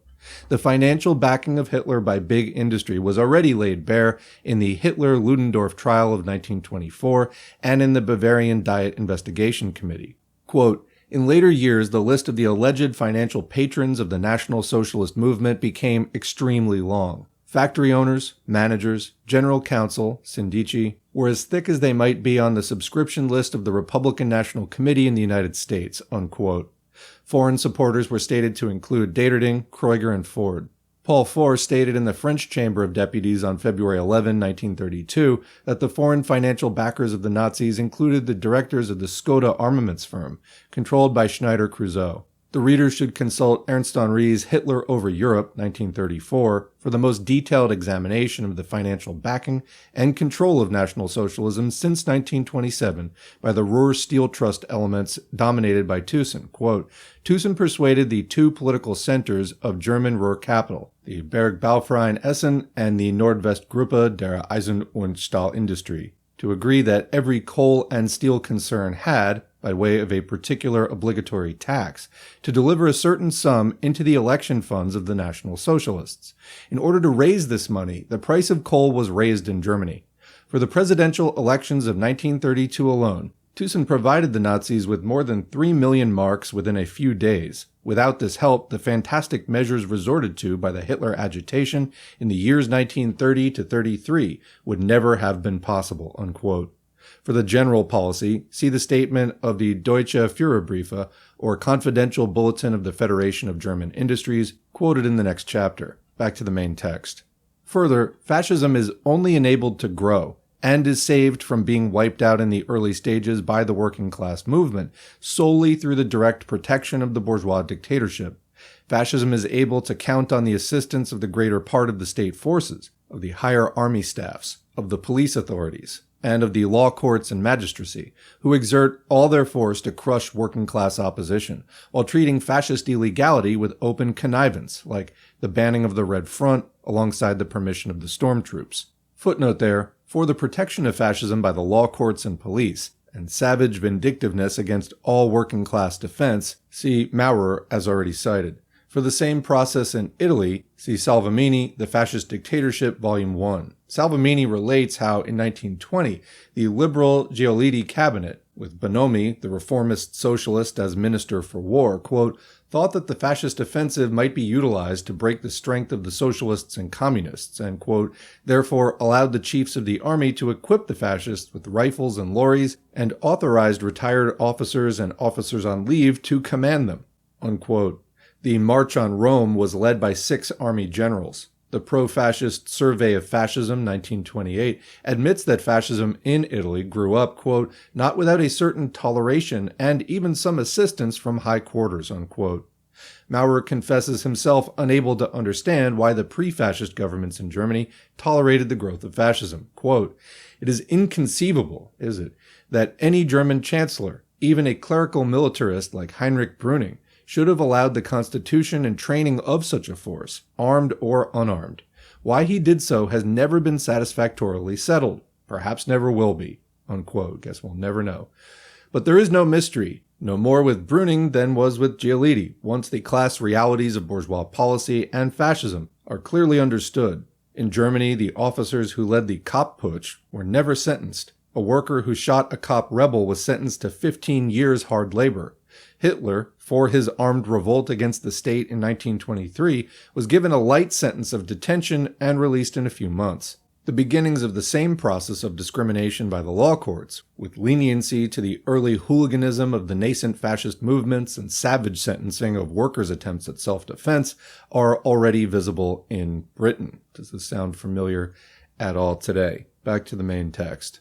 Finally, has fascism, quote, conquered power from the bourgeois state dictatorship? Fascism has never conquered power in any country. In every case, fascism has been placed in power from above by the bourgeois dictatorship.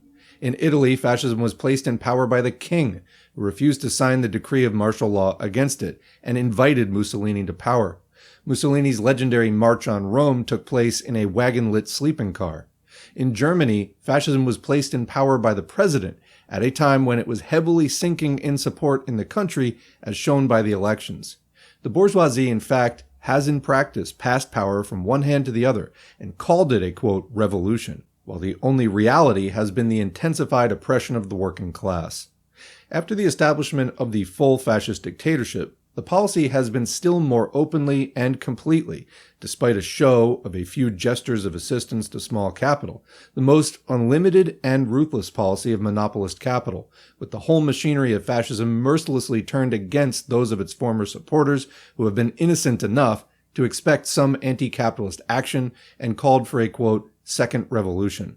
Footnote here, the argument sometimes put forward that the elimination of Hugenberg from the Nazi national government represented a breach between the Nazis and big capital, and the defeat of the latter is a childishly superficial attempt to substitute the fate of an individual for the really decisive social forces.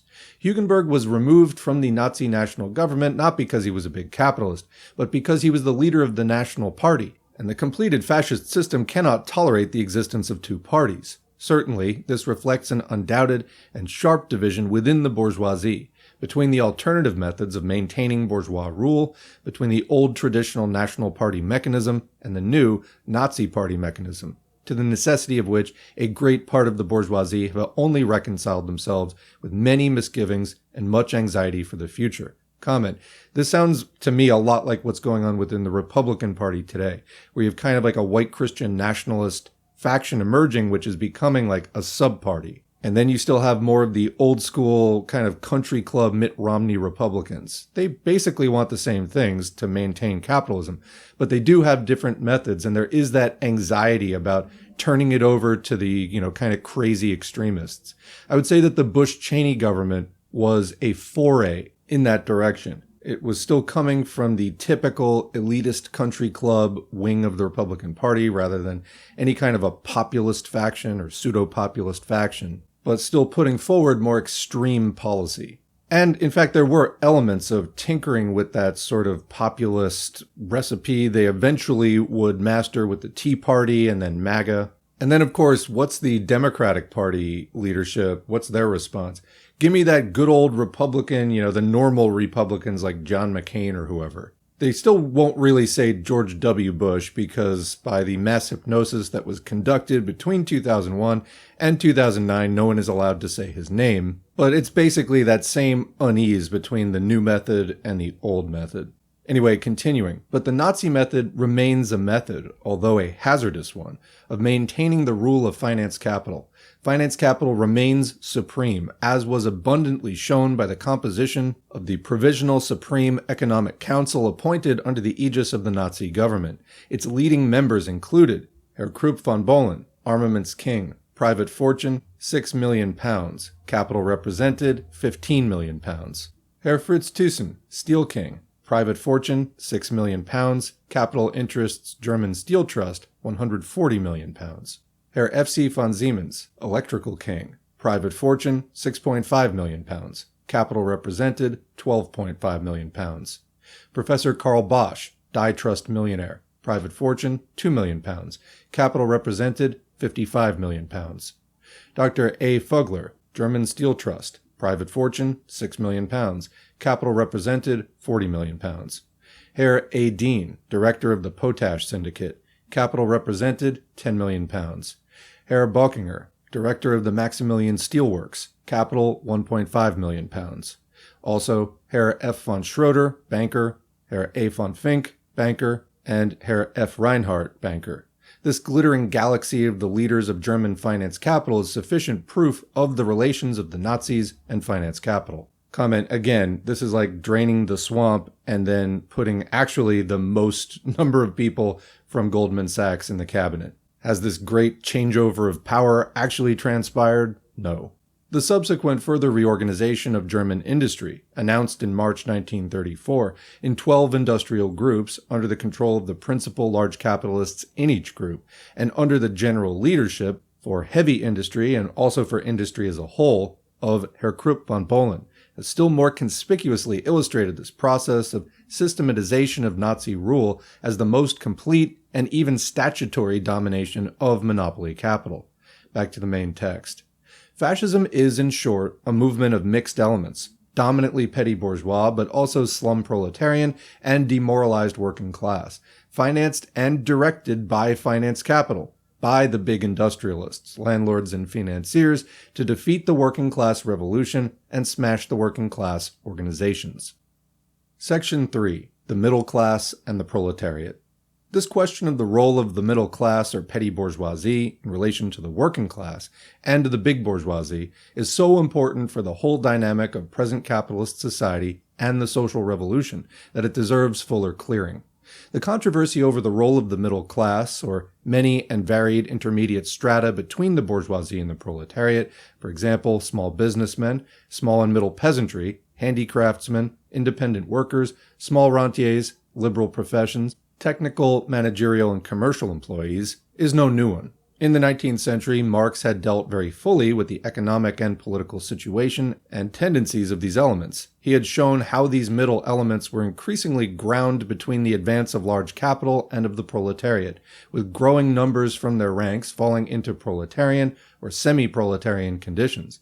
He had shown their vacillating and unstable political role, now siding with the bourgeoisie and now with the proletariat, torn between their bourgeois prejudices, traditions, and aspirations, and the actual process of ruination and proletarization at work among them. And he had shown how the proletariat should win the alliance of the lower strata of the peasantry and urban petty bourgeoisie under its leadership in order to conquer power. In the beginning of the imperialist era, the question of the middle class was anew raised sharply to the forefront by Bernstein and the revisionists in the last years of the 19th century and the first years of the 20th. The revisionists challenged Marx's teaching of the increasing proletarization of the middle strata and consequent increasing sharpness of the issue between capitalism and the proletariat. On the contrary, they argued that the middle class was growing and pointed to the figures of income returns, property returns, and shareholding to prove the growth of the middle class. On this basis, they denied Marx's revolutionary teaching, saw instead the increasing harmony of classes and democratization of capital, and looked to the gradual peaceful advance towards socialism through capitalist reorganization, social reform, and state intervention. Comment for more on this and debunking it, see Rosa Luxemburg's Reform or Revolution, available here on the channel. Continuing. What the revisionists really represented, as is now abundantly clear, was the growth of the, quote, new middle class of salaried employees of capitalism. In fact, the process predicted by Marx was abundantly realized through the course of the 19th century. The concentration of capital went forward at an increasing pace. Large-scale capital pressed small-scale capital to the wall. The former small owners and independent workers became, as Marx said, quote, overseers and underlings. In this way, a new middle class came more and more to the front, based on the increasing disappearance of the old independent small owners. This new middle class resembled the old in its two-faced position and outlook, between the bourgeoisie and the proletariat, and its dreams of occupying a, quote, independent position above the class struggle. But it was already dependent for its livelihood on employment under large capital, and no longer primarily on its own property. Thus, the development of this new middle class was in fact a stage in the process of proletarization, in the increasing divorce of the ever-widening mass of the population from an independent property basis, and its lower strata began to draw closer to the proletariat and to the proletarian movement. These were the beginnings of middle-class trade unionism, recruiting to social democracy. The distinctive outlook of this new middle class was typically expressed in England by Fabianism and the leadership of the Independent Labour Party. Against the revisionists, the Marxists were easily able to show not only that the development of this new middle class, increasingly replacing the old, was in reality a phase of the process of proletarization, but that further economic development was in turn affecting the position of this new middle class and creating a crisis in its ranks and a new stage of proletarization. The overstocking of the professional market, the turning out from the universities and technical schools of increasing numbers beyond the possibilities of employment, and the cutting down of personnel through the further concentration of businesses was already before the war creating a more and more sharp crisis of this new middle class. Comment already discussed in a previous chapter on mass unemployment. Continuing. This crisis of the middle class, both old and new, has been carried enormously forward in the post-war period. The operations of finance capital, inflation, currency, and exchange manipulations, share juggling, monopoly prices, and heavy taxation have played havoc with small savings and investments, and with the old stability of middle-class incomes. At the same time, unemployment and redundancy in all the professions has reached desperate heights. Quote, throughout the continent, wrote Keynes in his Treatise on Monetary Reform, pre-war savings of the middle class, so far as they were invested in bonds, mortgages, or bank deposits, have been largely or entirely wiped out. Unquote. The German property valuation returns showed that the number of those owning from 30 to 50,000 marks worth of property, or 1,500 to 2,500 pounds, fell from over 500,000 in 1913 to 216,000 in 1925. Owners of from 50 to 100,000 marks, or 2,500 to 5,000 pounds, fell from nearly 400,000 in 1914 to 136,000 in 1925. Although, despite the disillusionment of the wiping out of their savings by inflation, the middle class began hopefully to save anew after stabilization. The total of savings rapidly began to fall after the economic crisis, and is now threatened anew by the new wave of world inflation. In Britain, a marked decline in small savings is noticeable in the post-war period, even before the world economic crisis. Comment talking about the Great Depression here. Thus, while in 1909 to 13 the Post Office Savings Bank accounts registered a net increase of £12 million, in 1923 to 7 they registered a net decrease of £17 million, as well as a net decrease of government securities standing to their holders' credit by £18 million, or a total decline of £35 million. Trustee savings banks showed a net decline of £12 million. After allowing against this, the net increase in national savings certificates in the same period by £14 million, there is still left a total loss in these main forms of small savings between 1923 and 1927 of £33 million. If the impoverishment of the small middle class alongside the enrichment of monopoly capital is thus a characteristic feature of the post-war period, even more so is the increasingly desperate situation of overcrowding in the professions. The world economic crisis brought the situation to an extreme point. In Germany, it was reported that of 8,000 graduates from the technical colleges and universities in 1931 to 2, only 1,000 found employment in their professions. That's 1 in 8. According to a statement issued by the Prussian Minister of Education, of 22,000 teachers who completed their training in 1931 to 2, only 990 found posts. Wow, that's like 1 in 22. Quote, engineers have become mere wage earners, while of the technical school engineering graduates, only 1 in 5 found any job at all. Quoting H. Tiltman in Slump, 1932. R. Scheirer in Die Akademische Berufsschnitt 1932 reported that 45,000 graduated students were unemployed, and that this figure, it was estimated, would, in the absence of remedial measures, reach 105,000 by 1935. Here we can see a large part of the social basis for the desperate armies of fascism. The impoverished and desperate middle class is driven from its former Philistine slumbers into political activity. I'm going to read that again. The impoverished and desperate middle class is driven from its former Philistine slumbers into political activity. And boy, do they not know which end is up. But this political activity takes on a new character. Whereas the Bernsteinian dreams had seen in the middle class a stabilizing and harmonizing factor in the social structure, wedded to liberalism and social reform, and smoothing over the antagonism of classes, the new dispossessed and ruined middle class elements break out as an extremely unstable, violent force, potentially revolutionary or alternately ultra-reactionary, without clear social basis or consciousness, that's what I was just saying, but recklessly seeking any line of immediate action which may offer a hope of immediate relief. Relief from debts, state aid to small businesses, smashing the large stores, etc., or the prospect of jobs, the new bureaucracy, mercenary fighting forces, the displacement of Jews, war. In what direction, however, can these middle-class elements turn their political activity? They can, in practice, only line up in the service of either finance capital or of the proletariat. The myth of their, quote, independent role, of the, quote, third party, is still endeavored to be hung before them. The liberal Yellow Book, characteristically enough, endeavored to make much of the third party in industry as the force of the future. But these dreams are soon shattered by reality. For the ownership of the means of production is decisive, and to this the middle class can never aspire. Either finance capital, owning the means of production, can seek to make the middle class its auxiliary, giving a measure of employment, if diminishingly in production. Then, at any rate, increasingly in the tasks of violent coercion of the working class, like fascist militias, the police officer class, or the fascist bureaucracy. Or the proletariat, socializing the means of production, can at last give full scope to all the useful trained and technical abilities within the middle class in the gigantic tasks of social reconstruction. These are the only two alternatives before the middle class. The first is the line of fascism. The second is the line of communism.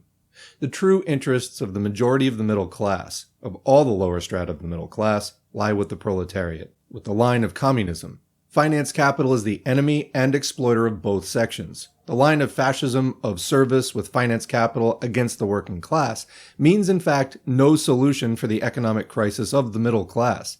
Alongside privileges and rewards for a handful, it means intensified servitude, oppression, and spoliation of the majority of the middle class at the hands of the great trusts and banks. Where the working class movement is strong, follows a revolutionary line, and is able to stand out as the political leader of the fight of all oppressed sections against large capital. There the mass of the petty bourgeoisie is swept in the wake of the working class. This was the general situation in the post-war revolutionary wave of 1919 to 20. During this time, fascism could win no hold. But where the working class movement fails to realize its revolutionary role, follows the leadership of reformism, and thus surrenders to large capital, and even appears to enter into collaboration with it. There, the discontented petty bourgeois elements and declassed proletarian elements begin to look elsewhere for their leadership. On this basis, fascism is able to win its hold. In the name of demagogic slogans against large capital and exploiting their grievances, these elements are drawn in practice into the service of large capital.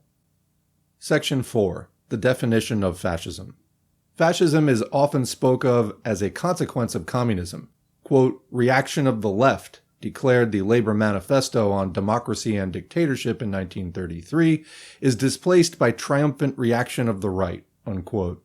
With strikingly similar identity of outlook to the Labour Party, the conservative leader Baldwin also declared, quote, fascism is begotten of communism out of civil discord. Whenever you get communism and civil discord, you get fascism, unquote, as he said in his House of Commons speech November 23, 1933.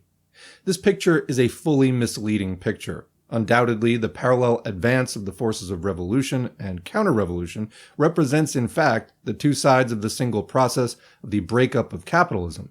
The continuous interaction of the opposing forces of revolution and counter-revolution was long ago described by Marx. But the inference attempted to be drawn from this that, if the working class follows the line of communism, then fascism will triumph, is the direct opposite of historical experience. The reality shows the exact contrary.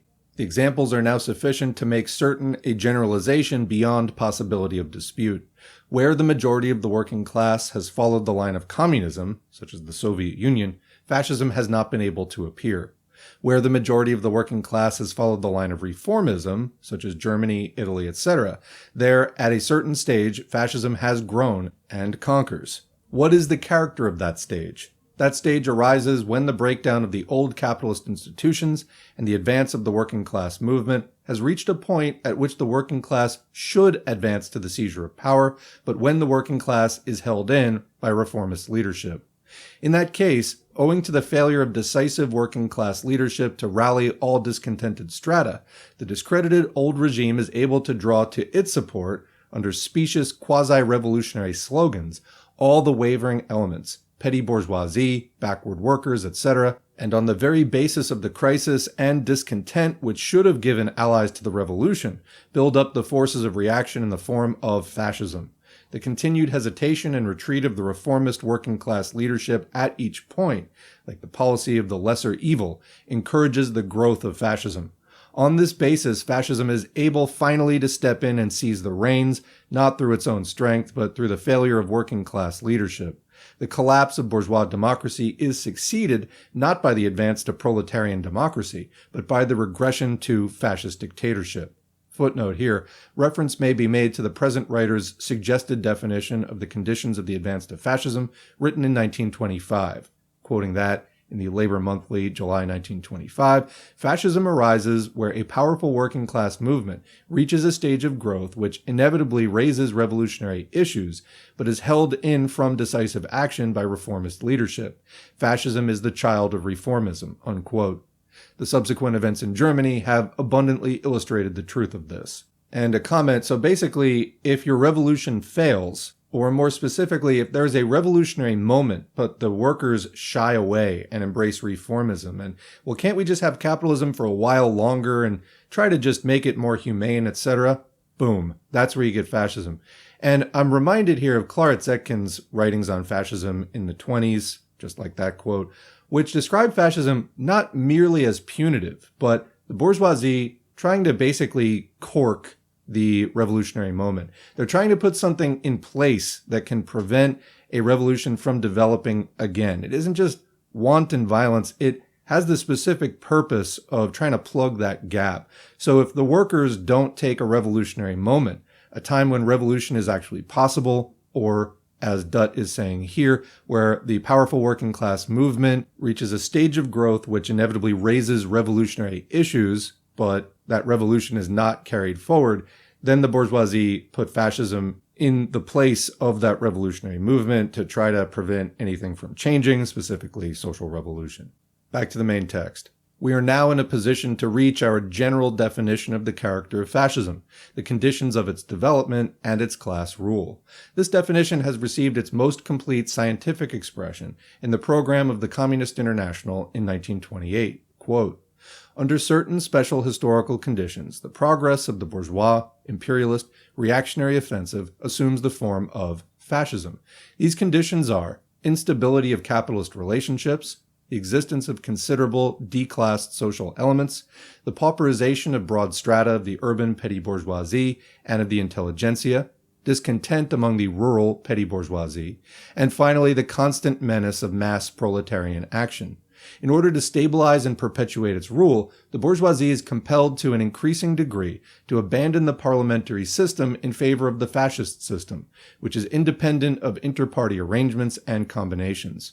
The fascist system is a system of direct dictatorship, ideologically masked by the, quote, national idea and representation of the, quote, professions, in reality representation of the various groups of the ruling class. It is a system that resorts to a peculiar form of social demagogy, such as anti-Semitism, occasional sorties against usurers' capital, and gestures of impatience with the parliamentary, quote, talking shop, in order to utilize the discontent of the petty bourgeois, the intellectual, and other strata of society, and to corruption through the building up of a compact and well-paid hierarchy of fascist units, a party apparatus, and a bureaucracy. At the same time, fascism strives to permeate the working class by recruiting the most backward strata of the workers to its ranks, by playing upon their discontent, by taking advantage of the inaction of social democracy, etc. The principal aim of fascism is to destroy the revolutionary labor vanguard, i.e., the communist sections and leading units of the proletariat. The combination of social demagogy, corruption, and active white or counter-revolutionary terror, in conjunction with extreme imperialist aggression in the sphere of foreign politics, are the characteristic features of fascism. In periods of acute crisis for the bourgeoisie, fascism resorts to anti-capitalist phraseology, but after it has established itself at the helm of state, it casts aside its anti-capitalist rattle and discloses itself as a terrorist dictatorship of big capital." Unquote. Alongside of this may be placed the parallel analysis of fascism in the resolution on the international situation of the same Sixth Congress of the Comintern in 1928. Quote, "The characteristic feature of fascism is that, as a consequence of the shock suffered by the capitalist economic system and of special objective and subjective circumstances, the bourgeoisie, in order to hinder the development of the revolution, utilizes the discontent of the petty and middle, urban and rural bourgeoisie, and even of certain strata of the declassed proletariat, for the purpose of creating a reactionary mass movement. Fascism resorts to methods of open violence in order to break the power of the labor organizations and those of the peasant poor, and to proceed to capture power. After capturing power, fascism strives to establish political and organizational unity among all the governing classes of capitalist society, the bankers, the big industrialists, and the agrarians, and to establish their undivided, open, and consistent dictatorship. It places at the disposal of the governing classes armed forces specially trained for civil war, and establishes a new type of state, openly based on violence, coercion, and corruption, not only of the petty bourgeois strata, but even of certain elements of the working class, office employees, ex-reformist leaders who have become governmental officials, trade union officials, and officials of the fascist party, and also poor peasants and declassed proletarians recruited into the fascist militia." Unquote. Finally, the short definition given by the 13th Plenum of the Executive of the Communist International in 1933 and repeated in the resolution of the 7th Congress in 1935 may be given. Quote, Fascism is the open terrorist dictatorship of the most reactionary, most chauvinist, and most imperialist elements of finance capital." Unquote. The further characteristics of fascism indicated in the above analysis, both in respect of its advance to power and of its program and practice after power, it will now be necessary to examine. Chapter 5. How Fascism Came in Italy. In the light of this general understanding of the character and role of fascism, and of the conditions of its development, it is now possible to examine more closely the concrete historical manifestations of fascism, and in particular its development in Italy and Germany. For this purpose, it is necessary first to review the conditions of the transition to fascism in these countries. It is then necessary to examine more closely the program and practice of fascism, especially as demonstrated in these two leading countries. Section 1. The priority of Italian fascism. Why did fascism, the outstanding development of modern capitalist policy, develop its distinctive and complete form in Italy, a secondary capitalist country? The question bears a certain analogy to the question often asked, why the world proletarian revolution should have conquered first not in the most advanced capitalist country, but in the relatively less developed Russia. In both cases, a general world development of the imperialist epoch first reached its specific form not at the main centers of world imperialism, but at that point where the complex of conditions, of extreme contradictions, made its appearance first possible, and only more slowly spread beyond the original country. The reasons for the opening of the world socialist revolution in Russia have long been cleared. Russia was the weakest link of world imperialism. It represented the combination on the one side of the weakest bourgeoisie and the greatest corruption and collapse of the old regime, and on the other side of the most politically developed proletariat, of the highest proportion of the proletariat in large-scale industry, and of the most conscious and highly trained revolutionary party of the proletariat, in established leadership of the majority of the workers. The case of Italy and fascism is more complex. In fact, embryonic forms of fascism already developed in other countries before Italy, notably in Finland, Hungary, Poland, and Germany. But it was in Italy that fascism was first elaborated into a complete system, and became during the succeeding decade the recognized principal model. Why was this? We have seen that fascism develops where the proletarian revolution draws visibly close, but is held in by reformist leadership. This was certainly the case in Italy after the war. But in the immediate post-war period, did not the proletarian revolution far more closely threaten in Germany than in Italy? Why then the difference, and the very much later development of fascism in Germany? The answer lies not only in the very much greater strength and long-drawn resistance of the German proletariat, but in the basic difference of conditions of the revolutionary movement in the two countries. In Germany, a mass revolution took place, but the social democracy was able to retain control of the main body of the working class movement and to rob the revolution of its fruits. In Italy, on the other hand, there was only the menace of a revolution. But the old social democratic leadership lost effective control of the mass movement. In consequence, the methods of the bourgeoisie in the two countries necessarily differed. In Germany, the proletarian revolution actually overthrew the old regime in 1918, but the workers were robbed of the fruits of their victory by the social democratic leadership. The task of the bourgeoisie in the first stage became to limit the successful revolution, whose victory could not for the moment be questioned. For this purpose, the direct governmental leadership of social democracy was essential to the bourgeoisie as the sole salvation. Only later, as the influence of social democracy weakened and the menace of the proletarian revolution grew, in spite of and against social democracy, did the German bourgeoisie require to bring into play the additional weapon of fascism against the working class.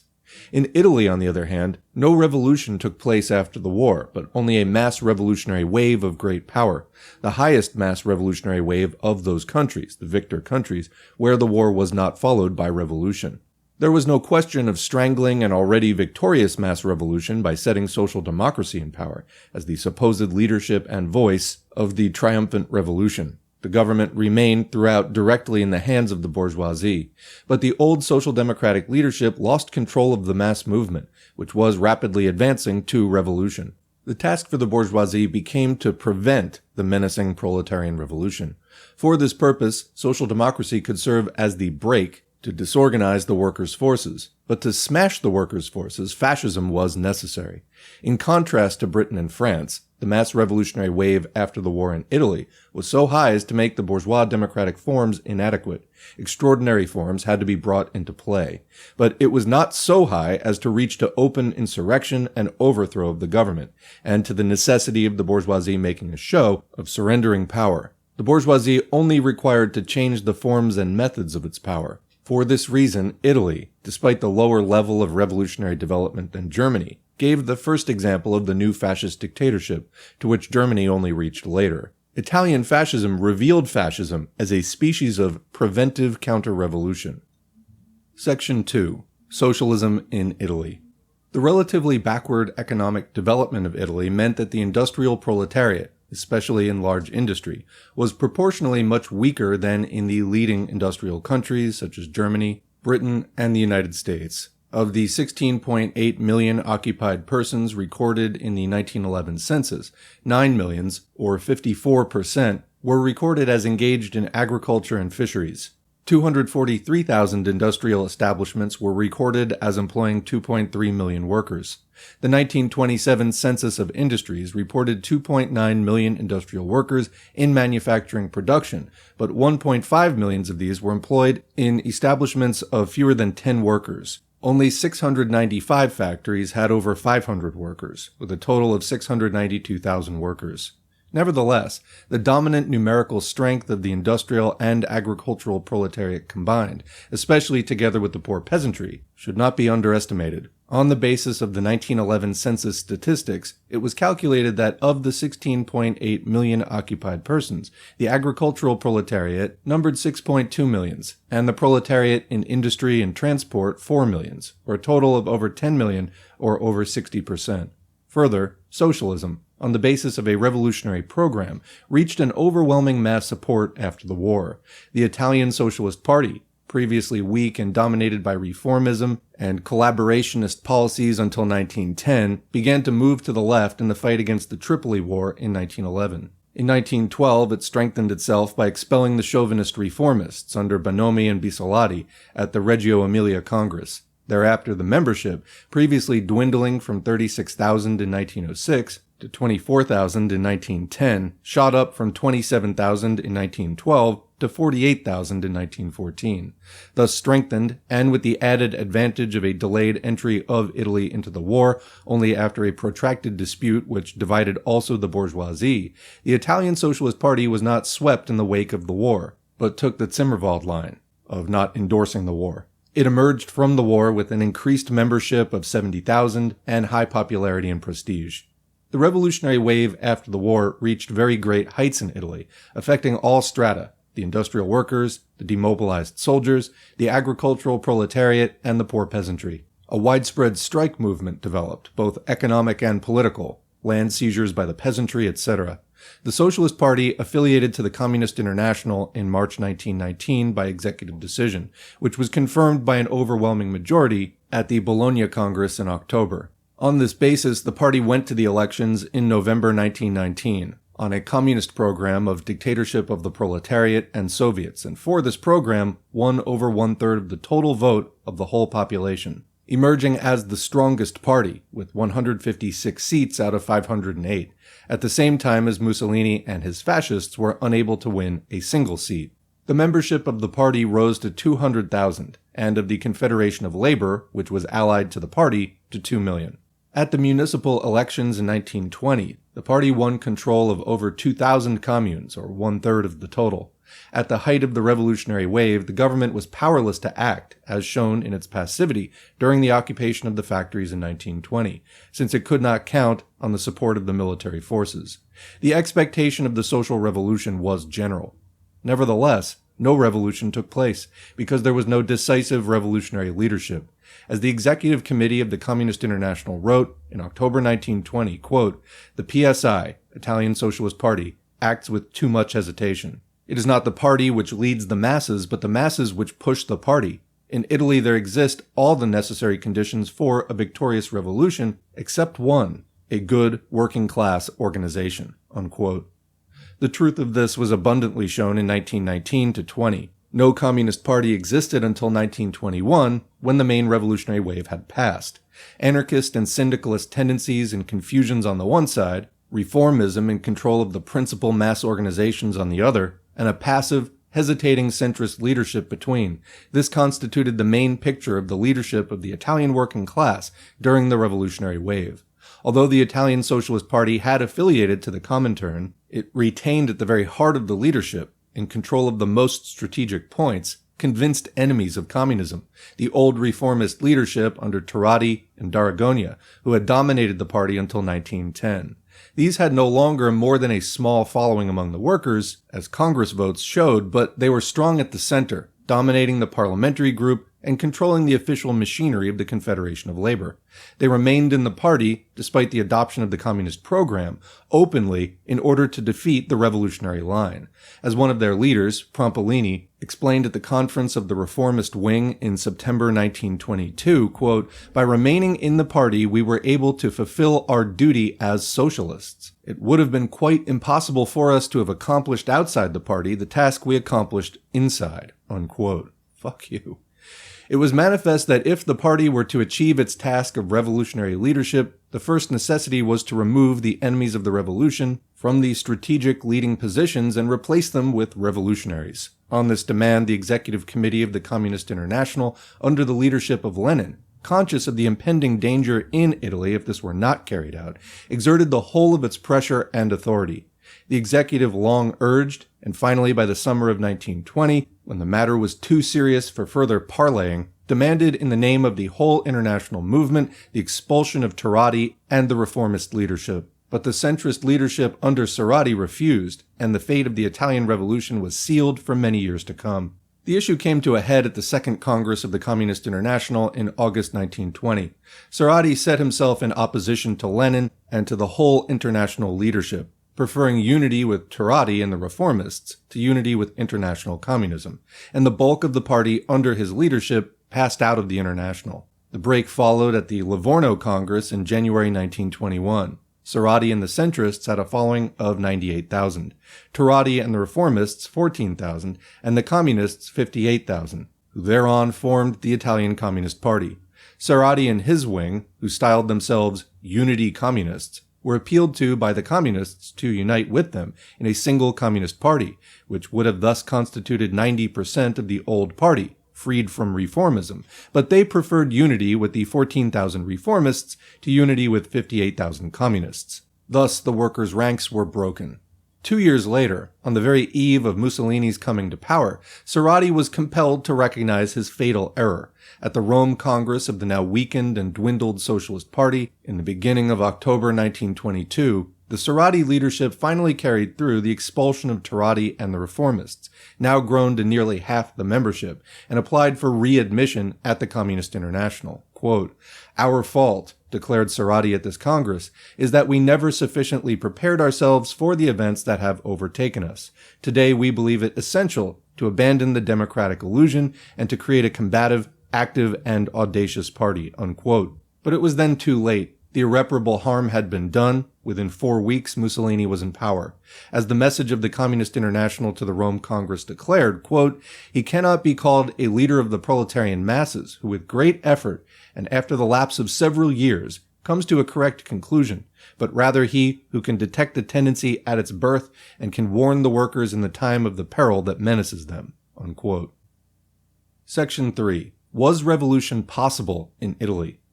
This understanding of the inner situation of Italian socialism during the critical years 1919 to 1922 is essential for the understanding of the failure of the Italian Revolution during those years, despite the favorable conditions and the readiness and self-sacrifice of the masses, and the resulting advance and victory of fascism. The revolutionary wave of 1919 to 1920 spent itself in a confusion of unorganized partial struggles and demonstrations without decisive leadership or concentrated aim. The Socialist Party gave out the watchword, "The revolution is not made, the revolution comes." That is literally backward. Under cover of this fatal non-Marxist conception, the responsibility of leadership was in fact abandoned.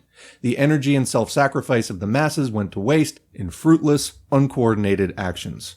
Comment, go back to Lenin's debate about 20 years prior with the so-called economist revisionists who were all about the spontaneity of the masses, etc. Well, it does go to waste without that leadership. Continuing. The final climax of the revolutionary wave was reached with the occupation of the factories in northern Italy in September 1920. This action of the workers was undertaken in response to a lockout begun by the employers and threatening to be made general. Beginning from the metallurgical industry in Milan at the end of August, it spread to all industries until by September 3rd, 500,000 workers were in unchallenged occupation of the factories, establishing their own workers' committees and armed guards. The government and employers were powerless. The troops could not be counted on to act against the workers. The classic conditions of revolution were present. The Prime Minister, Giolitti, temporized. The extra-legal fascist formations were then only an impotent handful and found it more prudent to applaud the workers' movement from a distance, proclaiming noisily their, quote, sympathy for the occupation in which they had no part, and which Mussolini declared in his journal to be a, quote, great revolution. The bourgeoisie in this situation could only count on the reformist leadership to save them. But the reformist leadership did not fail them. It was obvious that the occupation of the factories, if it remained a passive economic movement, with political power remaining in the hands of the bourgeoisie, could only end in stultification and failure. The condition of victory was that the movement begun by the occupation of the factories should be extended to the conquest of political power by the workers, which the bourgeoisie was then powerless to resist. Just this the reformists resisted, insisting on confining the movement as, quote, purely an economic movement, the same tactics as in the British general strike in 1926, and negotiating with the government for a settlement. Comment, this reminds me of an old discussion we had on the channel about class struggle, concessions, and taking power. So basically, when the bourgeoisie, who is in power under capitalism when the workers start to struggle, will sometimes make concessions when the movement gets strong enough and they're somewhat fearful. In other words, the concessions are a sign that they are afraid for their power and they're trying to preserve their power by making some kind of concession to the workers in the hope that the workers will back off of the struggle and not come for their political power, which is really the prize at the end of the day. The revolution is not complete until the workers take that, and that's exactly what the bourgeoisie want to prevent. Enter the reformist social democratic leadership, because that's what they do. They save capitalism. Confining the struggle to just better conditions and pay, things like that, or purely an economic movement, and preventing the taking of power, preserving bourgeois rule. But remember this, it's when they start making concessions that you have ruffled their feathers. You gotta keep pushing, because the struggle is going somewhere at that point. And if the struggling workers still have some gas in the tank, keep going. That is not the time to settle. Now, sometimes, conversely, the workers will be completely exhausted and unable to push further. In that case, hold up the concessions as a triumph and start resting up to begin the struggle at the next opportune moment. But no matter what that situation is, always be wary of the social democrats. They're not your friend in the sense of when they take leadership, their whole point is to put the brakes on the conquest of power by the proletariat. They're against revolutionary action, and if that is your goal, then again, they're going to stand in the way of that. Continuing. The critical decision was taken on September 11 at a combined conference of the Socialist Party and the Confederation of Labor. By a vote of 591,245 to 409,569, control was placed in the hands of the Confederation of Labor, that is, of the reformist leadership. The reformist leadership entered into immediate negotiations with Giolitti, and on September 19, a settlement was reached, by which evacuation of the factories was conceded in return for a 20% wage increase, and a promise of a share of, quote, workers' control in industry. The promise went the way of all such promises. The subsequent Joint Commission established to work out the details of the scheme broke down. Comment, it reminds me of in 2020, after Bernie Sanders rolled over for Joe Biden, that they gave him committees that were supposed to make the Democratic Party into the most progressive party it's ever been, etc. And those committees were basically, well, same outcome. Continuing. Finally, the government in 1921 introduced an emasculated Bill of Labor Control, similar to the German Works Council's Act. The essence of the settlement was the evacuation of the factories. The reformist leaders ordered the workers to leave the factories. Comment, preservation of private property. Continuing. What neither the employers, nor the government, nor the police, nor the armed forces could effect, this was effected by the reformist leadership, getting the workers out of the factories and handing them back to capitalism. Was the victory of the working class revolution in Italy possible in the situation of September 1920? Of this there can be no doubt in the united evidence of all parties. The liberal anti-fascist historian Salvemini, who is mainly concerned for the purposes of his argument to minimize the revolutionary issues of the situation in Italy before fascism in order to deny this bourgeois justification of fascism, nevertheless writes of this period, quote, "Had the leaders of the General Confederation of Labor and of the Socialist Party wished to strike a decisive blow, here was the opportunity. The bankers, the big industrialists, and big landlords waited for the social revolution as sheep wait to be led to the slaughter. If a communist revolution could be brought about by bewilderment and cowardice on the part of the ruling classes, the Italian people in September 1920 could have made as many communist revolutions as they wished." That's quoting from 1928, The Fascist Dictatorship by Salvemini. The leading Italian journal, the Corriere della Sera, wrote at the time in its issue of September 29, 1920, quote, "Italy has been in peril of collapse. There's been no revolution, not because there was anyone to bar its way, but because the General Confederation of Labor has not wished it." Comment, or the General Confederation of Labor was in its way. Unquote. The reformist leadership themselves boasted of having averted revolution by their action. Again, fuck you. And thereafter, in exactly the same way as the German reformists later, complained bitterly of the ingratitude of the bourgeoisie. This is like the classic in every movie when somebody helps the villain, and then the villain stabs them in the back later and says, "Thank you very much, won't be needing you anymore." Just when will you learn? Anyway, the German reformists later complained bitterly of the ingratitude of the bourgeoisie in repaying their services by the blows of fascism. Quote, "But after we had the honor," stated the Secretary of the General Confederation of Labor in a speech delivered 2 years after the occupation of the factories, "of preventing a revolutionary catastrophe, fascism arrived." Unquote. Thus, in the agreed testimony of the bourgeoisie and of the reformists alike, the communist revolution was fully possible in Italy in September 1920, and it was only prevented by the reformist leadership. Fascism played no part in this. Comment, because remember, fascism was not established yet. They couldn't win a single seat in parliament. Continuing, it was only after the revolution was already defeated, after the working class ranks were disorganized and disillusioned by the reformist betrayal, after this had begun to show itself in a rapid collapse of membership and organization, that then fascism stepped forward to show its prowess in beating the already defeated workers. The surrender of the factories took place in September 1920.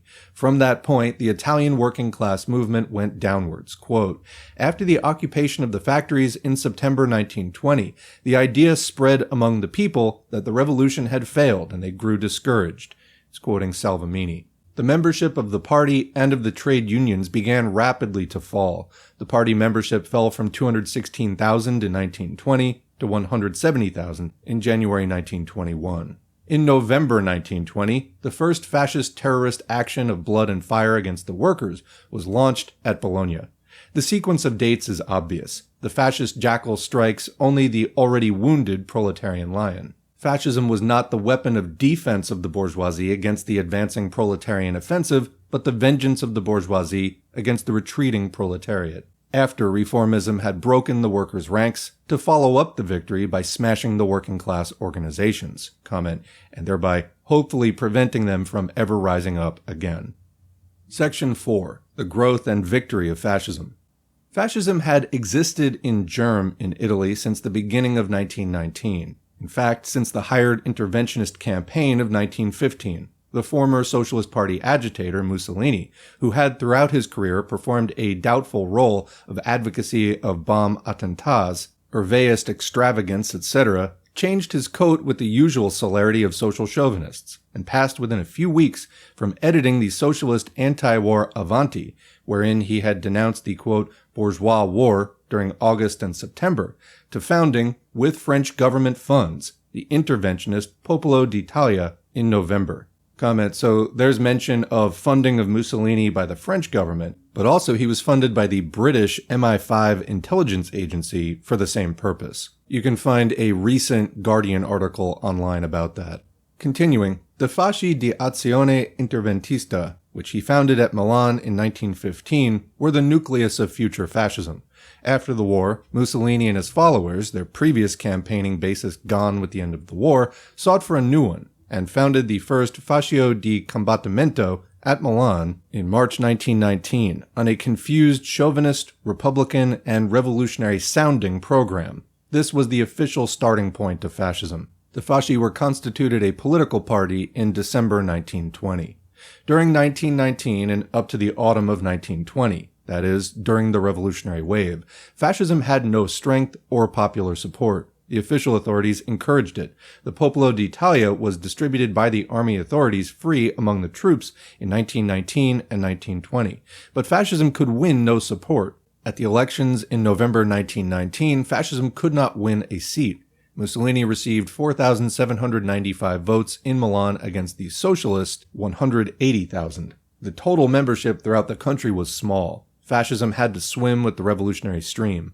Its program called for the abolition of the monarchy and nobility, the confiscation of war profits, international disarmament, abolition of the stock exchanges, the land for the peasants, workers' control of industry, etc. Its propaganda glorified strikes, food riots, calling for the hanging of speculators, the seizure of land by the peasantry, occupations of factories by the workers, dalmine, and denounced the state as the enemy. Quote, "Down with the state in all its forms," unquote. Comment, remember the last chapter when he was talking about fascism is the state, all this other stuff? Curious. Continuing, during this period, fascism was still in preparation and had no important place among the weapons of the bourgeoisie to meet the proletarian offensive. In the face of the strength of the revolutionary wave, the bourgeoisie had to use other methods, so far as an attempt was made to build up an alternative new party to counter and outbid the Socialist Party. This attempt was concentrated on the Catholic Popular Party, which was constituted in 1919 with a demagogic program, and was utilized to split the rural proletariat and peasantry, winning 100 seats in 1919 against the Socialist 156. But the main method of the bourgeoisie was the method of liberalism and concessions. So long as their forces were unprepared, the granting of shorter hours, wage increases, the labor control bill, and similar legislation. This was the line of the successive governments of Nitti, Giolitti, Bonomi, and Facta. They calculated on the reformist socialist leadership to break the revolutionary offensive. Meanwhile, under cover of this policy of seeming weakness and retreat, they were preparing the armed counter-revolution. Comment, I'm just reflecting as I read the section on the amount of time wasted by the proletariat, which they did not have. The reformists will get you thinking that there will be this non-revolutionary path towards capitalism just getting better and better and better until finally the capitalists just sort of wither away somehow on their own. The reality is quite different. The capitalists are seeming that they are giving up power and they're making a show of letting the workers get some of the things that they want, but they are preparing in secret to murder the movement. Kind of reminds me in some ways about the several decades of social democracy, particularly like the second wave of major reforms in the United States, like in the 1960s with the Great Society program, and then they switch over to neoliberalism in the late 70s and 80s after preparing that behind the scenes for a while. It's not a one-to-one, but the point remains that the reforms just are not going to hold on their own. No matter what you think you're winning, there is no way to hold on to that indefinitely under capitalism, and it's in the capitalists' interest to smash it as soon as they are politically able. The class struggle will not be won in the end by reforms. Continuing, the gendarmerie, or carabinieri, were increased from 28,000 at the end of the war to 60,000 by the summer of 1920. A new special force, the Royal Guard, was created, 25,000 strong. At the same time, the fascist hooligan bands were being equipped and armed by the authorities. Thus, the transfer from the policy of a Giolitti to the policy of a Mussolini was no sudden about-face of the Italian bourgeoisie. They were the two halves of a single policy. Mussolini was the foster child and creation of Giolitti, just as Hitler was the foster child of Brüning. The task of Giolitti and the, quote, liberal, quote, democratic governments was to fool the proletariat with sham concessions, so long as the proletarian forces were too strong to be defeated, and assist the reformist leadership to break them up from within. Meanwhile, these, quote, liberal, quote, democratic governments were secretly equipping and arming fascism.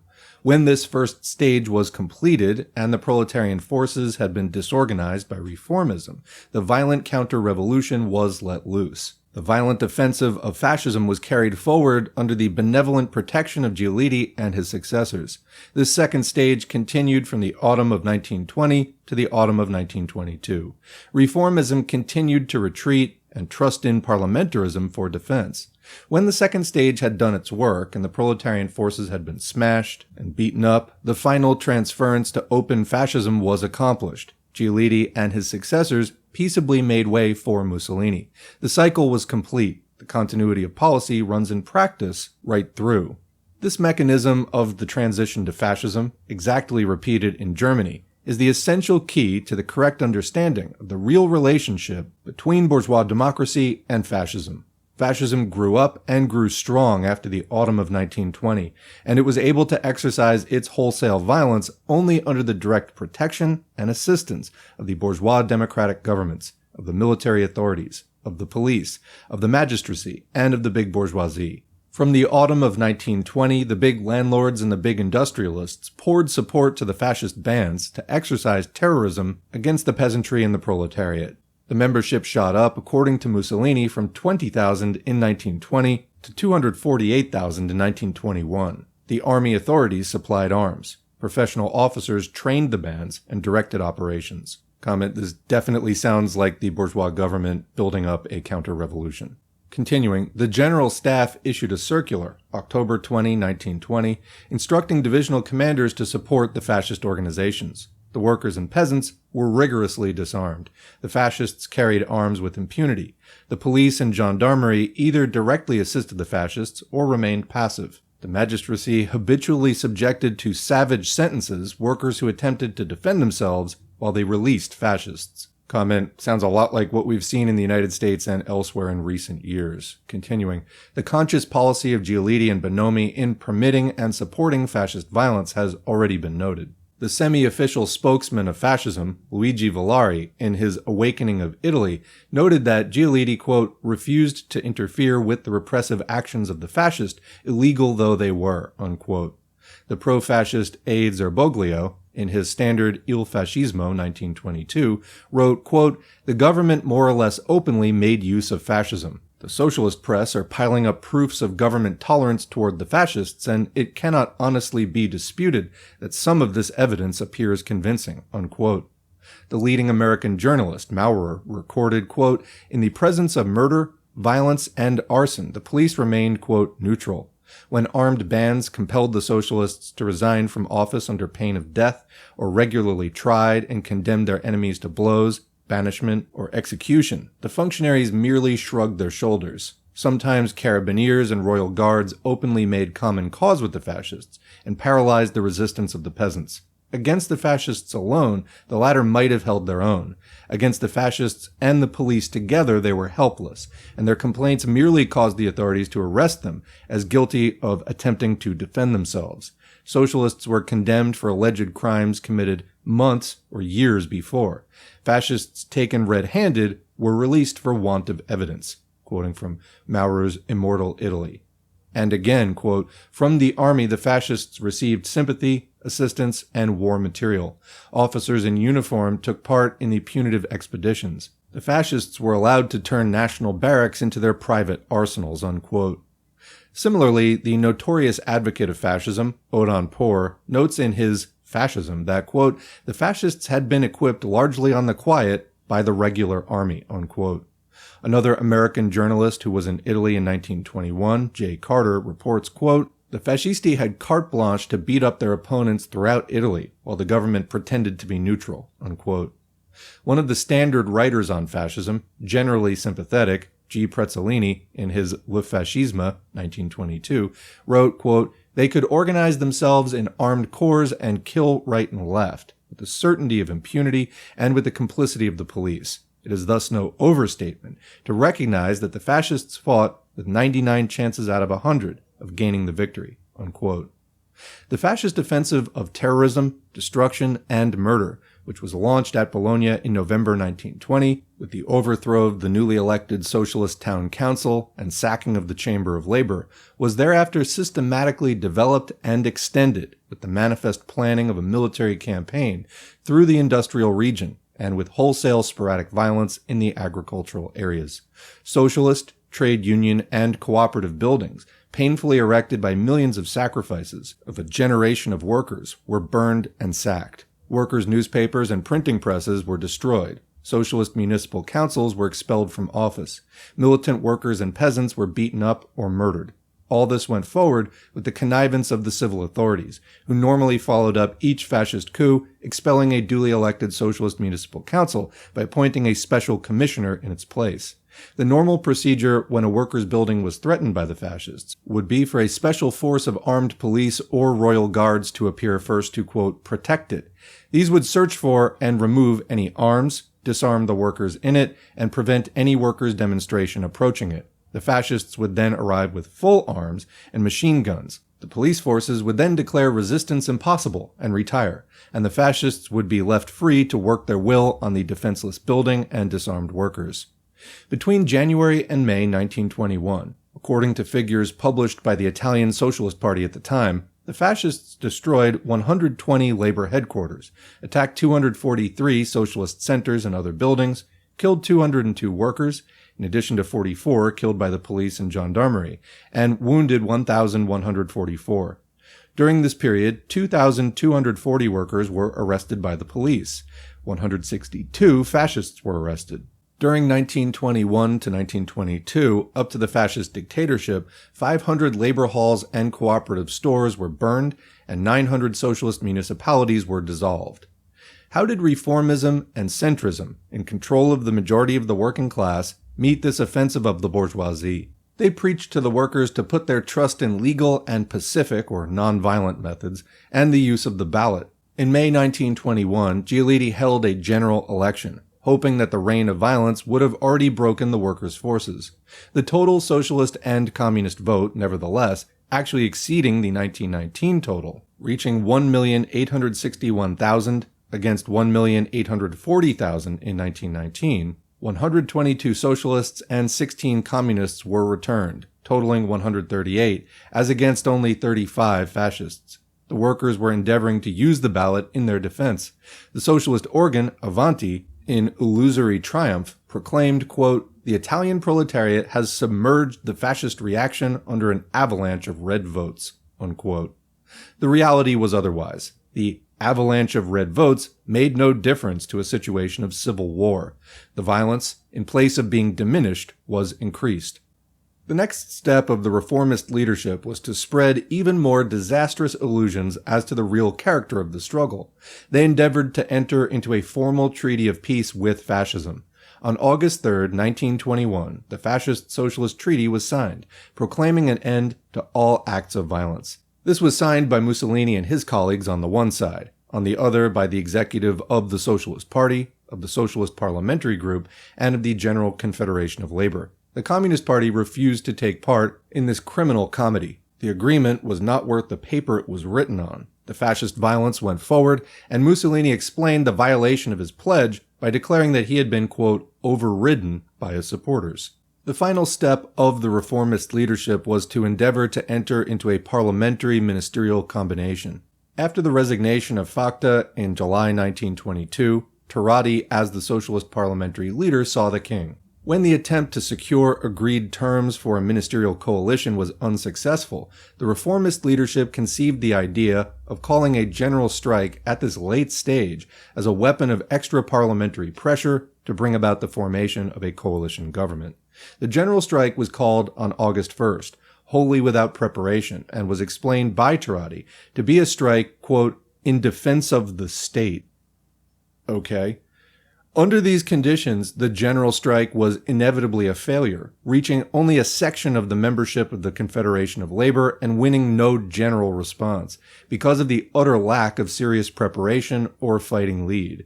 The effect was only to play into the hands of the fascists, who intensified their attack. The conditions were now complete for the final step of the open transmission of power by the bourgeoisie into the hands of the fascists. This took place in October. The transmission was carried through by the combined action of the king, the army chiefs, and the Facta cabinet. A theatrical March on Rome of fascists was organized for October 28.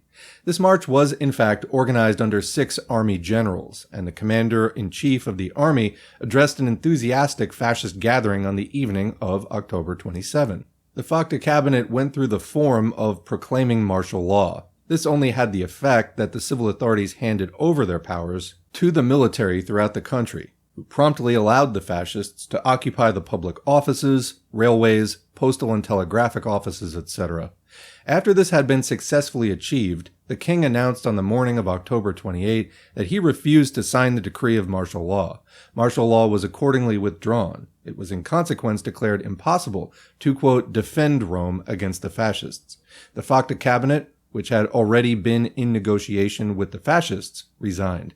Mussolini was invited to form a ministry and arrived at Rome on October 30 in a sleeping car. Such was the so-called fascist, quote, revolution, which was in fact carried through from start to finish by the bourgeois dictatorship from above.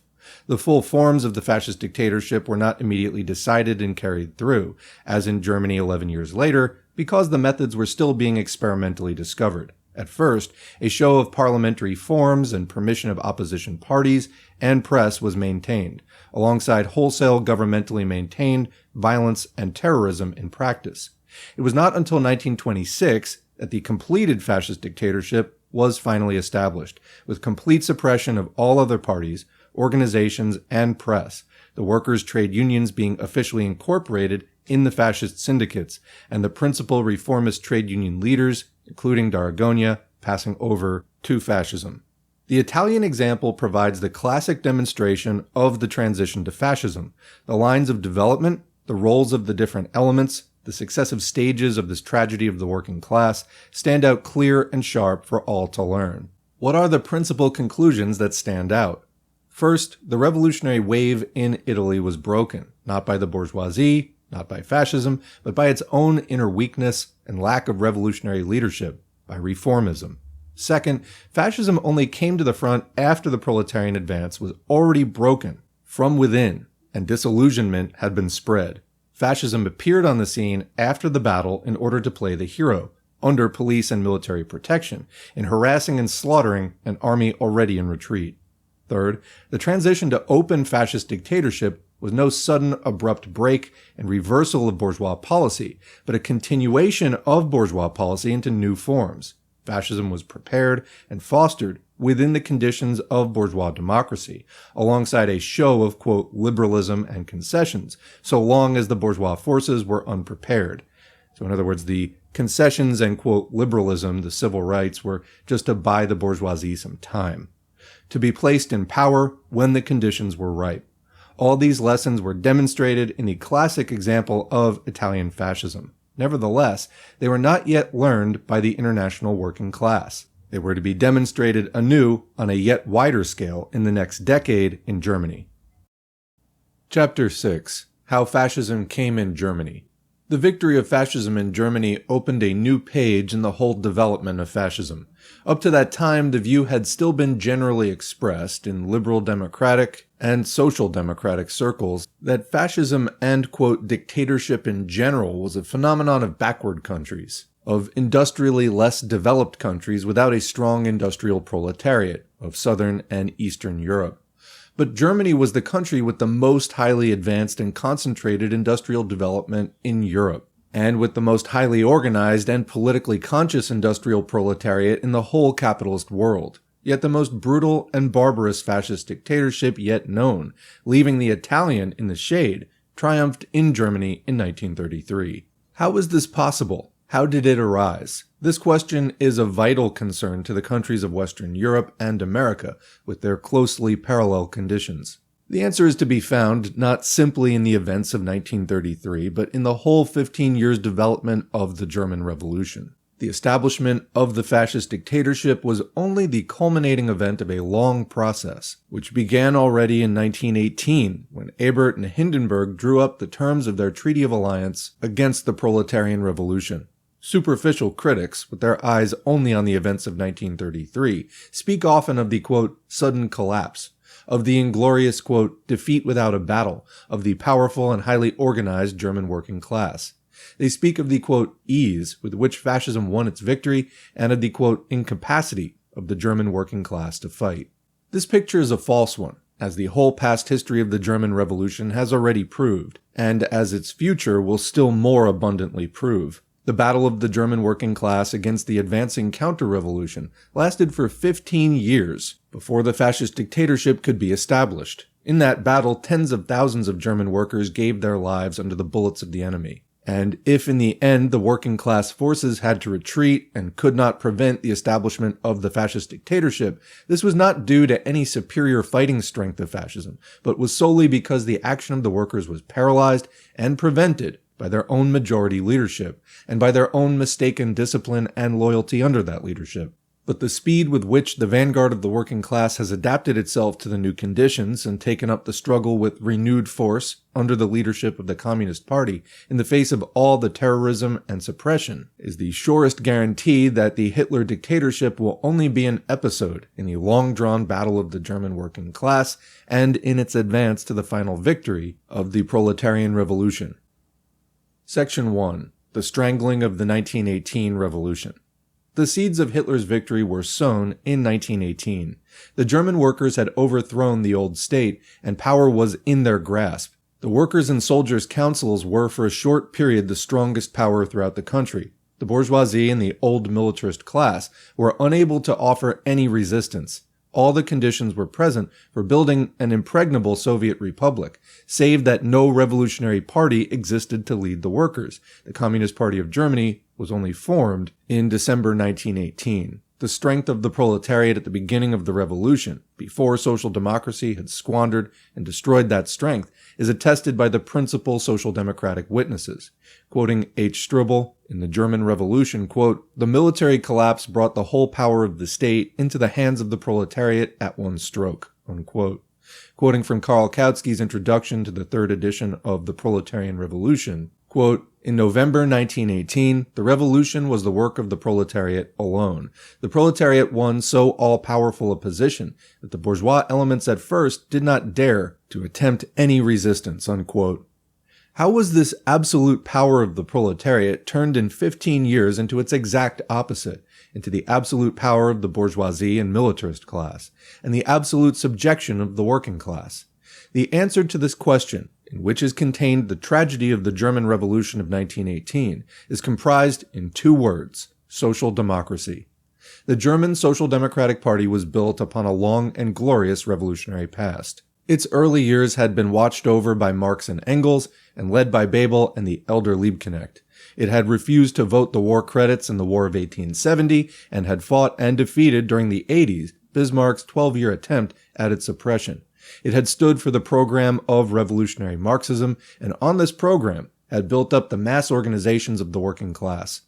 But in the imperialist era, opportunism and corruption had made increasing inroads in the leadership, especially in the reformist trade union leadership. In their closing years, Marx and Engels had already given warning of the danger and called for a split. Their warnings were ignored, and their messages and program criticisms were held back from the membership. The party and trade union apparatus grew in practice more and more closely bound up with the capitalist state. 1914 completed the process. The Social Democratic Party leadership openly united with the Kaiser, the militarists, and the bourgeoisie in support of the imperialist war, World War I, against the working class. The scattered opposition elements, under heavily difficult conditions of combined war censorship and party censorship, gathered their ranks for the fight in the revolutionary illegal Spartacus League, founded in 1916, and in the Independent Socialist Party, founded in 1917. Through these forces, the 1918 revolution was organized. The Social Democratic Party had no part in the victory of the 1918 revolution, but was on the contrary opposed to it from the first. As Scheidemann declared in his libel lawsuit in Berlin in 1922, quote, "The imputation that social democracy wanted or prepared the November Revolution is a ridiculous, stupid lie of our opponents," unquote. When the revolution broke out, the Social Democratic leaders were ministers in the coalition government of Prince Max. In the critical days, their executive issued call after call to the population against revolution. When they found themselves compelled to press for the abdication of the Kaiser, they did so, according to Scheidemann, writing in Forwards, December 6, 1922, in the hope to save the monarchy. The trade union leaders were negotiating a treaty of alliance with the employers, which was actually signed on November 15, 1918. Nevertheless, the main body of the workers, soldiers, and sailors, who were in fact carrying through the revolution against the Social Democratic leadership, were at the same time organized in the Social Democratic Party and under its leadership. This was the fatal contradiction of the November Revolution, which led to its downfall. As soon as the revolution had triumphed on November 9, the Social Democratic leaders hastened to the revolutionary leaders, to Liebknecht and the independents, to beg to take part in the leadership of the victorious revolution and form a joint government. It was at this point, already on the morning of November 9, that centrism, in the shape of the independent or left Social Democratic leaders, took the disastrous step which sealed the fate of the revolution. Liebknecht correctly rejected such a coalition with the open agents of the bourgeoisie, which could only serve to restore their prestige and enable them to strangle the revolution. Had the independents followed the lead of Liebknecht and stood firm in a revolutionary bloc, excluding the social imperialists, at the head of the triumphant revolution, the Spartacists and independents controlled the majority of the Berlin Workers' and Soldiers' Council. It is doubtful whether the discredited Social Democratic leadership, hopelessly identified with the overthrown old regime, could have prevented the victory of the revolution. But the independents, in the name of unity, chose the alternative course. They allied themselves with the Social Democratic enemies of the revolution in an equal coalition government. In this way, where all other channels had failed, bourgeois influence was re-established at the heart of the new order. Within less than 2 months, the independents found themselves compelled to withdraw from the coalition government, but the work had already been done. The bourgeois militarist regime had been re-established under the protecting shell of social democracy. A council of people's commissars, responsible to the workers' and soldiers' councils, was appointed, consisting of 3 majority Social Democrats and 3 independents. The forms which had thus to be adopted revealed how completely the pressure and demand of the masses in the moment of revolution was toward the Soviet Republic. Remember, Soviet means council. So in this sense, a Soviet government in Germany doesn't mean one of the USSR in Germany, it means one of that type. Continuing. But the leaders of the new, formerly Soviet order were its sworn enemies, whose only thought was to overthrow it. If the November Revolution were to maintain itself, it is obvious that its first task was to destroy the basis of power of the old regime, which was momentarily defeated but still fully in being, to replace at all strategic points the old reactionary bureaucracy, military caste, and magistracy, to break up the landed estates, to take over the banks and large enterprises, to build up the workers' armed guards for the defense of the revolution.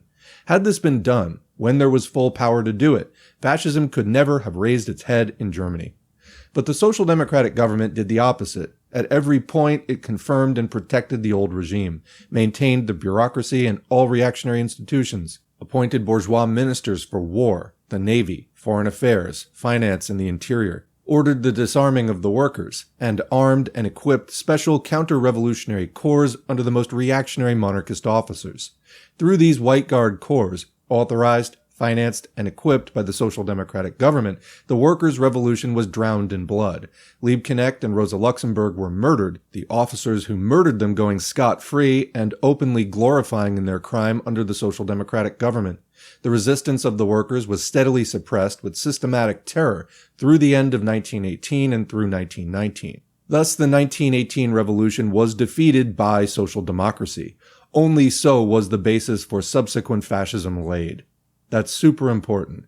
Thus, the 1918 revolution was defeated by social democracy. Only so was the basis for subsequent fascism laid. So, in other words, at this point, you could have had a communist government in the most industrially advanced country on the doorstep of Denmark, Holland, Belgium, France, etc. This was the time for the workers' revolution to continue advancing throughout the capitalist world. And who betrayed it? The Social Democrats, when literally no one else could have stopped it. Without them, no Hitler, no Holocaust, no over 20 million dead in the USSR from World War II. Would there have been other conflicts? Possibly, but it would not have gone down the way it did with the massively destructive war that was World War II, that in my view was what kind of popped the international communist movement off its track, and it never fully recovered, at least not yet. Anyway, continuing. What led the Social Democratic leadership to act in this fashion, which could in the end only mean the destruction also of their own positions? By 1920, the Social Democratic ministers were already fleeing from Berlin in the night before the same officers they had themselves armed and equipped, and only the action of the workers saved them. By 1933, when the resistance of the workers had been still further broken and the power of the counter-revolution built up, their organization was formally dissolved and they passed into exile. Blindness, folly, stupidity is the common answer of those who still seek to apologize for them in the face of the terrible sequel of their acts. But in fact, the Social Democratic leaders acted with full consciousness of what they were doing and could not act otherwise on the basis of their whole line. For their one thought in 1918-19, as their subsequent memoirs have abundantly shown, was to, quote, save Germany from Bolshevism. That is, in fact, to save the capitalist regime, always in the name of, quote, democracy. But they could only accomplish this in alliance with the most reactionary and militarist classes as the sole force to crush the working class. Therefore, they entered into alliance with the bourgeoisie, with the militarists, with the old general staff, with the white guards, always in the name of democracy. In a revolutionary period, the class struggle knows no half measures, either the victory of the working class revolution or the victory of complete reaction, either Kornilov or Bolshevism, either Hindenburg or communism. The class realities tore through the, quote, democratic pretenses. Only two courses were open in post-war Germany, either the victory of the working class revolution or the complete victory of reaction. Comment, why? Because the bourgeoisie is not going to sit there watching their order get nearly overthrown and not seek to fortify it. So it's one or the other. You either totally unseat them, or they're coming back after you with everything that they have, and they have a lot. Continuing. In their hostility to the former, the Social Democratic leadership chose the latter. They entered into formal alliance with the representatives of the old regime. The direct alliance of Hindenburg and President Ebert, the leader of social democracy, was formally sealed in an exchange of letters. Hindenburg wrote to President Ebert in December 1918. The letter was quoted by the son of Ebert in February 1933 in a published appeal to Hindenburg, begging for the toleration of social democracy under fascism in view of its past services. Quote, I address you because I have told you that you too, as a true German, loved the fatherland above everything, suppressing personal opinions and desires, just as I had to do because of the plight of the fatherland. In this spirit, I have concluded an alliance with you to save our people from a threatening collapse. Unquote. General Groener, chief of the German General Staff at the time of the November Revolution, gave the same evidence in the course of a libel case at Munich in November 1925, that a, quote, alliance was concluded between the old monarchist General Staff and social democracy to defeat Bolshevism. He stated, quote, on November 10, 1918, I had a telephone conversation with Ebert, and we concluded an alliance to fight Bolshevism and Sovietism and to restore law and order. Every day between 11 p.m. and 1 a.m., the staff of the High Command talked to Ebert on a special secret telephone. From November 10, our immediate object was to wrest power in Berlin out of the hands of the councils of workers' and soldiers' deputies, unquote. Thus, the seeds of fascism and of the victory of the counter-revolution were planted by social democracy. From the beginning of the revolution continuously, while the workers were most stringently disarmed and subjected to heavy penalties if any were found in possession of arms, the illegal, armed counter-revolutionary corps and formations, which were the first forms of fascism, were protected and tolerated by social democracy and by the Entente. Quote, disarmament was never applied to these. The fascist murder gangs worked their will with impunity throughout the so-called, quote, democratic republic, as shown conspicuously in their murders of Erzberger and Rathenau. The tolerance of the Entente for these formations, in deference to the insistence of German statesmen that they were essential for the defeat of the revolution, is illustrated in the diary of the British ambassador in Berlin, Lord D'Abernon, who, as late as the autumn of 1920, 2 years after the armistice, is still recording, quote, long conversations without result on the issue. Quote, Berlin, October 22, 1920. A long conversation with Dr. Simons at the Foreign Office. Regarding disarmament, Dr. Simons said that the demands of the Entente for the dismemberment of various Einwohnerwehr and Orgesch fascist organizations was equivalent to delivering up the orderly section of the population to their greatest foes. Without organization, the bourgeois element cannot resist the Reds, who are a real danger. Unquote. In fact, effective disarmament was never carried out. Through all the varying forms and phases of the Einwohnerwehr, the Orgesch, the Erhard Brigade and its successors, the Organization Consul, the Black Reichswehr, the so-called Labor Corps, and finally the Stahlhelm and Stormtroops, the counter-revolutionary formations were maintained under the aegis of social democracy and the, quote, democratic republic, right up to the final defeat of fascism. But the workers' attempt at self-defense, the Red Front, was ruthlessly suppressed by social democracy, by severing as Minister of the Interior in 1929. On this basis was built up the Weimar Republic, which lasted from 1918 to 1932 on the basis of the coalition of the bourgeoisie and social democracy. Throughout these years, social democracy was in governmental office, during the greater number of them in the federal government, from 1918 to 1925 under the presidency of Ebert, and from 1928 to 30 in the Müller cabinet. During all of them in Prussia, through the Brown-Severing cabinets, governing the majority of the German population, and the principal police president posts were held by Social Democrats.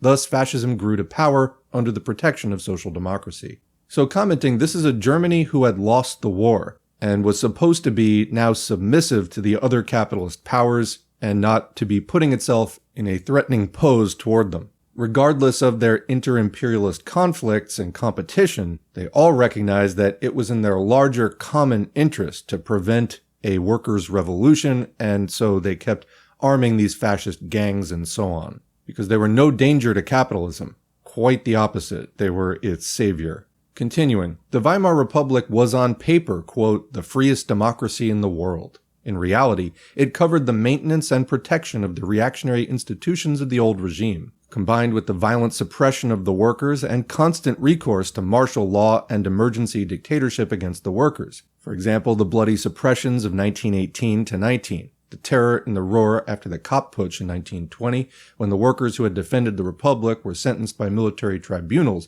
composed of officers who had taken part in the revolt, the Horsing Terror in Saxony in 1921, the military overthrow by the Reich of the elected Seigner government in Saxony in 1923, the von Seeckt dictatorship and martial law throughout Germany, the shooting down of the workers' May Day demonstrations under Severing in 1929, the emergency dictatorship from 1930 to 1933. Of this, quote, democratic republic, the leading American bourgeois journalist, Maurer, with no revolutionary sympathies, could only write, quote, a virgin republic that appeals to old-time monarchists and generals to defend it against communists. Inevitably, it falls into the enemy's hands. What can be said for a republic that allows its laws to be interpreted by monarchist judges, its government to be administered by old-time functionaries brought up in fidelity to the old regime, that watches passively while reactionary school teachers and professors teach its children to despise the present freedom in favor of a glorified feudal past, that permits and encourages the revival of the militarism which was chiefly responsible for the country's previous humiliation? What can be said for Democrats who subsidize ex-princes who attack the regime, who make the exiled ex-emperor the richest man in deference to supposed property rights? This remarkable republic paid generous pensions to thousands of ex-officers and civil servants who made no bones of their desire to overthrow it. Unquote. It's quoting from Maurer's Germany Puts the Clock Back. He further notes that in 1914, 30% of the officers' corps were of aristocratic lineage. In 1932, 21% were of aristocratic lineage, an indication of how little the real regime was changed under this so-called democratic republic. These were the conditions within which fascism grew to power in Germany in the midst of bourgeois democracy. Fascism was able to utilize the growing discontent, the economic distress, and the widespread anger against the slave treaty of Versailles and its tribute.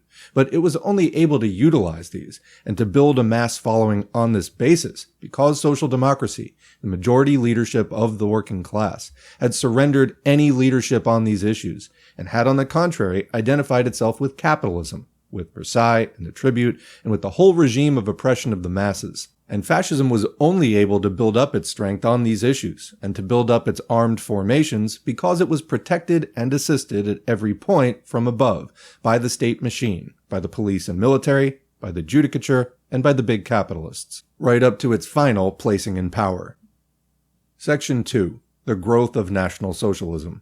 Fascism grew up in Germany, even more than in Italy, under the guidance and fostering care of the old regime, and in particular of the military authorities. The old general staff remained the real center of the state, behind the outer democratic forms. The early counter-revolutionary formations, which were the precursors of fascism, were mainly composed of officers and ex-officers.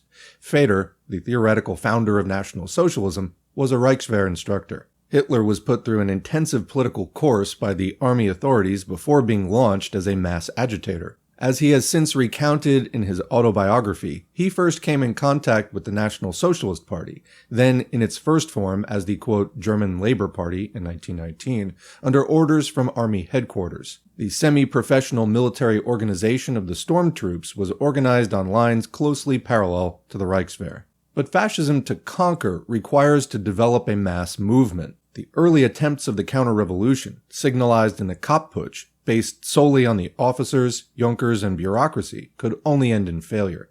The Ludendorff-Hitler Putsch of 1923, although preceded by longer agitation, also ended in immediate ignominious collapse.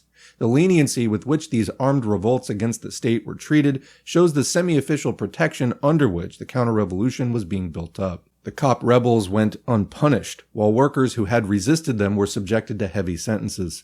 Ludendorff went unpunished. Hitler, an alien who had taken up arms against the state, was given a few months' detention and then allowed to continue his agitation. But the failure of these putsches showed that it was necessary to build deeper roots of a mass party, alongside military terrorist organization. On this task, fascism concentrated its attention in the succeeding years. The mass agitation of German National Socialism was built up on the basis of the 25 points program originally adopted in 1920, see Chapter 9 later, and was especially developed under Hitler, and later under Goebbels and Gregor Strasser, to direct its appeal not only to the peasantry and urban petty bourgeoisie, but to the working masses in the industrial districts. Whereas Italian fascism early dropped any pretense of connection with, quote, socialism, German fascism could only reach a mass basis by professing to stand for, quote, socialism. National Socialist propaganda distinguished itself by its wild and frenzied character of combined anti-Semitism, anti-capitalism, and chauvinist denunciation of Versailles and of the subjection of Germany. Its contradictions, unscrupulousness, and demagogy were far more blatant than in the Italian example. As Hitler declared in Mein Kampf, in a sentence subsequently deleted since the 12th edition in 1932, quote, "The German has not the slightest notion how a people must be misled if the adherence of the masses is to be sought," unquote. Hitler took as his model the British wartime propaganda, which he admired as the finest example of the art of demagogic lying.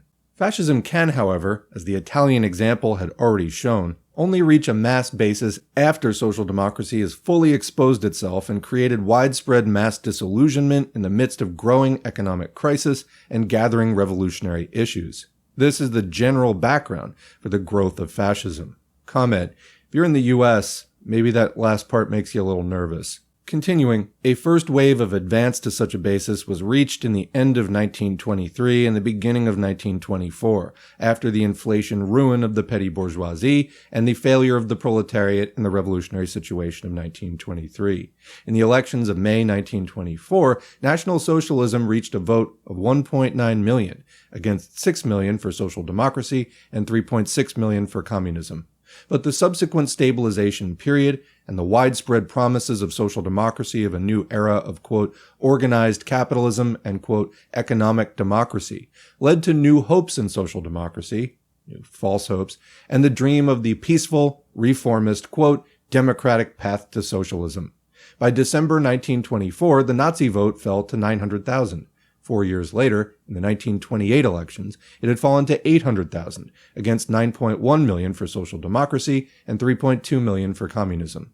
Only when the world economic crisis, the crash of 1929 and the Great Depression, and the Brüning hunger regime had exposed the final bankruptcy of all the promises of social democracy, only then fascism leapt forward in the headlong advance which was revealed at the elections of September 1930 in a vote of 6.4 million against 8.5 million for social democracy and 4.5 for communism. This was carried forward in the presidential elections of April 1932 to 13.4 million, and in the elections of July 1932, the highest point, to 13.7 million. What led to this sudden expansion of fascism in Germany in 1930 to 1932? The world economic crisis, which undermined the basis of stabilization and of the Weimar Republic, undermined equally the position of social democracy, which was closely linked up with these. Capitalism in Germany required to advance to new methods in the face of the crisis. It required to wipe out the remainder of the social gains of the revolution in respect of social legislation, hours and wages, which had constituted the main basis of influence of social democracy in the working class, and its stock in trade to point to as the fruits of its policy. In place of the concessions of the early years of the revolution, capitalism now required to advance to draconian economic measures against the workers. For this purpose, new forms of intensified dictatorship were necessary. Social democracy was thrust aside from the federal government, and the Brüning dictatorship was established in the summer of 1930, ruling without parliament by emergency decree, but with the support of social democracy. On this basis, the famous hunger decrees were carried through. Between 1929 and 1932, according to official figures, the total wages and salaries paid by the employers fell from 44.5 billion marks to 25.7 billion marks. Unemployment rose to 8 million. Unemployment benefit was cut to an average of slightly over 9 marks. All this dictatorship and defensive was carried through with the support of social democracy. These were the conditions that made possible the rapid growth of fascism. Had social democracy been prepared to join forces with communism in resisting the Brüning dictatorship and the hunger offensive, there is no question that the heavy capitalist attack need not have weakened the working class front and played into the hands of fascism, but would have, on the contrary, intensified the class struggle and strengthened the working class front and the widest mass mobilization on this basis, leaving no room for fascism to win a hold.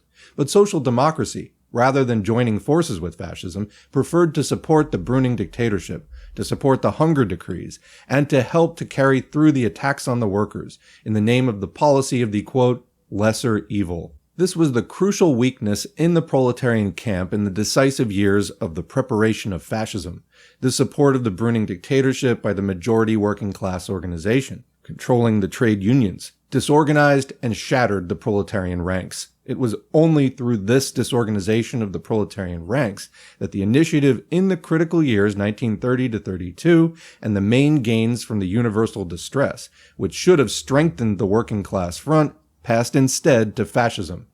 The leaders of German capitalism were well aware, as the revealing Führerbriefe, or confidential bulletins of the Federation of German Industry during the period, quoted in the next chapter, make abundantly clear, that the policy they were compelled to pursue in the economic crisis, with the attacks on all sections of the workers, including those who had gained by the previous social legislation, inevitably meant the weakening of the basis of social democracy, their main support in the working class, and the strengthening of communism. The weakened and discredited social democracy could no longer hold back the growing communist advance. The Weimar coalition basis was bankrupt. The German capitalists clearly recognized that it was necessary to advance to a new political system and to build up, alongside social democracy, a parallel new system of mass organization to defeat the communist advance, against which social democracy was no longer adequate, and to disrupt and smash the working class. In consequence, it was from this period, from the time of the Brüning dictatorship, that the overwhelming support of the main body of German capitalism and landlordism began to be placed at the disposal of the hitherto only partially supported National Socialism, the instrument found ready to their hand. unlimited funds, not only from German bourgeois, but also from foreign bourgeois sources, were poured into the National Socialist coffers. An overwhelming, all-sided, lavish agitation without parallel in political history was conducted during these years. While the terrorist bands received abundant police and judicial protection to break up working-class agitation, the hand of the government dictatorship was heavy on all militant working-class organization and agitation. The gigantic, artificial expansion of National Socialism during this period, it had begun to sink again as rapidly already by the autumn of 1932, was a highly organized product of the entire mechanism of the capitalist dictatorship. All the politically backward, discontented elements of the population, petty bourgeois, declassed elements, and backward workers, were swept into the National Socialist net. Comment: this is why people promoting things like, quote, MAGA communism, MAGA is a fascist movement, okay? Go back a few decades as we're seeing in this evolution, the history that's presented here, it doesn't just emerge one day fully formed. There are multiple attempts by the bourgeoisie to put something forward. So you go back to the Bush-Cheney years, 20 years ago. Was that administration unprecedentedly right-wing? Yes, they were doing things that were shocking to everyone at the time.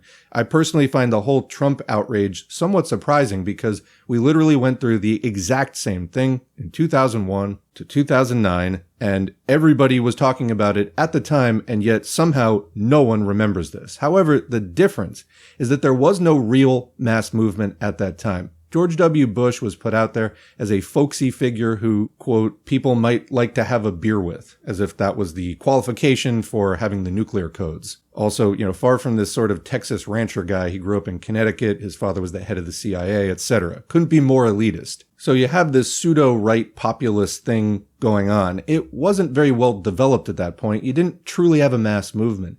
There were smatterings of things here and there, like the Minutemen militia that were organized against immigration from the South, but it was still very much out of the, quote, country club wing of the Republican Party. In other words, its very traditional face. But after 2008, the global financial crisis, the economic collapse that got everybody talking about, hey, is capitalism actually a viable system? Well, they astroturfed, engineered, rigged up the Tea Party. They tapped all of the crazies to come out of the woodwork. The sovereign citizens, the prohibitionists, every kind of right-wing freak in existence.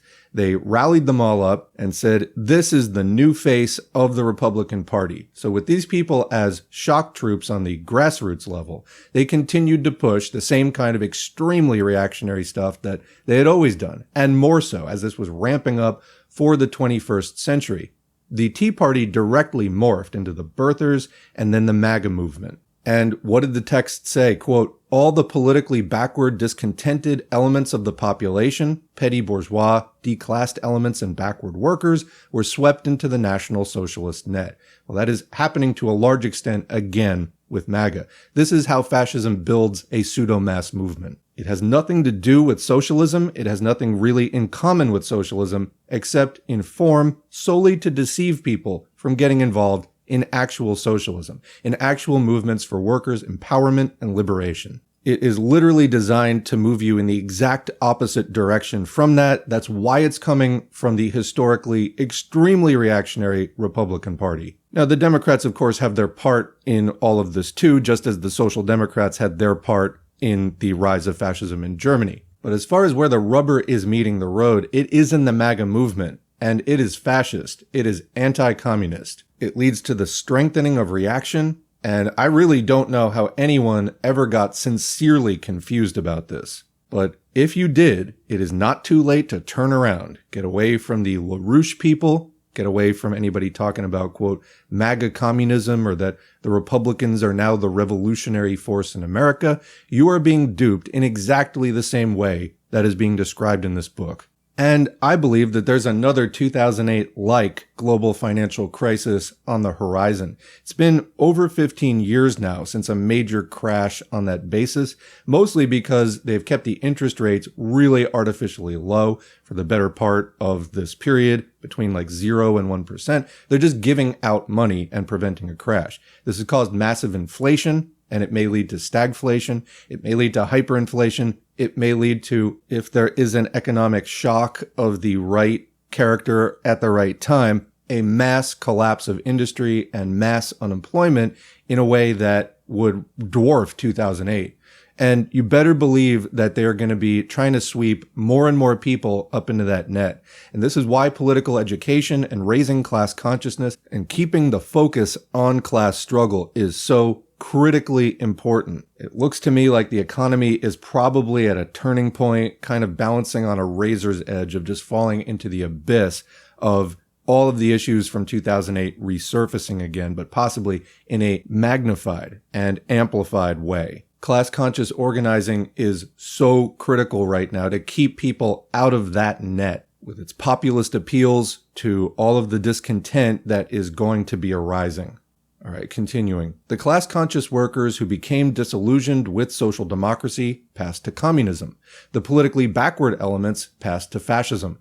This process is shown by the successive voting figures. Between 1930 and 1932, social democracy lost 1,338,000 votes, while communism gained 1,384,000 votes.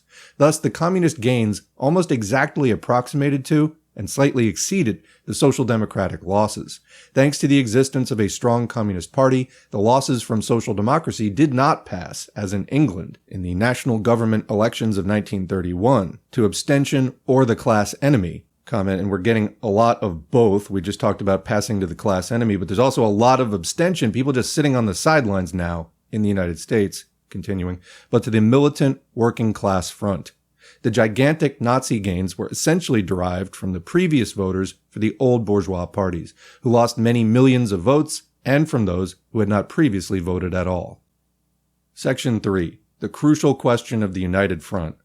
In spite of all the highly subsidized and violently supported Nazi agitation, the combined working class forces, if they had been united, were immeasurably superior to the fascist forces.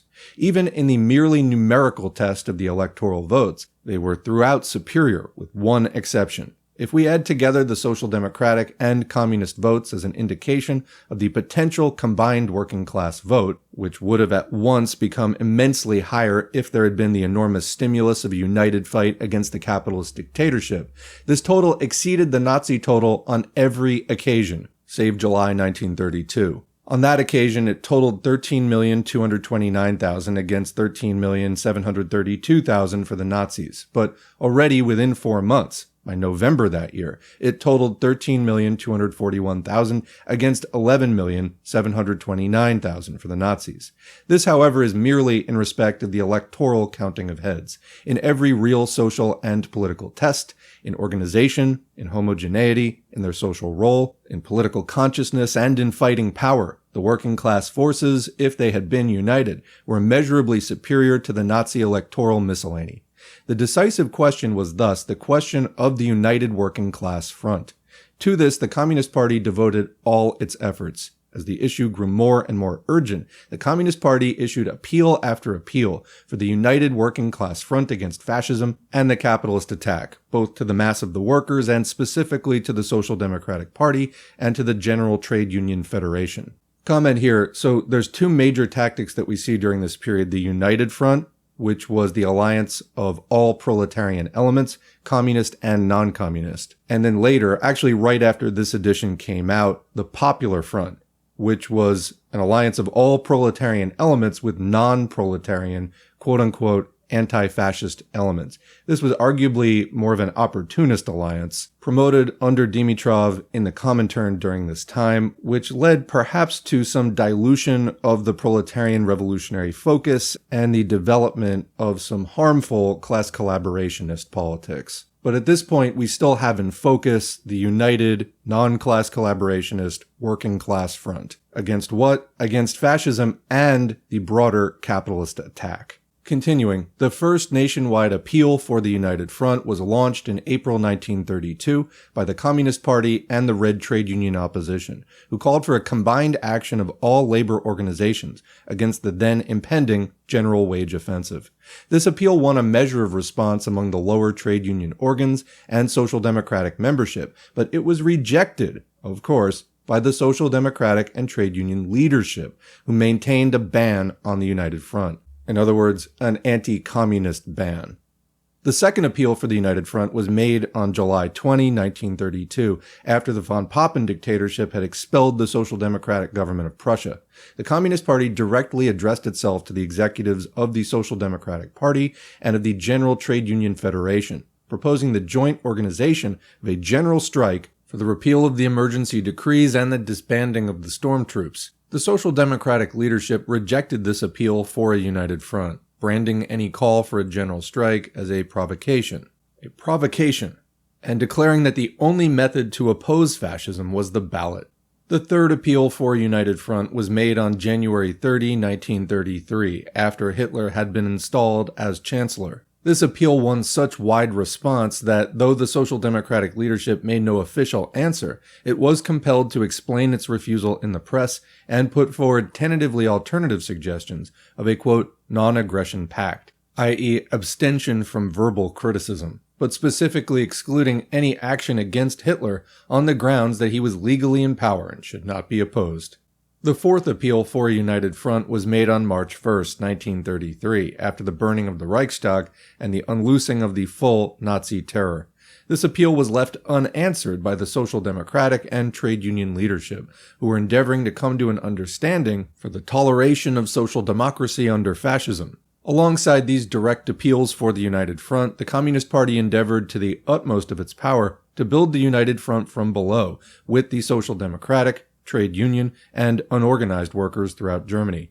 This won a wide measure of response, as shown in increasing mass demonstrations and partial strikes and actions, but it was heavily handicapped from reaching effective strength by the official ban of the Social Democratic and trade union leadership, who excluded all active members and organizations that took part in the United Front. In the face of this record, it is impossible for any impartial judge to reach any other verdict than that the United Working Class Front, which alone could have defeated Hitler, was rendered impossible solely by the official ban of the Social Democratic and trade union leadership. This was the decisive condition which made possible the victory of fascism in Germany. Social democracy rejected the United Working Class Front because it was pursuing an alternative line, which it declared to be the correct line for defeating fascism. The line of unity with the bourgeoisie and support of the bourgeois state, even under conditions of dictatorship. This was the so-called line of the lesser evil. What was this conception of the lesser evil? The existing bourgeois dictatorship, even after democratic forms had been flung aside, even under Hindenburg, Brüning, von Papen, or von Schleicher, was declared to be a lesser evil than the victory of fascism. Does this sound familiar? Therefore, it should be supported, and every blow against the workers accepted passively without struggle. The same line was subsequently pursued by Austrian social democracy in the support of Dollfuss. But these forms of dictatorship were only preparing the ground for complete fascism, destroying the resistance of the workers step by step, and as soon as their work was complete, handing over the state to Hitler. Thus, the line of the lesser evil meant the passive acceptance of every stage of development to complete fascism. And even when Hitler came to power, his rule, on the grounds that he was, quote, legally in power, was proclaimed a lesser evil to a, quote, illegal Nazi terror, and therefore not to be opposed. Thus, the line ran continuously without a break to the complete Nazi terror and suppression of all working class organizations. In this way, the line of social democracy ensured the victory of fascism in Germany without a struggle.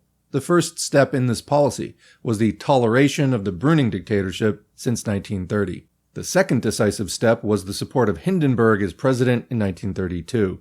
Social democracy urged that the victory of the reactionary Hindenburg was necessary to defeat Hitler, as against the communist warning to the workers that, quote, a vote for Hindenburg is a vote for Hitler. As soon as Hindenburg was installed as president by the support of social democracy, before a year was out, he placed Hitler in power. The third decisive step was the passive acceptance in July 1932 of the forcible ejection of the constitutional social democratic government of Prussia by von Papen. Quoting Maurer's Germany Puts the Clock Back, all over Germany, socialists who read the news of the ignominious dismissal of Braun and Severing waited for the inevitable answer, the general strike, and they waited in vain, unquote. The Social Democratic ministers instead appealed to the Supreme Court at Leipzig, which indulged in some very delicate legal discussions as to the legal status of the dismissed ministers in relation to the commissar imposed in their place until the completion of the fascist dictatorship rendered further discussion unnecessary. This was in fact the culminating point already in July 1932. From this point, it was clear to the bourgeoisie that the complete fascist dictatorship could be put through without resistance from social democracy, which would only exert its powers to hold in the workers. The renegade Kautsky indeed. Section 4. The causes of the victory of fascism.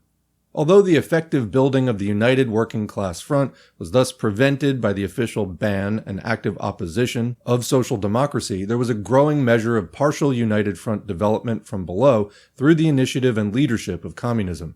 During 1932, a rising wave of resistance developed among the workers. This showed itself in the rising strike movement in 1932, led by the communists, and the overwhelming mass demonstrations against von Papen, culminating in the Berlin transport strike of November 1932.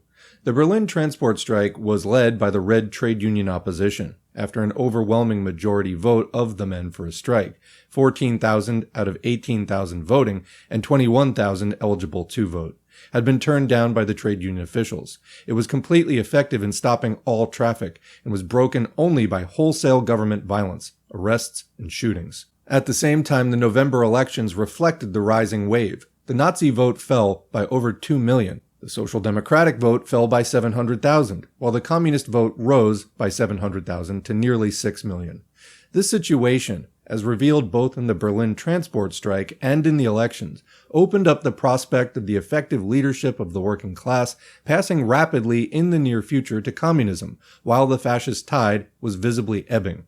Urgent measures had to be taken by the bourgeoisie. Von Papen had to resign on November 17. Long negotiations followed between Hindenburg and Hitler. It was clear, however, that in view of the rising working class resistance, it was necessary first to temporize and maneuver for a short space.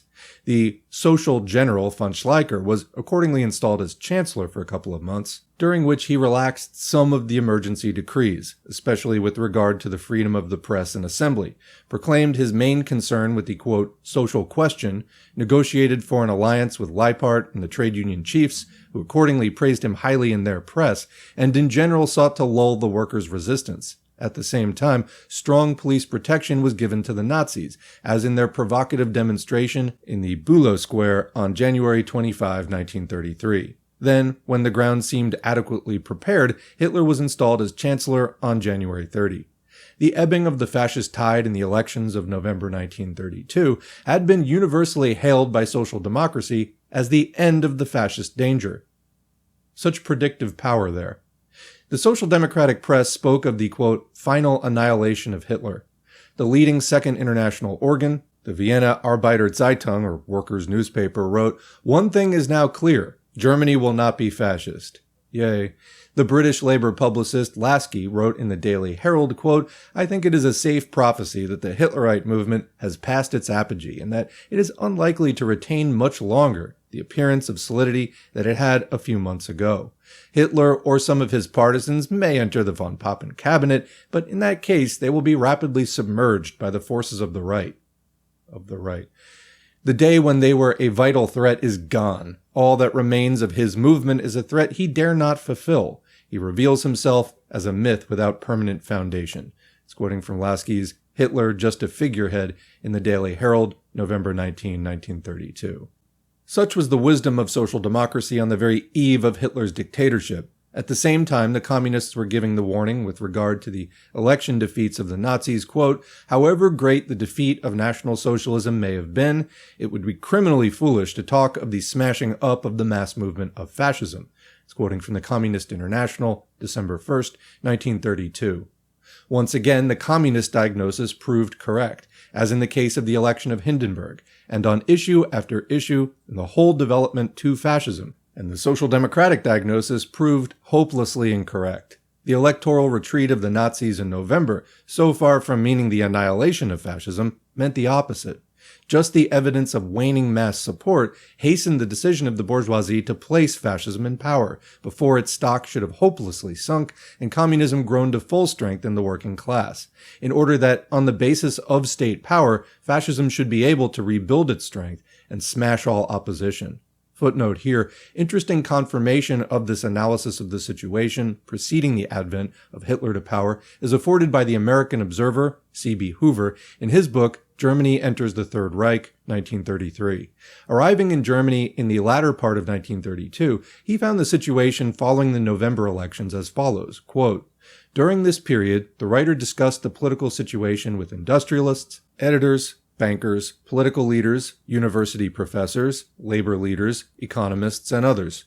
Almost without exception, they insisted that Hitler had missed his hour, in spite of the fact that the writer had come to Germany in September 1932, with the fixed belief that Hitler's coming to power was a virtual certainty. The fact that nowhere could there be found anyone outside the National Socialist movement who would even entertain the possibility finally shook this conviction," unquote. He admits that alone the communists judged the situation more accurately. Quote, "With the possible exception of the communists, the opposition parties and classes had been living in a fool's paradise. Responsible opinion, so to speak, was unanimous that the process of disintegration in the National Socialist Party was progressing at an accelerated pace," unquote.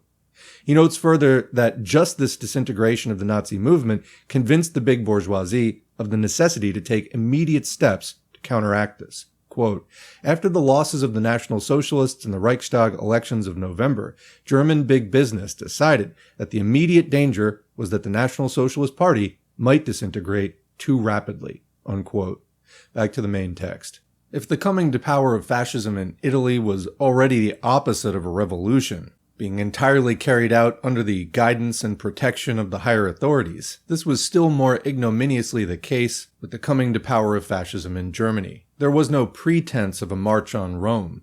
There was no question of a parliamentary majority or combination. There was no question of a conflict with the existing ruling authorities. So far from fascism coming to power on the crest of a popular wave, as the myth is attempted to be created after the event, fascism was heavily ebbing in mass support, and its leaders were actually discussing, according to the expelled Otto Strasser in his Black Front, the danger of the rapid disintegration of their movement. It was just because of this menace of decomposition of the last reserves of defense for bourgeois rule that the bourgeois dictatorship decided to take the plunge and place fascism in power as the final measure.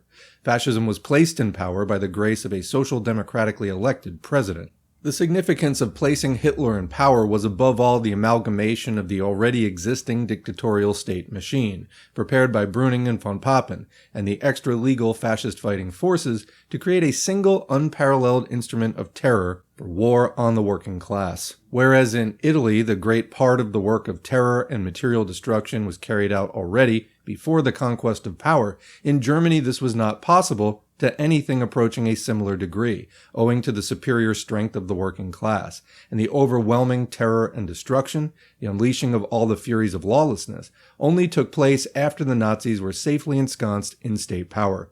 As the American bourgeois observer Calvin Hoover writes in Germany Enters the Third Reich, quote, "It must be emphasized that there was no revolution at all in the sense of seizure of the state power against resistance from the armed forces of the state or from any other force. Von Papen had completed taking over the state without resistance in July 1932 and had passed the state power on to von Schleicher, who in turn had handed it over to Hitler.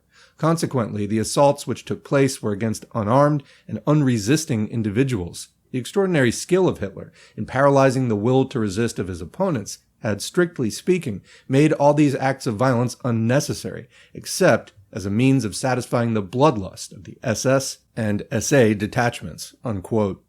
The extraordinary skill was not necessary. The paralyzing the will to resist was accomplished not by fascism but by social democracy.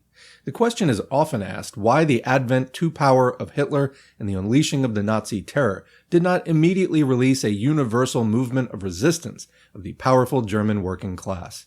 The question reveals a failure to understand the conditions. The control of the majority of the working class, and in particular of the overwhelming majority, nearly 9/10, according to the Factory Council's elections, of the employed industrial workers, and of the entire trade union machine, lay with social democracy.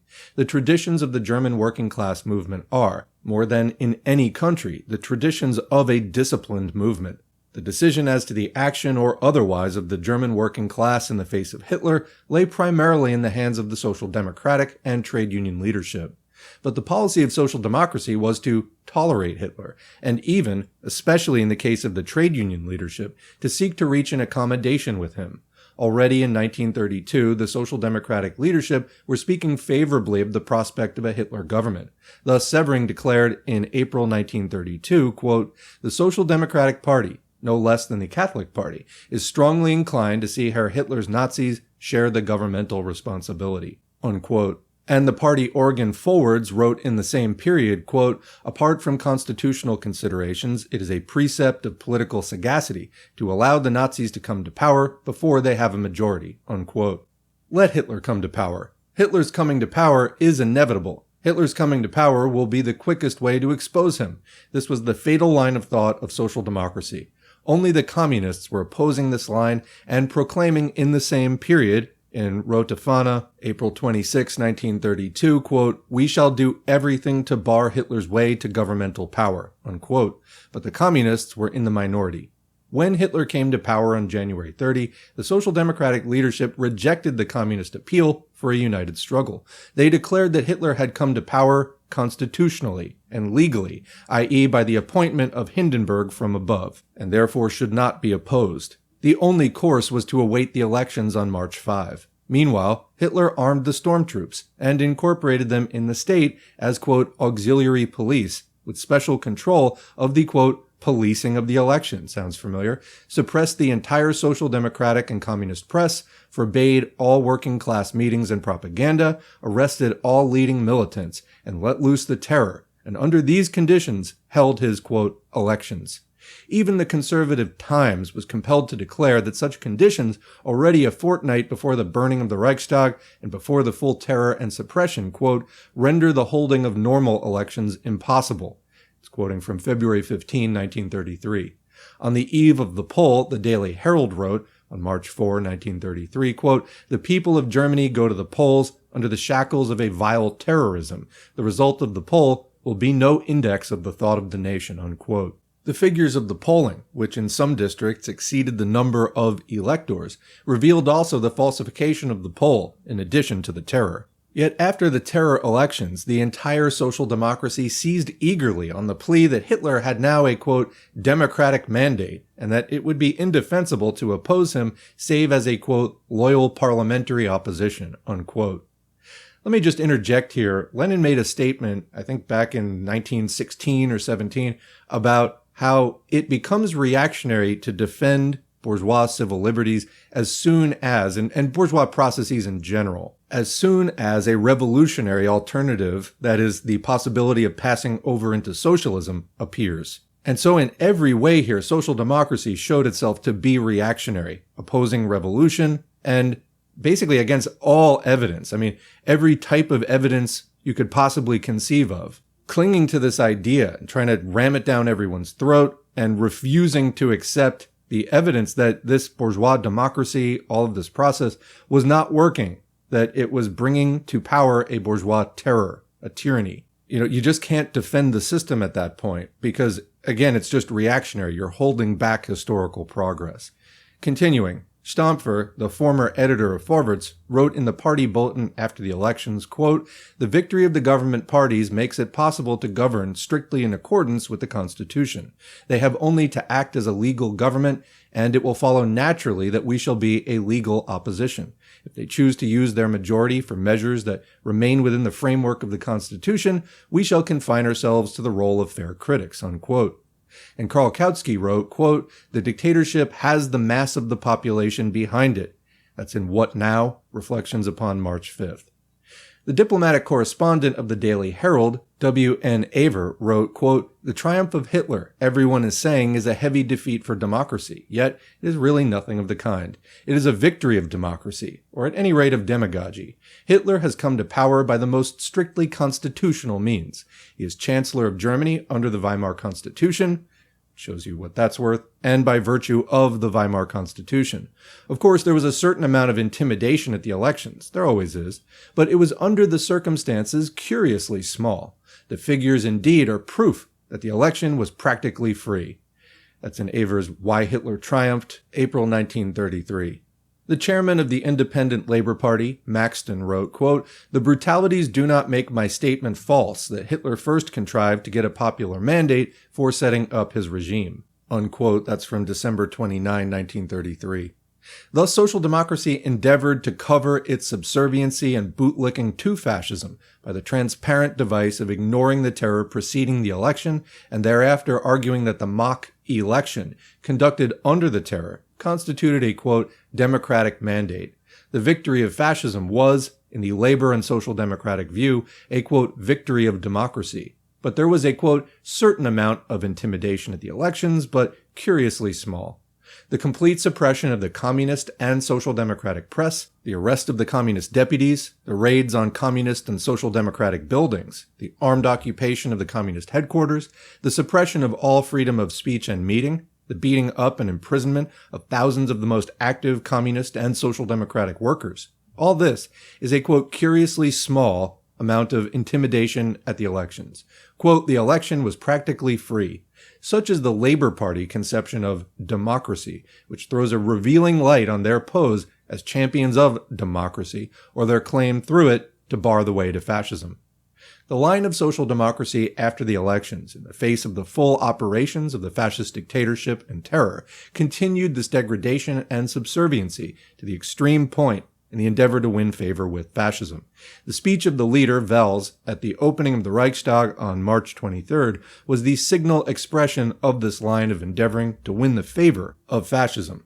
Wels, as leader of the party, publicly resigned from the executive of the Second International in protest at the spreading of, quote, atrocity stories by the latter against the Nazis. Wow. Won't someone think of the poor Nazis, who incidentally lost when Hitler ran for president? He was waning in popularity to the point that they had to just install him in government. It's really incredible. Anyway, the trade union leadership proclaimed their readiness to cooperate with fascism, acclaiming in their press the fascist, quote, revolution as a triumphant continuation of the 1918 revolution, urging that the common enemy was communism and that their, quote, socialism also was a, quote, German affair. So there you go. Nazism, socialism with German characteristics. On this basis, the trade union central executive officially called on the workers to participate in Hitler's May Day.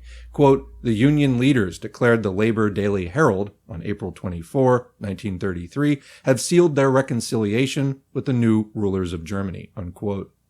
Nevertheless, this subserviency did not win for the reformist leadership the hoped-for position of a recognized and tolerated adjunct to fascism. A large proportion of the workers in the big enterprises refused to obey their leaders' instructions and held off the Nazi May Day demonstration.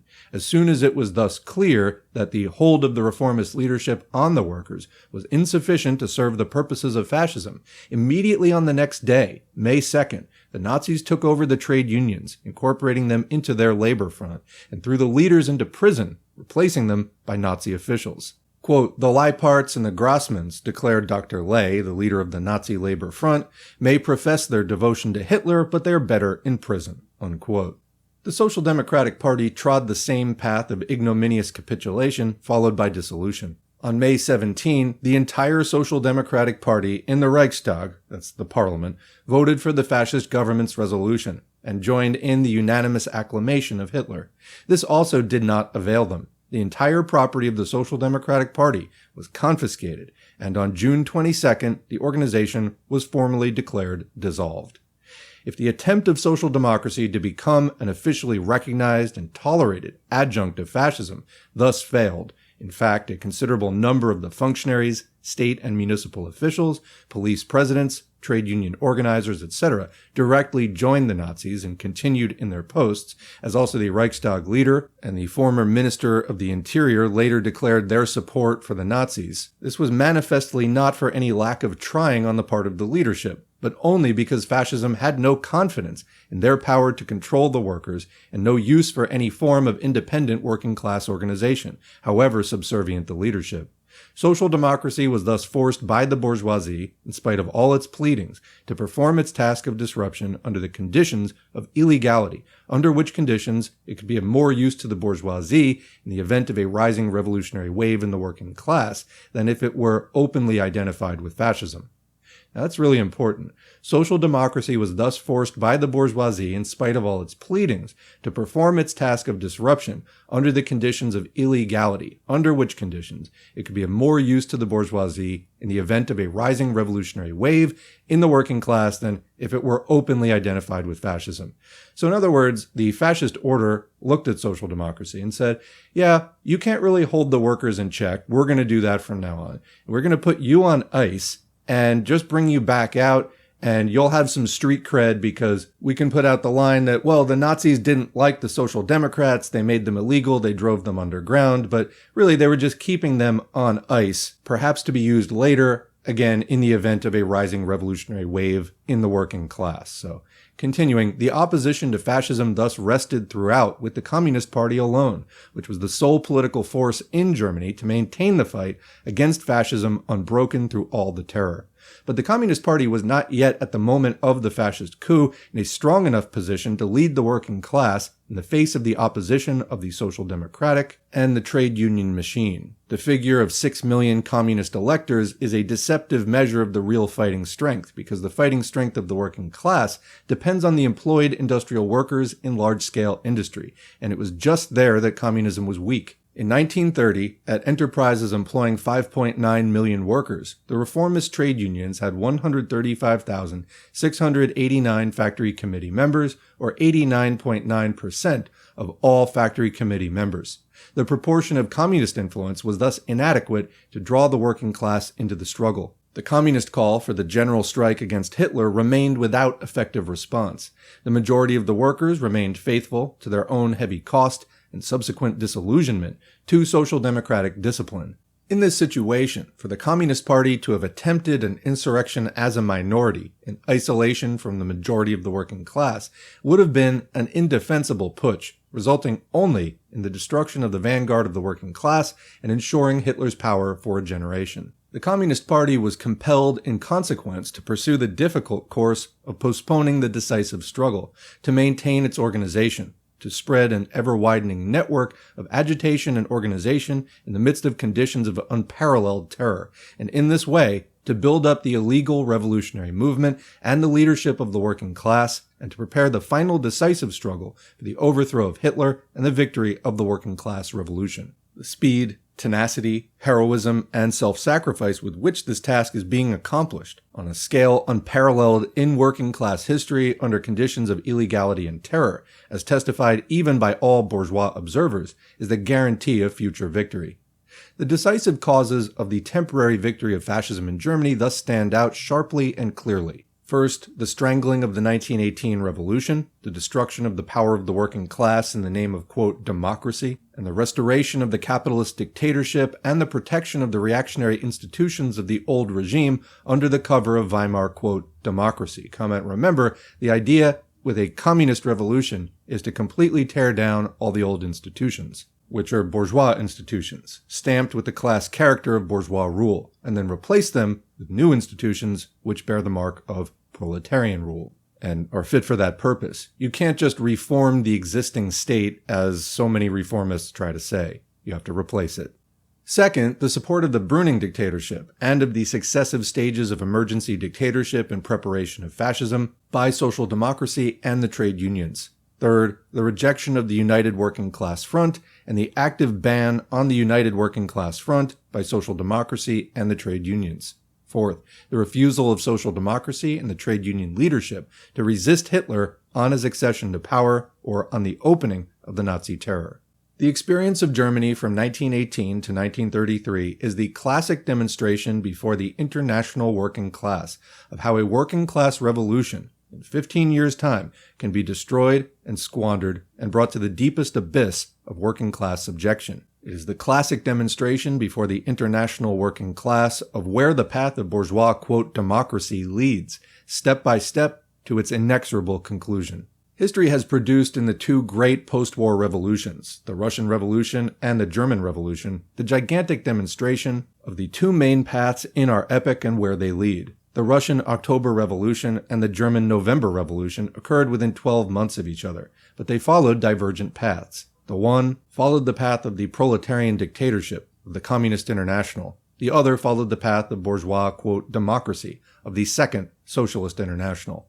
The theoretical expression of that divergence was contained in the controversy at the time of Kautsky and Lenin. And for more on that, see The Proletarian Revolution and the Renegade Kautsky by Lenin, as well as other works. Lenin had a ton to say about Kautsky. Today, a decade and a half later, we can see where those two paths have led.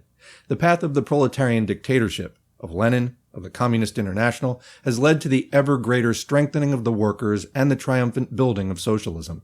The path of bourgeois, quote, democracy, of Kautsky, of the Second International, has led to the victory of fascism. Chapter 7. How Fascism Came in Austria. Hard on the heels of the victory of fascism in Germany came the establishment of the fascist dictatorship of Dollfuss in Austria during 1933-34. The rising of the Austrian workers in February 1934 against this fascist dictatorship opened a new stage in the struggle of the international working class against fascism, at the same time as it finally completed the German experience in exposing the illusions of, quote, democratic socialism. The lesson of Austria is even clearer and sharper in many respects than that of Germany.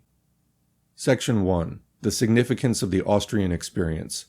In the first place, Austria revealed a conflict between two rival forces of fascism, the Heimwehr and the Nazis, openly reflecting the battle for dominion of rival imperialist and fascist powers over the living body of the Austrian people. There could be no more striking demonstration of the real role of fascism as the chauvinist, predatory policy of particular groupings of finance capital, belying all the, quote, national, quote, popular, and, quote, pacific pretenses. The battle of fascist Germany and fascist Italy over the body of fascist Austria provides a foretaste of the, quote, majestic peace of world fascism. Both these forces were in fact equally united against the working class, but sharply in conflict between themselves for the dominant position.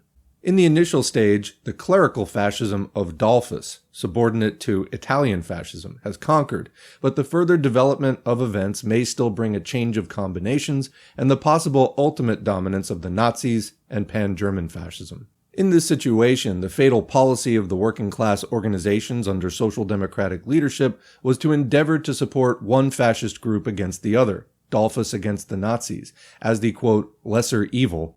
This is a recurrent theme, they really can't get enough of that lesser evilism, and thus to smooth the way at every stage for the advance and victory of fascism.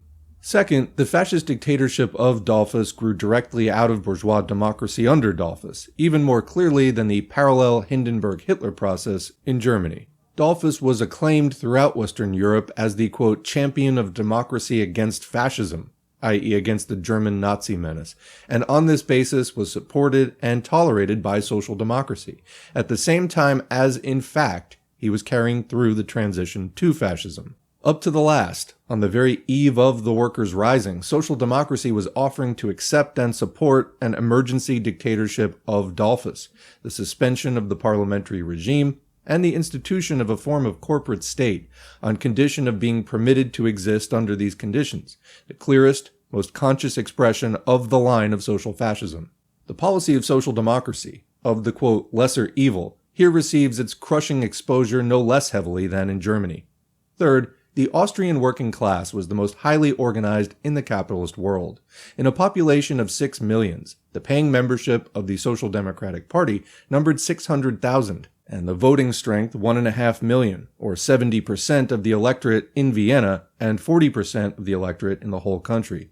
There was no question of a, quote, split in organization. The Communist Party, although playing a role of great significance in the fight, it alone gave the call for the general strike on February 10, which was forced by the workers on the reformist leadership on the 11th.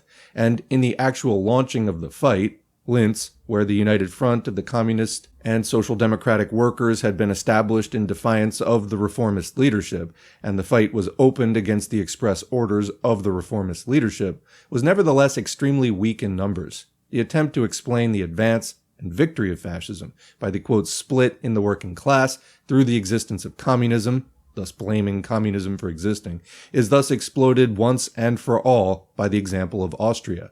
Social democracy boasted of its sole complete control of the working class, and thereby admits its sole responsibility for the outcome. Quote, there was no split in the Austrian labor movement, The communists were merely an insignificant minority. The fact that so powerful a party should have been completely smashed is now naturally engaging the attention of socialists in all countries, quoting Otto Bauer on Tactical Lessons of the Austrian Catastrophe. In reality, the Austrian workers were split and therefore defeated, but the split was within social democracy, between the workers and the leadership, and through the action of the leadership. The real question of a split in the working class through the existence of a social fascist leadership is thus laid bare beyond the possibility of concealment. Fourth, Austrian social democracy was, despite the smallness of the country, in its theoretical role and in the high degree of organization and supposed, quote, practical results, the leading party and the, quote, model party of international social democracy, and in particular of left social democracy, where German social democracy or British laborism was far more glaring and shameless in its virtual or specific repudiation of Marxism and acceptance of capitalism. The corruption of the Austrian social democratic leadership was covered under the subtle sophistries of, quote, Austro-Marxism, Marxism with Austrian characteristics. Further, many of the leaders were obviously, quote, sincere in their democratic pacifist betrayal of the struggle, even though by their policy they did everything to assist the strengthening of capitalism and the advance of fascism, even though by their policy they made the defeat of the struggle certain, though they failed to prepare it, to organize it, or to lead it, and did everything to prevent it. Nevertheless, when the workers launched it in spite of them, some of them took part and suffered. This is commonly accounted to the Austrian social democratic leadership for virtue and for rebuttal of the charge of, quote, social fascism. On the contrary, this just makes the real role of political treachery of the whole line of social democracy far more clear and unmistakable. The question of politics is not a simple question of subjective, quote, sincerity. Long ago, at the Second Congress of the Communist International, when Sarati endeavored to defend the reformist Turati as, quote, sincere, and argued against the 21 conditions of membership on the grounds that it was impossible to produce a sincerometer, or test of sincerity, Lenin replied, quote, we have no need of such an instrument as a sincerometer. What we have is an instrument to test political directions, unquote. And it is in this sense that the role of Austrian social democracy is revealed with unexampled clearness, with a completeness and relative absence of complicating factors unequaled elsewhere, as a role of direct service and assistance to the victory of fascism. Fifth, the armed rising of the Austrian workers, both in its strength and in its weaknesses, has marked out and lit up the future line of the fight of the international working class against fascism. To the experiences and lessons of this struggle, alike political, strategic, and tactical, it will be constantly necessary to recur in every country in the further development of the struggle against fascism.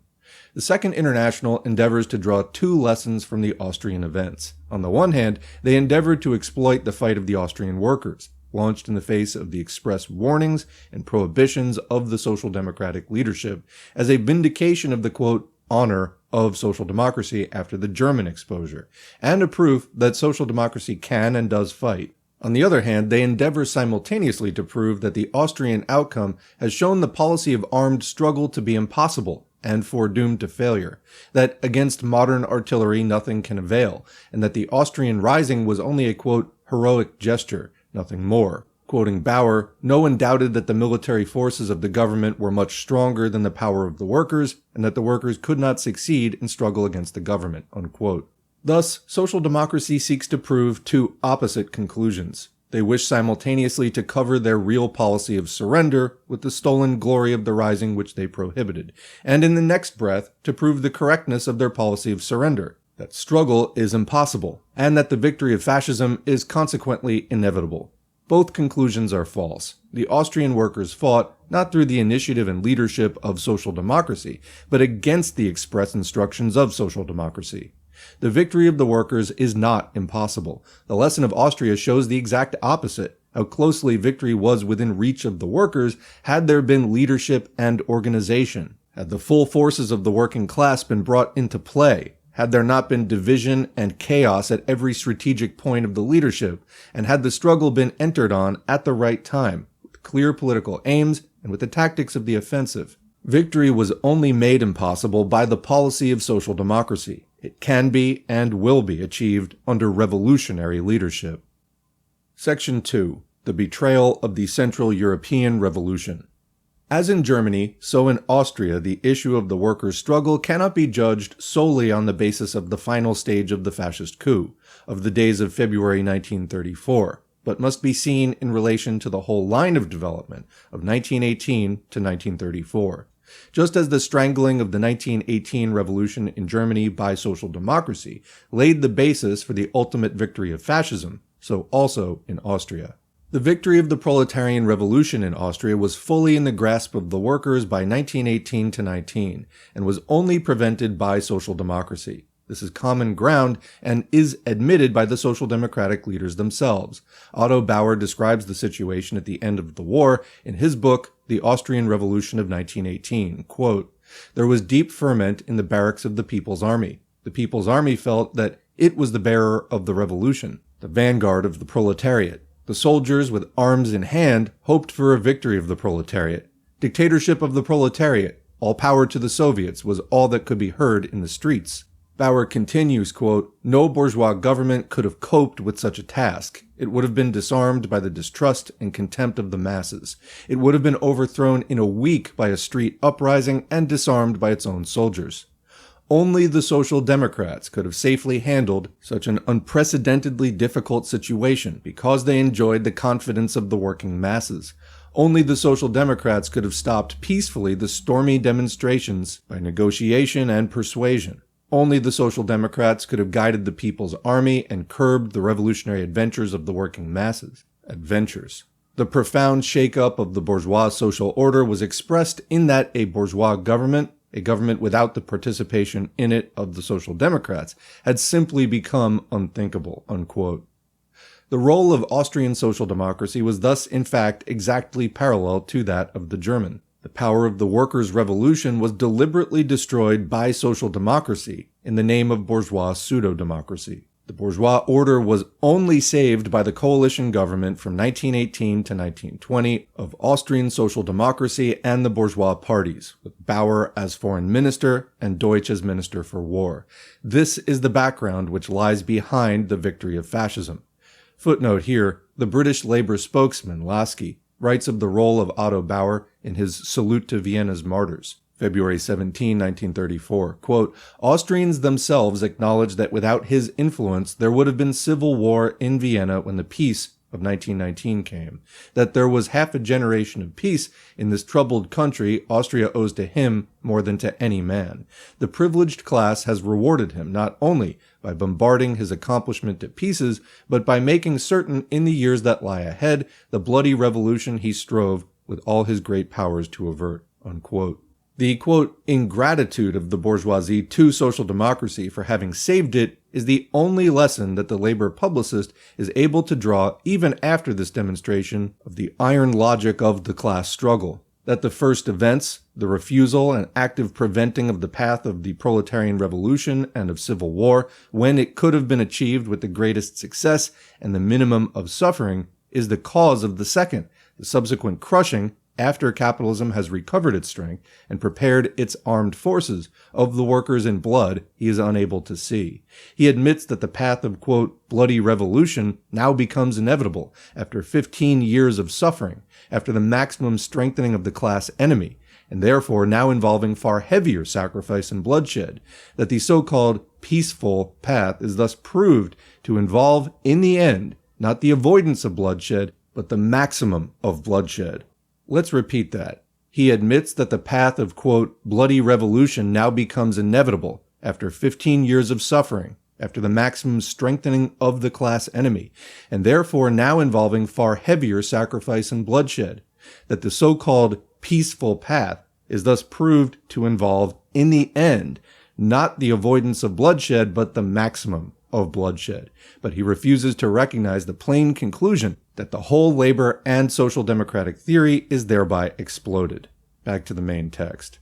Austrian social democracy argued at the time in defense of its policy that, although the proletarian revolution was certainly and easily possible in Austria in 1918 to 19, it could not hope to maintain itself in so small, dependent, and isolated a state in the face of the forces of imperialism. Yet, in fact, the Soviet Republic was achieved in Hungary and Bavaria. The drive was strong throughout Germany and Italy. Had Soviet Austria stood in with Soviet Hungary and Bavaria, an unshakable power could have been built up in Central Europe. The whole history of post-war Europe would have been different. Instead, Austrian social democracy abandoned Soviet Hungary to its fate, and then, when the White Terror raged in Hungary, pointed to it to prove the fate from which it claimed to have saved the Austrian workers. Today, the event has proved that the Austrian workers were not saved from white or counter-revolutionary terror. They were only robbed of the possibility of victory when it was in their grasp. But at the time, Austrian social democracy held out before the workers, not the real alternative, which events were to demonstrate, but an imaginary golden alternative, a peaceful advance to socialism through bourgeois pseudo-democracy. Bauer wrote in his Bolshevism or Social Democracy, 1921, quote, "In a modern, highly civilized society where all classes take part in public life, but do they do so equally? No other form of class rule is any longer durably possible save one, which permits the subject classes freedom to influence public opinion. Participation in the formation of the collective will of the state, again, unevenly shaped along class lines, and control over its working. A class rule, therefore, whose basis rests on the social factors of influence of the ruling class and not on the use of mechanical instruments of force," unquote. Such was the bourgeois liberal wisdom of Austro-Marxism, now mercilessly exposed by the event, when Bauer and Deutsch have themselves had the opportunity to make the acquaintance at first hand of the, quote, "mechanical instruments of force" of the ruling class. So Bauer's trying to make the argument that in highly civilized bourgeois democracy, all classes take part in public life and things are ruled by influence rather than brute force. Well, yeah, when push comes to shove, actually they do. Continuing.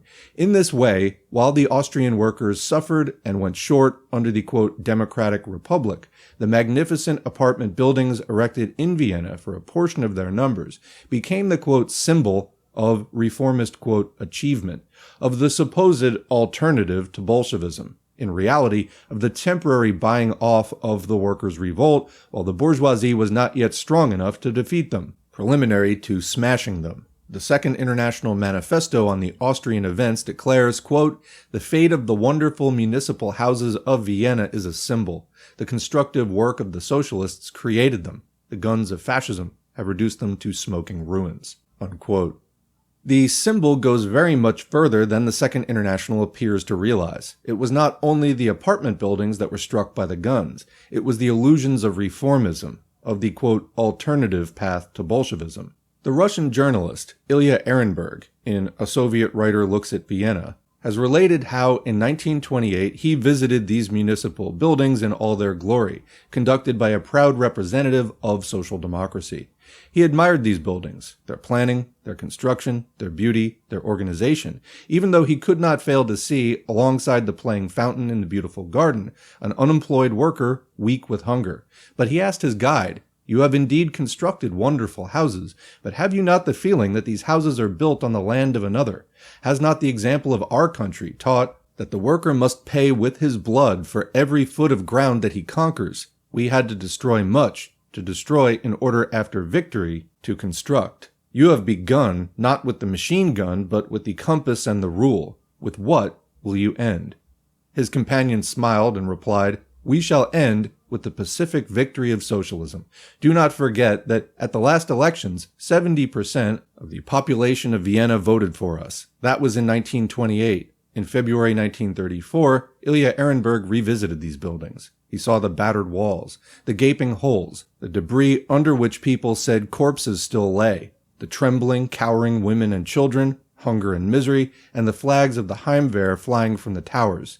He had witnessed the pacific victory of socialism.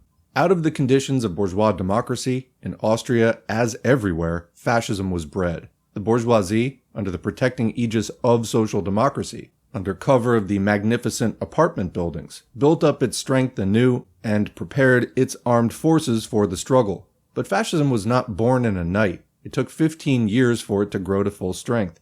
The workers, seeing what was afoot, insisted on the organization of their defense corps. The leaders promised that if democracy should once be threatened, they would act. They developed their famous defensive theory of violence, that violence should only be used by the workers in defense of democracy. Meanwhile, they took no action. Fascism grew unchallenged. In 1927, the anger of the workers at the growth of fascism and open connivance of the state authorities broke all bounds. Following the acquittal of a fascist who had murdered a worker, they rose and stormed the law courts of Vienna. Vienna was in their hands if their leaders had been ready to lead. But their leadership, in control of the municipal administration of Vienna, sided with the bourgeoisie, with the police, with the state authorities, and thus in fact with fascism against the workers.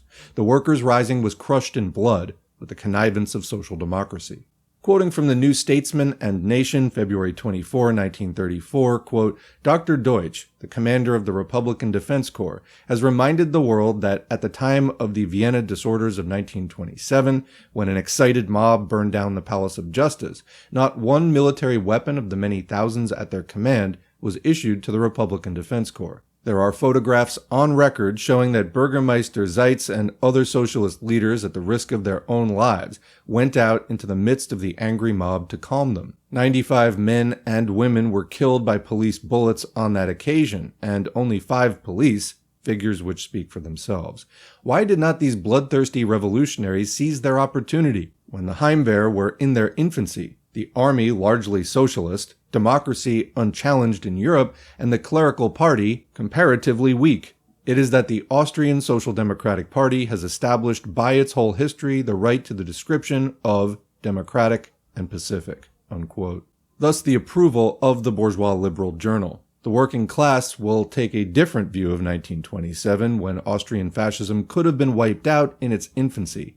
The cost of this bourgeois liberal approval for the, quote, democratic, quote, pacific, social democratic leadership has been the sacrifice of the lives of the best of the Austrian workers, the suppression of the organized working class movement, and the victory of fascism. Meanwhile, Austrian social democracy held out to the workers the illusory prospect of the defeat of fascism by, quote, democracy.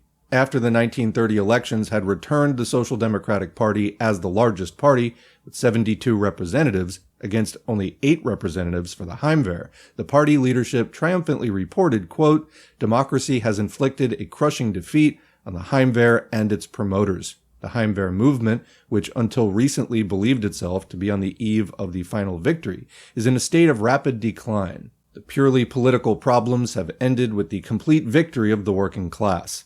That's quoting the report of the Austrian Social Democratic Party to the Vienna Congress of the Second Socialist International, July 1931. Such was the degree of prevision of the Social Democratic leadership, reposing peacefully in the supposed security of paper ballots, while paralyzing the real struggle of the workers. The illusions of the Italian reformist leadership, after the success of the elections of May 1921, as having, quote, submerged the fascist reaction under an avalanche of red votes, or of the German reformist leadership after the elections of November 1932 as marking the, quote, final annihilation of Hitler, were thus exactly paralleled in Austria.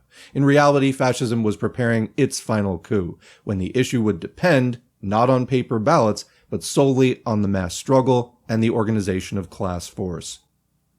Section 3. The Fascist Dictatorship and the February Rising. It was only as the sequel of the whole above chain of development that came the culminating stage since March 7, 1933, when Dollfuss finally threw aside the mask and proclaimed open dictatorship and the suspension of Parliament. Now, if ever, was the time to act, even for the, quote, Democrats. Now was the time for the famous defensive theory of violence to demonstrate its meaning in practice. But the Social Democratic leadership still found reasons to put off action. Social democracy was engaged in the policy of the, quote, toleration of Dollfuss as the, quote, lesser evil against German Nazism, and was seeking to negotiate an agreement with Dollfuss. Quoting international information from the Bulletin of the Second International, February 18, 1934, quote, the Social Democratic Party did not reply with forcible resistance. On the contrary, right down to the last, it made every effort to enter into negotiations with the Dollfuss government. This peaceful and waiting attitude of the Social Democratic Party only encouraged the Dollfuss-Fey government to adopt more and more antagonistic measures against the working class and against the Social Democratic Party, unquote. Why? After all the loudly repeated declarations over many years concerning the action that would be taken if democracy were once attacked, was no action taken when, on March 7, 1933, Dollfuss carried through his coup d'etat and suspended democratic institutions. Basically because all these typical social democratic asseverations of future action, if democracy is attacked, if the bourgeoisie attempt, etc., are inherently and inevitably valueless, and worse than valueless when the present policy is the policy of class cooperation. The present policy determines the future action. It is not possible, even if there were the will, and in fact there was not the will, at a moment's notice to transform a deeply enroutined machine and large-scale organization of class cooperation, pacifism, and legalism within 24 hours into an organ of class struggle and revolution. Only when the united front of struggle has been effectively established in the preceding period, when the leadership and training and practice and organization of struggle and militancy on all issues has already been established, only then can there be readiness when the fascist coup strikes. Otherwise, inevitably, whatever the previous promises and threats and boasts, when the time comes, there will be enormous hesitation, sense of overwhelming, quote, difficulties, yearnings for a, quote, peaceful settlement, prudent counsels to postpone the struggle, to save what can be saved of the organization and not hazard all upon a single battle, desperate efforts for some, quote, way out without a struggle, hopes against hopes that it is not yet the final issue. This is what happened to Austrian social democracy. Bauer writes of March 7, 1933, and the following 11 months, quote, what was to be done now? The Social Democrats knew very well that it would be very difficult for a general strike to succeed in a period of unprecedentedly severe and prolonged unemployment. The Social Democrats made every imaginable effort to avert a violent issue. Over a period of 11 months, we tried again and again to establish negotiations with Dollfuss. Again and again, we offered to agree to extensive constitutional reforms, i.e. the dismantling of this touted democracy, and to the granting of extraordinary powers to the government for a period of 2 years, all that we asked in return being the most elementary legal freedom of action for the party and for the trade unions. We overestimated, the possibility of reaching a peaceful settlement, unquote. It's quoting Bauer's Tactical Lessons of the Austrian Catastrophe. Thus, quote, democracy went by the board. Just as German social democracy supported the Brüning emergency dictatorship and sought to come to terms with the Hitler dictatorship, so Austrian social democracy was fully prepared to support a Dollfuss emergency dictatorship in return for a permitted existence of its, might I add, useless organization under the dictatorship, while the Communist Party was suppressed. Such was the humiliation of Austro-Marxism, a humiliation which did not even attain its object. The Social Democratic leadership at the party conference in October 1933 had laid down 4 conditions in the event of any one of which to launch the struggle against the fascist dictatorship. So here are your hypotheticals. 1. If a fascist constitution were proclaimed without consulting Parliament. 2. If the Vienna municipal administration were superseded. 3. If the party were suppressed. 4. If the trade unions were suppressed.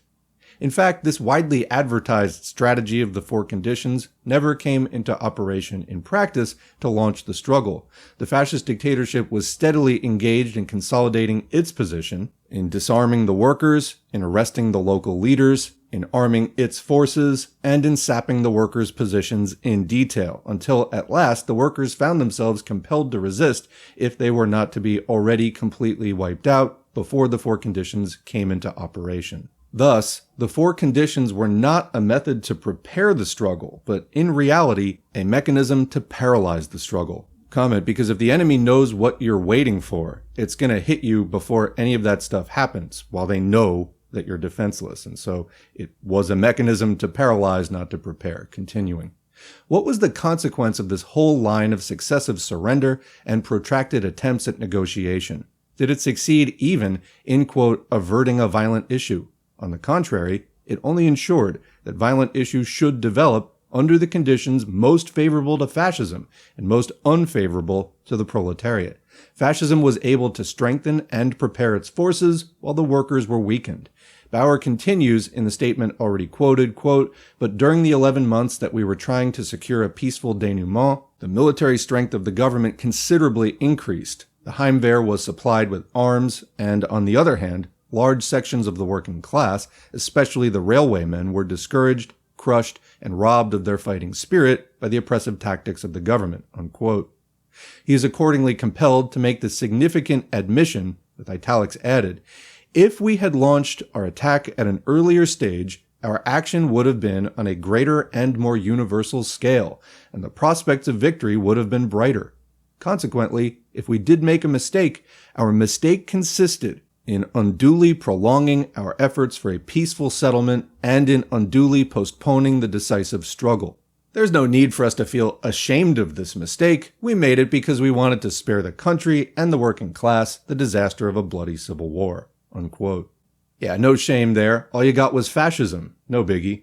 Similarly, in his pamphlet, Austrian Democracy Under Fire, Bauer writes of the critical days of March 1933, quote, "The masses of the workers were awaiting the signal for battle. The railwaymen were not yet so crushed as they were 11 months later. The government's military organization was far weaker than in February 1934. At that time, we might have won, but we shrank, dismayed from the battle. We still believed that we should be able to reach a peaceful settlement by negotiation. Dollfuss had promised to negotiate with us at an early date, by the end of March or the beginning of April, concerning a reform of the Constitution and of the parliamentary agenda, and we were still fools enough to trust a promise of Dollfuss. We postponed the fight because we wanted to spare the country the disaster of a bloody civil war. The civil war, nevertheless, did break out 11 months later, but under conditions that were considerably less favorable to ourselves. It was a mistake, the most fatal of all our mistakes," unquote. Did they spare the working class a bloody civil war? No, they only ensured its defeat. He admits that the prospects of victory would have been brighter and we might have won if only they had acted in March 1933, just as 1927 would have been more favorable than 1933, and 1918 to 19 than 1927. The Pacific policy did not avert civil war in the end. It only made the conditions the most unfavorable for the working class and ensured the heaviest defeat in place of victory. Quote-unquote Austro-Marxism stands condemned out of its own mouth.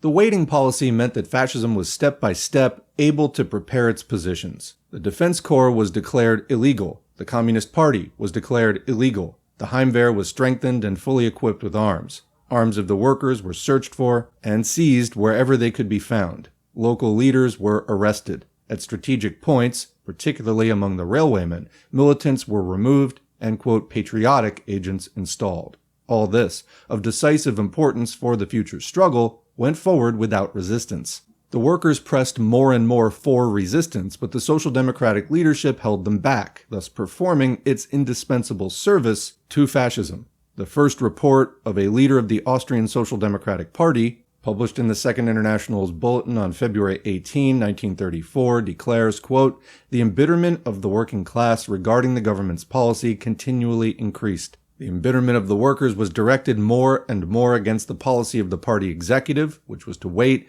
and to be prepared for agreement. Growing numbers of members of the party demanded with increasing force that the offensive should be taken. For months past, it has been increasingly difficult for the party executive to make the embittered workers understand the necessity for this waiting policy," unquote.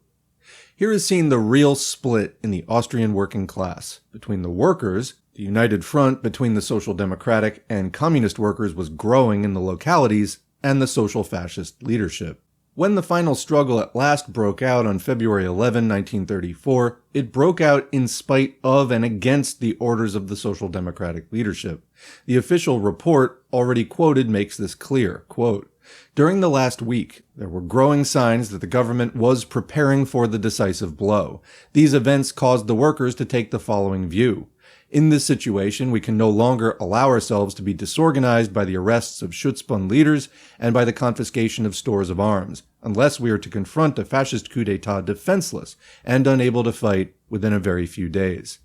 In spite of this, the party executive still adhered to its line. It considered it to be necessary for the workers to wait for the results of the negotiations between the federal chancellor and the provincial governments with regard to the demands of the Heimwehr, and that they should not take the offensive until one of the 4 cases should arise in which a defensive struggle for the defense of the constitutional order would, according to the decision of the party, be unavoidable. Comment here, remember Lenin's words. Yes, we hold on to bourgeois civil liberties as long as we can, but as soon as the possibility of going on the offensive and social revolution becomes real, then it is a reactionary position to be clinging to bourgeois semi-democracy or pseudo-democracy. Continuing, on Sunday, February 10, officers of the party executive gave instructions on these lines to comrades who reported on the agitation among the workers, and urgently warned them against taking the initiative on their own account.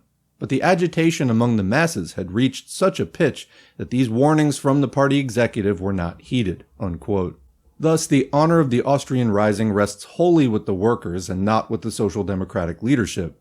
The role of the leadership was only to disorganize the struggle at every stage. The struggle of the Austrian workers was not defeated by the superior forces of the enemy. It was defeated by the disorganizing role of the social democratic leadership. This was clear in all the events leading up to the struggle. It was no less clear in the actual struggle. Instead of being able to enter the struggle with the full strength of their organized force on a strategic plan, with the maximum mobilization of the masses, and with a clear political lead, the workers had to enter the struggle by local initiative from below, sporadically, partially, against hampering opposition from above, losing the possibility of the initiative, losing the possibility of the offensive, and thus yielding all the strategic advantage to the enemy. Quoting the Daily Herald, February 16, 1934, many people believed that the socialists would have won control in Austria if all sections of the working class had supported them. In many places, the workers were split among themselves and reached decisions too late. Several leading trade unions refused to give instructions to strike to the factories they controlled." Unquote. The general strike was first vetoed, and even when the workers compelled the call to be given, after the struggle had already begun, the call never reached the majority of the workers, and a great part of the trade union machine made no attempt to make it effective. The railwaymen continued to carry the government troops, thus giving to them full liberty of movement and concentration. The struggle of the Defense Corps was fatally cut off from the masses, instead of being developed as a mass struggle, and even the majority of the Defense Corps were never mobilized or brought into the struggle. There was no political mass lead to positive aims of the struggle, but only halting, apologetic explanations of, quote, defense of the Constitution. Because the initiative was lost through disorganization, through the absence of any central leadership beginning and organizing the struggle, the possibility of the offensive and of seizing the main public buildings of the center at the outset was lost. The government was able to complete its cordon of the inner city and artillery preparations before the struggle began. The fight was turned from the first into a defensive fight. Yet even under all these heaviest disadvantages, a position was achieved by the second day in which the government forces weakened and the issue was in doubt. Quoting the Daily Herald, February 14, 1934, on the government side, the troops are reported to be exhausted and disheartened.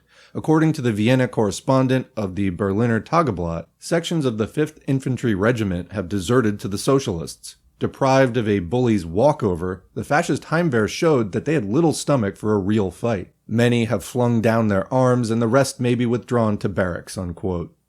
Bauer himself is compelled to admit that despite all the government's artillery, the victory could have been won by the working class, had the struggle been developed as a mass struggle. Quoting from Bauer's Austrian Democracy Under Fire, after 4 days fighting, the workers of Vienna were defeated.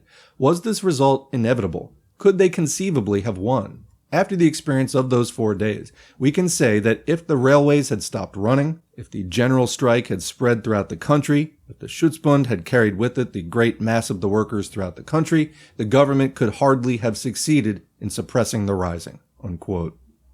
The closer the analysis of the tactical conditions and organization of the struggle, no less than of the conditions leading up to the struggle, the clearer stands out the conclusion that the Austrian Rising, the first great battle of the workers against fascism, has not shown the impossibility of the victory of the workers in armed struggle under modern conditions, as the social democratic leaders in all countries now endeavor to argue. On the contrary, it has shown the certainty of future victory. Once the United Front is built up, once revolutionary leadership has replaced social democratic treachery, once the poison of pacifist democratic reformism has been replaced by the revolutionary aims, tactics, and organization of the working class fight.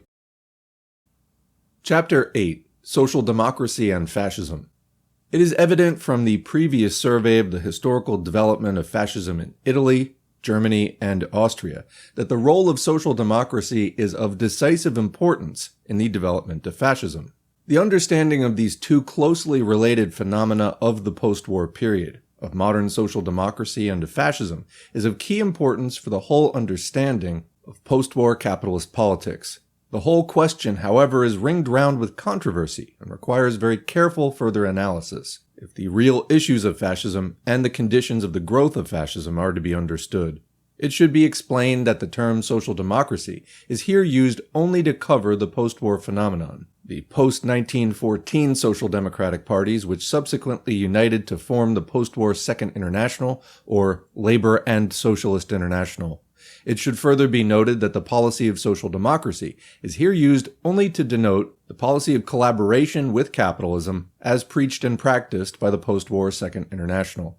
Although the tendencies of opportunist parliamentary corruption and absorption into the capitalist state was already strong and growing before the war throughout the imperialist epoch, even while the nominal program of international revolutionary Marxism remained, and were increasingly fought by the revolutionary wing within these parties since the beginning of the 20th century, it was only the decisive test of the imperialist war in 1914 that brought these tendencies to their full working out and openly revealed these parties as having passed over to capitalism. The direct passing over in this way since 1914 of large organizations of the working class movement in all the imperialist countries, and especially of the parliamentary and trade union leadership, to open unity with capitalism and with the capitalist state is a big historical fact, and the subsequent evolution of these parties since the war has played a large role in the early years of the defeating of the working class revolution, and in the subsequent years in the growth of fascism. This latter role was already showing itself in very marked preliminary forms in those secondary states where white dictatorships were established, white here being the color of counter-revolution, in Hungary, Finland, Bulgaria, etc. In the period of the reconstruction and partial stabilization of capitalism with the aid of social democracy, and still more since the development of the world economic crisis and the shattering of the basis of capitalist reconstruction, this character has become increasingly marked throughout social democracy. A process of fascization in a whole variety of forms and stages, as well as of playing directly into the hands of fascism, can be traced. Nevertheless, although many disillusioned social democrats, especially after the glaring example of Germany and the consequent crisis throughout the Second International, are increasingly coming to recognize the role that social democracy has in practice played in the development of fascism, yet the communist analysis of social fascism as the more and more dominant character of social democracy in the process of leading up to the victory of fascism in Germany has often aroused indignant resentment and much misunderstanding. It is therefore necessary to examine more fully the relationship of social democracy and fascism. Section 1. The capitalist view of social democracy and fascism. It will be most useful to begin the examination of this question with a consideration of the view of modern finance capital on the roles of social democracy and fascism. The view of finance capital is to be found expressed with exemplary clearness in the Deutsche Führerbriefe already referred to, or the Confidential Bulletin of the Federation of German Industry during the critical year 1932. These Führerbriefe, or letters to leaders, constitute a political-economic private correspondence, originally issued for confidential circulation to the heads of finance capital, organized in the Federation of German Industry. Numbers 72 and 75 of September 16 and 20, 1932, contained a study of the social reconsolidation of capitalism, which is a revealing expression of the outlook of the dominant financial groups. The writer sets out from the basic viewpoint that the maintenance of capitalist rule depends on the splitting of the working class. Quote, "The necessary condition for any social reconsolidation of bourgeois rule possible in Germany after the war is the splitting of the workers' movement. Any united workers' movement springing up from below must be revolutionary, and this rule would not be able to hold out against it for long, not even with the means of military power." Unquote. The main danger is thus the united working class front. Against this, even military force could not prevail. Capitalism accordingly requires a social basis outside its own ranks and splitting the working class. This has been provided in the post-war period by social democracy. Quoting again, "The problem of consolidating the bourgeois regime in post-war Germany is generally determined by the fact that the leading bourgeoisie, who have control of the national economy, have become too small in order to uphold their rule alone.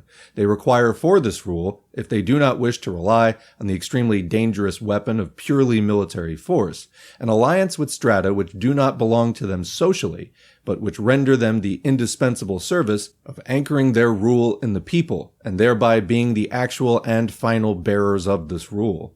This last or outermost bearer of bourgeois rule was, in the first period of post-war consolidation, social democracy." Unquote.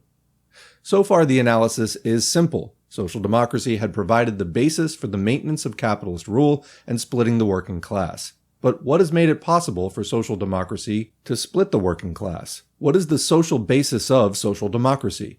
Here, the analysis of the spokesman of finance capital comes very close to Lenin's analysis of the causes of the split in the working class in imperialist countries. The writer finds the basis of social democracy and of its splitting of the working class in the privileged conditions based on social legislation and concessions of a favored, organized section of the working class. Quote, "In the first Reconstruction era of the bourgeois post-war regime, in the era from 1923 or 4 to 1929 or 30, the split in the working class was founded on the achievements in regard to wages and social policy into which social democracy capitalized the revolutionary upsurge. Thanks to its social character as being originally a workers' party, social democracy brought into the system of Reconstruction at that time, in addition to its purely political force, something more valuable and enduring, namely the organized working class, and while paralyzing the revolutionary energy, chained them fast to the bourgeois state. It is true that November socialism was also an ideological mass flood and movement, but it was not only that, for behind it there stood the power of the organized working class, the social power of the trade unions. This flood could ebb, but the trade unions remained, and with them, or more correctly stated, thanks to them, the Social Democratic Party remained." Unquote. On this basis, the main body of the organized working class was chained fast to the bourgeois state through social democracy and the trade unions, while communism was kept outside as by a, quote, sluice or runoff mechanism.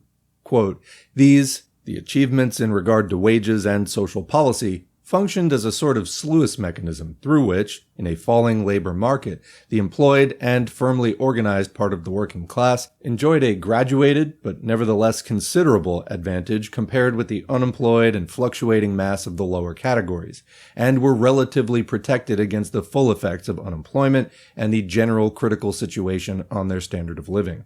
The political frontier between social democracy and communism runs almost exactly along the social and economic line of this sluice dam, and all the efforts of communism, which, however, have so far been in vain, are directed toward forcing a breach into this protected sphere of the trade unions." Unquote.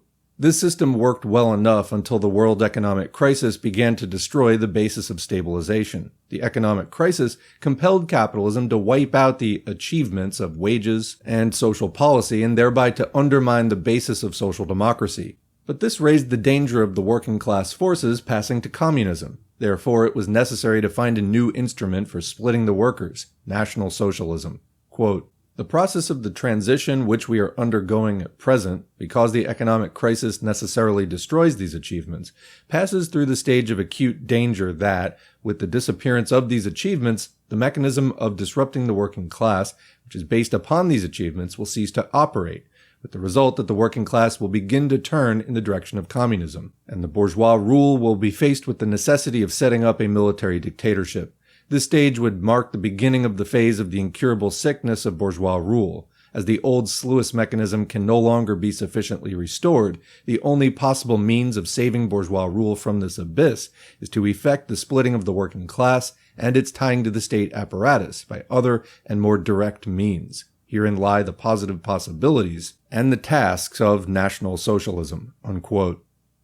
The new conditions mean, however, a change of the form of state. The tying of the organized working class to the state through social democracy requires the parliamentary mechanism. Conversely, the liberal parliamentary constitution can only be acceptable for monopoly capitalism provided that social democracy successfully controls and splits the working class. If capitalism is compelled to destroy the basis of social democracy, then it is equally compelled to transform the parliamentary constitution into a non-parliamentary, restricted, or fascist constitution. Quote, "The tying of the trade union bureaucracy to social democracy stands and falls with parliamentarism. The possibility of a liberal social constitution of monopoly capitalism is determined by the existence of an automatic mechanism which disrupts the working class. A bourgeois regime based on a liberal bourgeois constitution must not only be parliamentary, it must rely for support on social democracy and allow social democracy adequate achievements." Comment, wow. So basically what they're saying, these are the people ruling society, and they're saying that if you have a liberal bourgeois constitution, you have to have a parliament, and you have to have a social democracy, which you, quote, allow it adequate achievements. So you really have to make the workers feel like they're actually getting somewhere. Anyway, continuing. A bourgeois regime which destroys these achievements must sacrifice social democracy and parliamentarism, must create a substitute for social democracy, and must go over to a restricted social constitution. Unquote. The solution of the problem of the maintenance of capitalism in crisis, the writer accordingly finds in National Socialism and the establishment of a restricted or fascist regime. The writer finds in the role of National Socialism in the present period a remarkable parallel, in his view, to the role of social democracy in the preceding period. Quote, "The parallelism is indeed really striking. The then social democracy, from 1918 to 1930, and present-day National Socialism both performed similar functions in that they were both the gravediggers of the preceding system, and then, instead of leading the masses to the revolution proclaimed by them, led them to the new formation of bourgeois rule. The comparison which has often been drawn between Ebert and Hitler is also valid in this respect. Both appeal to the anti-capitalist yearning for emancipation. Both promise a new social or national commonwealth." Unquote. From this, the final conclusion is drawn. Quote, "The parallelism itself shows that National Socialism has taken over from social democracy the task of providing the mass support for the rule of the bourgeoisie in Germany." Unquote. Such is the exposition of the private thought of the finance capitalist oligarchy on the role of its two instruments, social democracy and fascism. We have so far reproduced this exposition without criticism, because it has independent value as an authoritative statement, all the clearer through not having been written for public consumption of the real viewpoint of finance capital. It is a valuable political document which may be recommended for the study of disciples both of social democracy and of fascism. It will be noted that this remarkably candid and clear-headed statement of the real case for fascism, as seen by its actual paymasters and controllers, shares none of the mystical, national, racial, corporative, chauvinist nonsense with which fascism is presented for public consumption, but is thoroughly rational and hard-headed. To this it will be important to return in considering the so-called theory of fascism. The actual analysis, however, although a useful starting point of discussion on the question of social democracy and of fascism, requires in certain respects criticism. The writer sees correctly the mechanics of capitalist post-war rule on the basis of social democracy, but he writes as if fascism, quote, has taken over from social democracy the task of providing the mass support for the rule of the bourgeoisie, unquote. Yesterday, social democracy performed this role. Today it is fascism. Each has its period. Social democracy and fascism are thus seen as performing an essentially identical role, only in differing periods and under different conditions, and therefore with differing methods and forms of state constitution. This is, however, too simple, and it is not correct. Both exist together, and each performs a distinctive role, supplementing one another. Fascism bases itself primarily, for its social basis, on the miscellaneous petty bourgeois strata, the peasantry, the declassed elements, and backward workers. Social democracy bases itself on the upper strata of the industrial workers. The bourgeoisie builds its rule on the support of both, bringing now one, now the other to the forefront, and utilizing both for its support. Fascism can never become the main basis of the bourgeoisie in the same sense as social democracy, although it may become its main and sole governmental instrument when the crisis requires the coercion of all the workers and the hold of social democracy is in danger of weakening, because fascism never wins the main body of the industrial workers with traditions of organization, the sole power that can overthrow capitalism. Here, the role of social democracy remains of decisive importance, even after the establishment of the fascist dictatorship. This is seen with obvious clearness in those countries, such as Poland, Bulgaria, Hungary, Spain under de Rivera, etc., where social democracy is tolerated under a fascist dictatorship. But it is also in a different sense true in those countries of fully completed fascist dictatorship, Germany, Italy, where social democracy as an organization is formally suppressed and the trade unions absorbed into the fascist front. In these countries also, the reactionary wing of social democracy, or the old reactionary social democratic leadership, stands ready, if the fascist dictatorship weakens, to come to the rescue of capitalism, and strives in every possible way, through the readjustment of forces in the bourgeois camp, to reestablish its position as the main social basis and direct instrument of the capitalist dictatorship.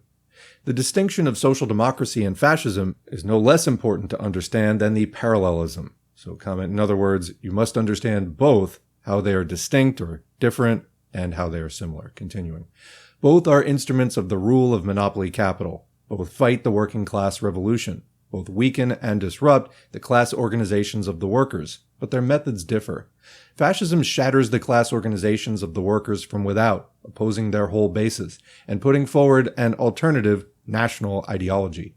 Social democracy undermines the class organizations of the workers from within, building on the basis of the previous independent movement and Marxist ideology, which still holds the workers' traditions and discipline, in order more effectively to carry through the policy of capital and smash all militant struggle. Fascism accordingly requires for its full realization the totalitarian, terroristic class state. Social democracy controls the workers most favorably and successfully in the liberal parliamentary class state, utilizing its own internal methods of discipline and occasional state coercion for the suppression of all militant struggle. Fascism operates primarily by coercion alongside of deception. Social democracy operates primarily by deception alongside of coercion. It is this combined relationship of difference in method and parallelism in basic aim and role that underlies Stalin's definition, given already in 1924 in Main Factors of the Present International Situation, that, quote, social democracy objectively represents the moderate wing of fascism. It should be borne in mind that this definition was directed to a specific phase in the history of social democracy, most sharply shown in a specific period of post-war capitalism. Section 2. The Germs of Fascism in Social Democracy. Fascism not only historically draws its origin in large part from social democracy in the sense that many of its principal leaders spring from social democracy. Mussolini, former editor of the Italian socialist central organ Avanti; Pilsudski, former leader of the Polish Socialist Party; Mosley, former minister of the Second MacDonald Labour government. Fascism also draws its ideology mainly from the lines already worked out by social democracy. The attempt can be made to trace earlier strands and tendencies in pre-war, non-Marxist forms of socialism already giving hints of aspects later developed in fascism, e.g. Lassalle's national type of socialism, and parenthetically the Lassallean Party's deputies, it may be noted, voted the war credits of 1870, while the Marxists abstained. Prussian tendencies in coquetting with Bismarck, Proudhon's credit fallacies and opposition to the class struggle, Sorel's call to violence, social myths for mass deception, and denunciation of democracy in the abstract, the syndicalist cult of occupational lines of division, Fabian superclass state glorification, Hindman's already pre-war social chauvinism and big navy agitation. The fascist writers seek to trace their spiritual ancestry from three main sources: Mazzini, the old liberal Democrat would turn in his grave, Proudhon, and Sorel. But this is mere myth-making. Fascism is essentially a product of the post-war general crisis of capitalism, and it has no spiritual ancestry. Fascism is in practice an abortion consequent on the miscarriage of the proletarian social revolution. It is from 1914, when social democracy directly abandoned Marxism and internationalism, that the characteristic trends of ideology akin to fascism begin.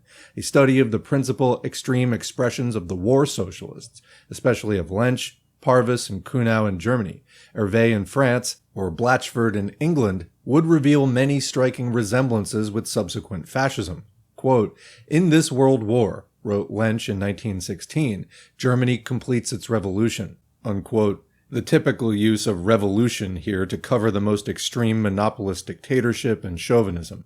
Quote, "At the head of the German Revolution stands Bethmann Hollweg." Unquote. Kuhnau declared that social democracy must adapt itself to imperialism and throw overboard the remains of liberal democratic ideology about, quote, "the right of nations to political independence." Quote, "England in the war," wrote the war socialist Hainisch, "represents the reactionary, and Germany the revolutionary principle." Unquote. All these illustrate the use of revolutionary phrases and denunciation of obsolete liberal democratic superstitions to cover in practice complete subservience to monopolist capitalism and chauvinism, denial of internationalism, advocacy of class unity or the sacred truce, and service of the capitalist state in the name of, quote, "socialist" or, quote, "revolutionary" phrases. These are the common starting point of modern social democracy since 1914 and in a more developed form of fascism. But it is in the post-war period that the ideology of social democracy becomes the real breeding ground for fascism. Social democracy emerged from the war with two clearly marked characteristics. First, close unification of each party with its own, quote, "national," i.e. imperialist state, and denial of any, save the most formal, letterbox internationalism. Second, class cooperation in the forms of coalition ministerialism and trade union collaboration to help to build up capitalist prosperity as the necessary condition of working class prosperity. It will be seen that these basic principles are already close to the basic principles of National Socialism. Social democracy after the war was faced with two tasks. First, to defeat the working class revolution. Second, to help to reconstruct the shattered structure of capitalism. The first brought the social democratic leadership into close alliance with the reactionary, militarist, and white guard circles, and trained it in undertaking governmental responsibility in shooting down the militant workers. The second task of capitalist reconstruction, after the period of direct civil war was closed, required even closer collaboration of social democracy and the trade unions with monopoly capitalism.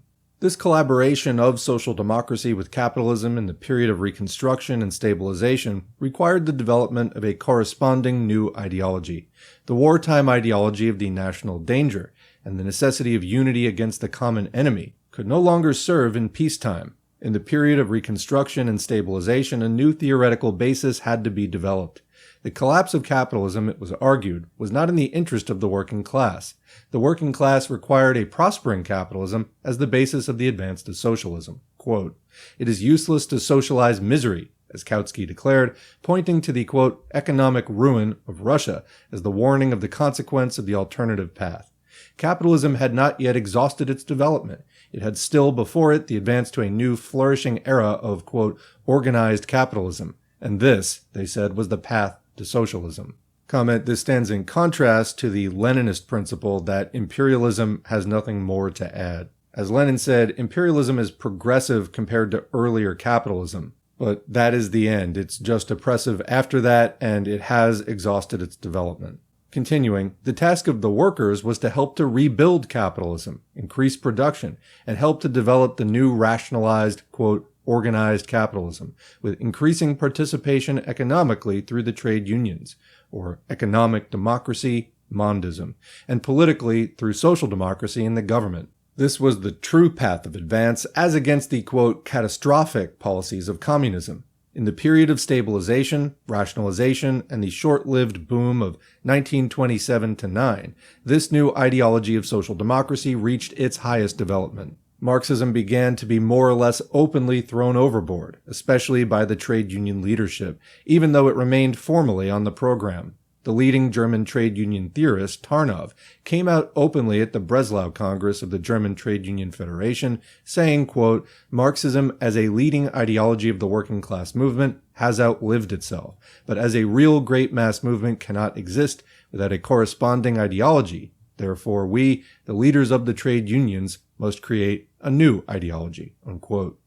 The essence of this new ideology was in fact the very old pre-Marxist, originally liberal, later Fabian, and finally fascist, theory of the identity of interests of the working class and capitalism. As another leading theorist of the German trade unions declared, quote, "One must not lose sight of the fact that the working class is a part of the capitalist system, the downfall of which system is its own downfall, and therefore the great historical duty of the working class is to obtain by the means of the regulation of its place in that system the improvement of the whole social structure, which is again equivalent to the betterment of its own social situation." Unquote. Never mind exploitation or any of that. This same line of thought was expressed by the General Council of the British Trades Union Congress in its report to the Swansea Congress in 1928, when it analyzed 3 possible courses before the trade unions and advocated the third, the mondist line of collaboration with capitalism, as the best. Quote, "The third course is for the trade union movement to say boldly, that not only is it concerned with the prosperity of industry, but that it is going to have a voice as to the way industry is carried on, so that it can influence the new developments which are taking place. The ultimate policy of the movement can find more use for an efficient industry than for a derelict one, and the unions can use their power to promote and guide the scientific reorganization of industry, as well as to obtain material advantages from the reorganization." Unquote. Not if it stands in the way of profit. Social democracy and the trade unions under its leadership thus become, in the social democratic theory, constituent parts of modern capitalist organization and of the capitalist state. The Webbs had, in fact, fully worked out this theory long before the war, and this theory is the underlying thread of their History of Trade Unionism, as indeed all of their work. Quote, "Social democracy today," affirmed Hilferding at the Kiel Congress of the German Social Democratic Party in 1927, "is an indispensable element of the state." Unquote. Without the trade unions, wrote Citrine, industry under modern conditions could not function effectively. Unquote. Every development of organization and strengthening of monopoly capitalism and its dictatorship is thus hailed as the advance of, quote, socialism. Characteristic of this is the Labor Party's advocacy of the public corporation, i.e., state-protected capitalist trust, with guaranteed dividends for the shareholders, as the form of modern socialism, exemplified by the London Passenger Transport Act, which was introduced by a Labour government and carried through by a Conservative government, and hailed by the Labour Party as a triumph of socialism. On this, the Conservative Times declared, quote, "The principal objections which have been raised may be grouped under 3 main heads, namely that the bill is a socialist measure, that it creates a dangerous monopoly, and that it will raise the cost of transport. None of these criticisms will really bear very prolonged examination. It is true that the bill in its original form was produced by a socialist government, and that the then Minister of Transport, Mr. Morrison, nearly succeeded in damning it forever by claiming it as a triumph of socialism. But where in fact does the socialism come in? On what point of principle will the new transport undertaking differ from the Central Electricity Board or from Imperial Communications Company, both of which were created by a conservative government? Like them, indeed, it is a statutory monopoly and therefore subject to a certain degree of public control, but it is privately, not publicly owned." Unquote. That's from the London Traffic Bill, December 1932. It is obvious that the public corporation of the Labour Party and social democracy bears certain analogies in principle to the fascist corporation as the system of organization for industry. On this basis, social democracy upholds the modern development of monopolist capitalism as already the advent of socialism. As the German Social Democratic leader Dittmann declared at the Magdeburg Congress of the Social Democratic Party, quote, "We are no longer living under capitalism." I'm sorry, I just have to laugh. I'm thinking of that "we are already living under socialism" tweet that I did a video on a while ago. Okay. "We are no longer living under capitalism. We are living in the transition period to socialism, economically, politically, socially. In Germany, we have 10 times as many socialist achievements to defend as they have in Russia." Unquote. The world economic crisis dealt a heavy blow to this ideology, but social democracy adapted itself to the crisis by an extension of its theories. It was now necessary, it declared, to, quote, "save capitalism from the menace of chaos and proletarian revolution."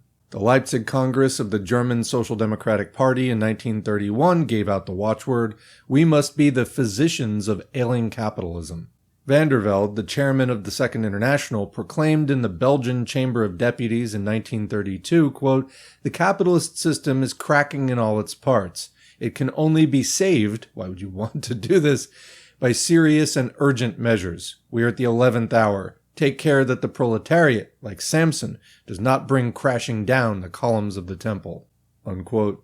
And the French socialist Montel had indeed already proclaimed before the crisis in République Sociale, November 15, 1928, quote, "The Socialist Party will present itself as the only party capable of saving bourgeois society." Unquote. Through the whole of this line and propaganda, it is evident that social democracy was in practice preparing and smoothing the way for fascism and for the conceptions of fascism. And indeed, even after the victory of fascism, Leipart, the leader of German trade unionism, directly used the same line of argument to prove that the trade unions could be accepted by fascism as subservient instruments of the fascist dictatorship. Quote, "The trade unions have come into being as the organized self-help of the working class, and in the course of their history, through natural causes, have become more and more fused with the state itself." Natural. The social tasks of the trade unions have to be fulfilled no matter what the form of the state regime is. The trade unions are fully prepared, even beyond the field of wages and working conditions, to enter into permanent cooperation with the employers' organizations. A state supervision over such collaboration could, in certain circumstances, be conducive toward raising its value and rendering its execution more easy. The trade unions do not claim to influence directly the policy of the state. Their task in this respect can only be to direct the just claims of the workers to the attention of the government with reference to its measures of social and economic policy and legislation, and also to be of service to the government and parliament through its knowledge and experience in this field." Unquote. This was the official declaration of German trade unionism in March 1933, offering its alliance to the fascist dictatorship. It was received with expressions of pain and indignation in the non-German social democratic press as a, quote, "shameful capitulation." Yet the line expressed is exactly identical with the line of argument on the question of trade unionism and the state employed by a Citroën in Britain, a Green in the United States, or a Jouot in France. With this may be compared Mussolini's suggestion in 1921 of a possible alliance of reformist social democracy and fascism. Quoting from the Popolo d'Italia, May 22nd, "In the field of social legislation and of improvement in the standard of life of the working classes, the socialists may find unexpected allies within fascism. The salvation of the country may be assured, not by the suppression of the antithesis between fascism and socialism, but by their reconciliation within Parliament. A collaboration with the socialists is quite possible, especially at a later stage, after the clarification of ideas and tendencies under which the Socialist Party at this moment labors is ended. It is evident that the coexistence of intransigent and reformist socialists in the same party will in the course of time become impossible. Either revolution or reform resulting from participation in the responsibilities of power." Unquote. The course of events rendered this direct alliance unnecessary, but Mussolini subsequently took the reformist trade union leaders, d'Aragona and his colleagues, into his service. Social democracy thus prepared the way ideologically for fascism. First, by the abandonment or corruption of Marxism. Second, by the denial of internationalism and detaching of the workers to the service of, quote, "their own imperialist state." Third, by the war on communism and the proletarian revolution. Fourth, by the distortion of, quote, "socialism," or the use of vaguely socialist phrases like the new social order, the commonwealth, industry as a public service, etc., to cover monopolist capitalism. Fifth, by the advocacy of class collaboration and the unification of the working class organizations with the capitalist state.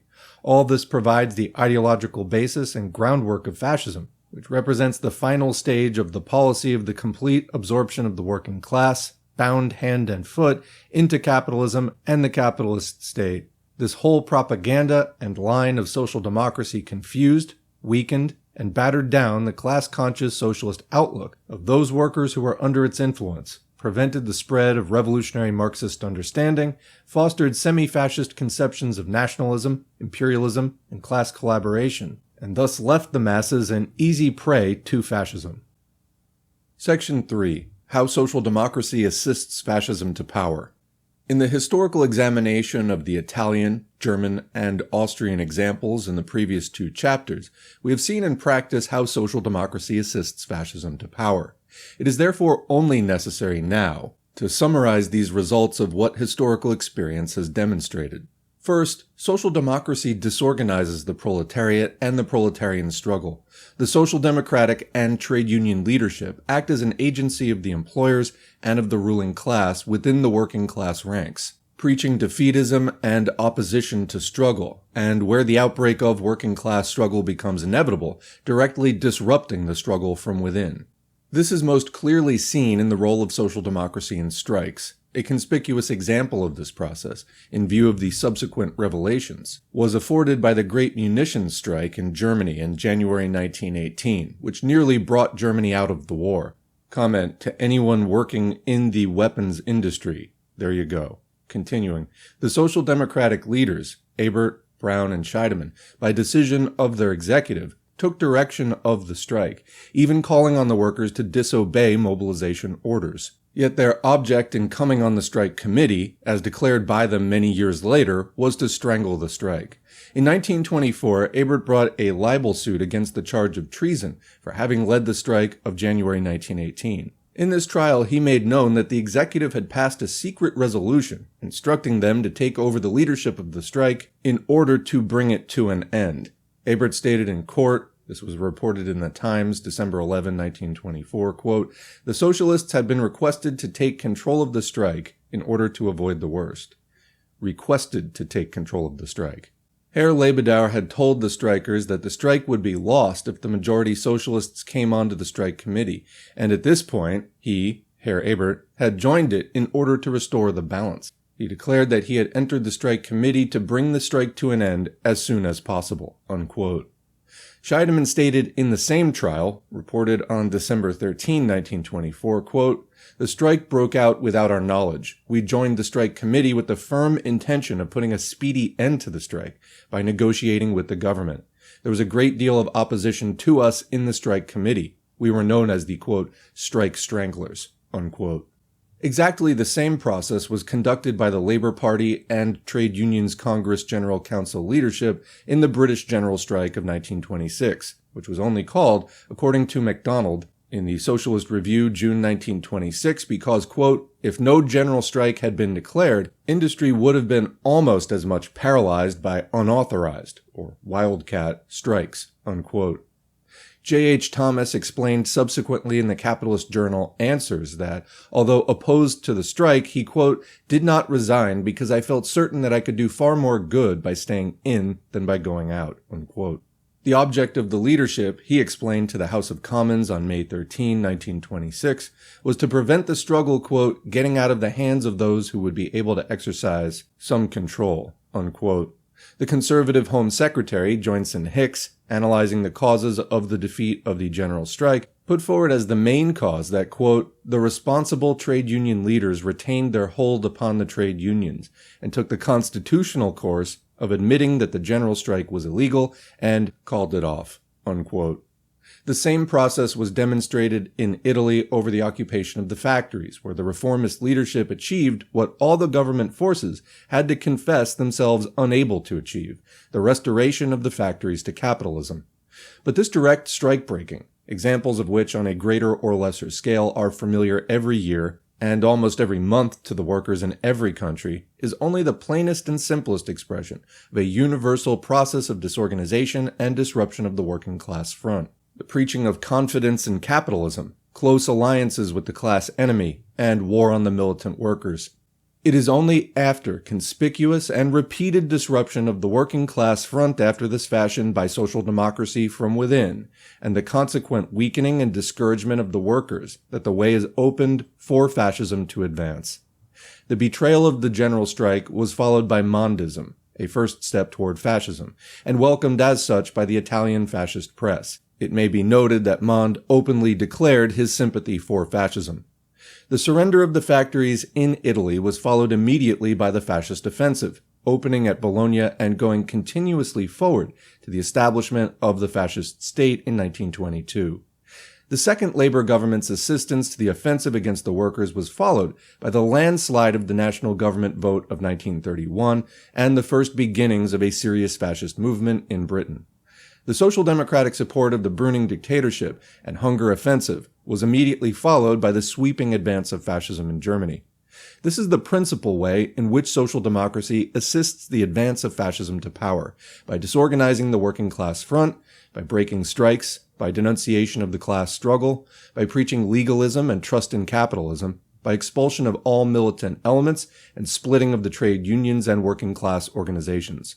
Comment: seems like the United States learned a thing or two watching this when they later applied it in the late 1940s in the era of McCarthyism, the Taft-Hartley Act, which destroyed the labor movement more or less, exactly this expulsion of all militant elements, and the overall atmosphere of the Second Red Scare and the Cold War. Continuing, the war on communism is placed in the forefront by social democracy. The German example has shown to what lengths of direct alliance with the militarist and white guard social democracy will go in order to crush the revolutionary workers. Footnote here, compare the statement of the first British Labour Prime Minister, MacDonald, over the forged Zinoviev letter in 1924, quote, "Who is it that has stood against Bolshevism? Liberals have contributed nothing, Tories nothing. All the work has been done by labor leaders and Labor Party leaders," unquote. Back to the main text. But the slogan of the war on communism is the slogan of fascism. Social democracy and fascism offer, in effect, rival services to the bourgeoisie for the slaying of communism. With the further development of the post-war period, social democracy helps to forward the advance toward fascism more and more positively by assisting the strengthening of the capitalist mechanism and of the capitalist dictatorship. Social democracy assists to carry through the economic measures for the strengthening of capitalist monopoly, rationalization, etc. It supports all the Brüning and Roosevelt types of intensified capitalist dictatorship and helps to introduce and operate measures of intensified dictatorship. This was originally shown by the second Labour government of 1929-31, with its Coal Mines Act and London Traffic Bill, its imposition of textile wage cuts by arbitration awards, its arrest and sentencing of hundreds of workers under the Trade Union Act, and its Lathi rule and imprisonment of 60,000 in India. In the same way, Severing, as Minister of the Interior, shot down the workers' May Day demonstrations in Berlin in 1929. Similarly, the Prussian Social Democratic government actually boasted in its own defense, when removed by von Papen, that it had, quote, caused more deaths on the left than on the right. Quoting the Brown-Severing memorandum to Hindenburg protesting against deposition, July 19, 1932, quote, "The Prussian government is in a position with police statistics to prove that police interference has caused more deaths on the left than on the right, and that the police measures have caused more wounds on the left than on the right." Unquote. In the final stage, as the fascist movement advances closer to direct power, social democracy gives its final and decisive assistance by opposing and banning the united working class front against fascism, the sole means to prevent fascism coming to power, and concentrating hopes in illusory legal defenses, the ballot, quote, democracy, moderate bourgeois governments, and finally, even the support of pre-fascist and near-fascist dictatorships like Brüning or Dollfuss as the, quote, lesser evil. It is the social democratic minister Severing that bans and dissolves the Red Front while permitting the stormtroops. It is social democracy which refuses the repeated, urgent appeals of communism for the United Front during the critical year of 1932 and the first quarter of 1933. This policy brought the temporary victory of fascism. Section 4. The question of the split in the working class. The crucial importance of the united working class fight against fascism is seen by all today, especially after the German example of the disastrous consequences of disruption. Nevertheless, in spite of the German example, the reactionary wing of social democracy continues to refuse and oppose the United Front, and holds back its realization in a number of leading countries. At the same time, alongside this direct refusal of the United Front, the cause of the split in the working class is often attempted to be misrepresented by many social democratic leaders as due to communism and the Communist International, which are accused of dividing the working class forces. It is therefore necessary to give further consideration to this all-important question of the split in the working class and its causes. The analysis of the split in the working class as due to communism and the Communist International is both historically and in current practice incorrect. The causes of the split in the working class developed long before the Communist International existed. These causes lay in the growth of opportunism in the leadership of the social democratic parties, which was itself a reflection of the process of imperialist corruption of the upper stratum of the working class and the consequent division of the workers in the imperialist countries.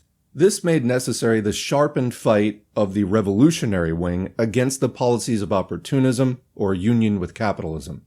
Marx and Engels, in their closing years, had already indicated the necessity of this sharpened fight and of an eventual split.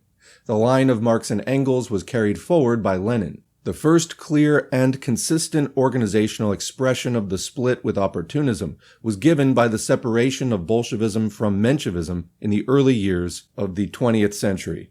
Only this clear demarcation and independent organization of Bolshevism made possible the victory of the socialist revolution in Russia and the final complete unification of the Russian working class, in contrast to the still continuing divisions in all other countries. In the leading countries, the fight of the revolutionary wing against opportunist corruption did not take definite organized form until the War of 1914-18. But 1914 brought the issue to a head. The dominant official leadership of the social democratic parties abandoned their pledges and obligations before the International, directly contravened the principles on which their parties were built, and passed to open unity with capitalism. The split took formal shape when this leadership expelled those deputies who voted against the war credits, in accordance with their international obligations, and the sections who supported them. All this took place already during the war, before the Communist International existed. The split deepened as the issue of the imperialist war developed into the issue of the working class revolution, or the support of the White Guards in shooting down the workers' revolution.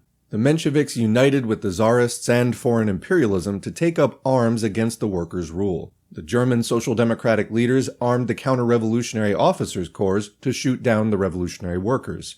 The breach of 1914 had widened to civil war, with social democracy on the capitalist side of the barricades. A deep barrier was thus created, as unbridgeable as the division of the classes. All this process of 1914 to 19 had already developed, revealing to the full the fact of the division of the working class owing to the existence of an imperialist wing in the working class camp, before the revolutionary sections finally organized the Communist International in 1919. To regard the Communist International as the cause of the split is to mistake the effect for the cause.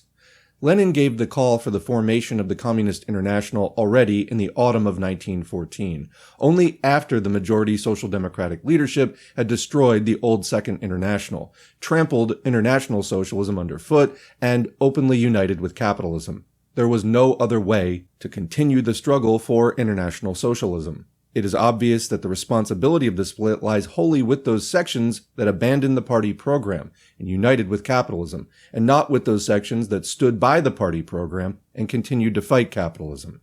It is the unity of the social democratic leadership with capitalism that inevitably splits the working class, and is the cause of the split. This is the root of the question of the split. But given this split of the working class organizations, which can only be finally overcome by the reunion of the mass of the workers, through the experience of the struggle, through ideological controversy, through conviction by their own experience, on the basis of the class struggle against capitalism, that is, finally on the basis of communism, the immediate urgent question becomes that of the present common fight against the capitalist and fascist offensive. It is evident that in this situation the need is for all workers and working class organizations, whatever their political outlook, to combine in a common front for the immediate fight on the maximum possible agreed basis of fight.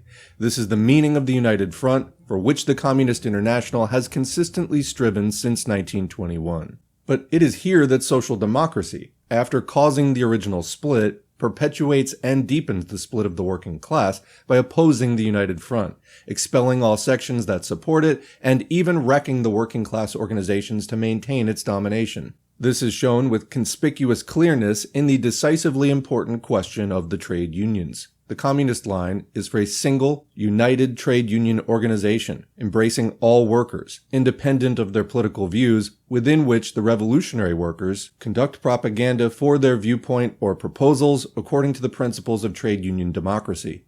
Social democracy rejects this viewpoint and seeks to make membership of a trade union or active membership, delegate positions, official positions, dependent on holding reformist views, on subscribing to the Labor Party program, etc. To achieve this purpose, the Social Democratic trade union leadership habitually expels not only individual trade unionists, often outstanding militants with long records in the struggle and elected at the top of the polls by their fellow members, but whole sections and organizations, and even majorities, if these express a revolutionary viewpoint, in order to maintain the domination of social democracy. It is evident that this system of social democracy in the unions means the smashing of the unions as the united organizations of the workers. Reference is often made by social democracy to the existence of, quote, red unions as evidence of the role of communism in splitting the trade union movement. But it is not realized by many who hear these charges in good faith that the red unions in the countries with a divided trade union movement have developed historically as the consequence of the social democratic policy of expulsions and denial of trade union democracy.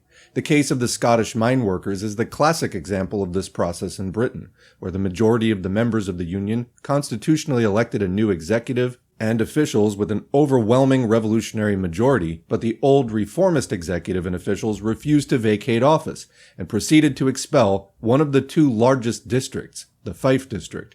After exhausting every constitutional effort for unity, the revolutionary majority were thus compelled to form the United Mine Workers of Scotland. Similarly, in France, the CGTU, or Unitary Confederation of Labour, Revolutionary, only came into existence at the end of 1921 after the revolutionary trade unionists had won a constitutional majority in the old Confederation of Labour, and the old reformist leadership had met this majority by a series of expulsions to convert it into a minority. The Congress constituting the CGTU was actually attended by a majority, 1564, of the unions belonging to the old CGT. The responsibility for the split rests with the reformists. In Germany in particular, where the revolutionary movement was strongest, the social democratic policy of wrecking the unions by wholesale expulsions to maintain control was carried to the extreme lengths and played a large part in the disruption of the working class and opening the way to the victory of fascism. This is the parallel to the general policy of the refusal of the United Front. There remains the question whether communism in Germany, as is sometimes urged by critics, overemphasized the policy of the United Front from below. That is, the appeal to the lower organizations of social democracy and the trade unions, and to the organized and unorganized workers generally, to combine in the single front against fascism. And only in the last 2 years, since April 1932, and more especially since the expulsion of the Brown-Severing government in July 1932, developed alongside of this the policy of the United Front from above, that is, the direct party-to-party appeal. The criticism of this line is based on a lack of understanding of the conditions. The policy of the United Front from above, alongside the United Front from below, has never been ruled out in principle by the Communist International, and has been repeatedly applied when suitable occasion offered. But regard has had to be taken to the conditions in different periods and situations. When Severing, as Social Democratic Minister of the Interior, was shooting down the workers' May Day demonstrations in 1929, to have appealed to the Social Democratic Party leadership for a united front against the attack on the workers, coming from their own party, would have been worse than meaningless. So soon as the expulsion of the Brown-Severing government by von Papen offered an occasion, the Communist Party immediately made its proposal for a united front directly to the executives of the Social Democratic Party and of the General Trade Union Federation. The refusal of the United Front by these bodies sealed the victory of fascism. Section 5. The adaptation of social democracy to fascism.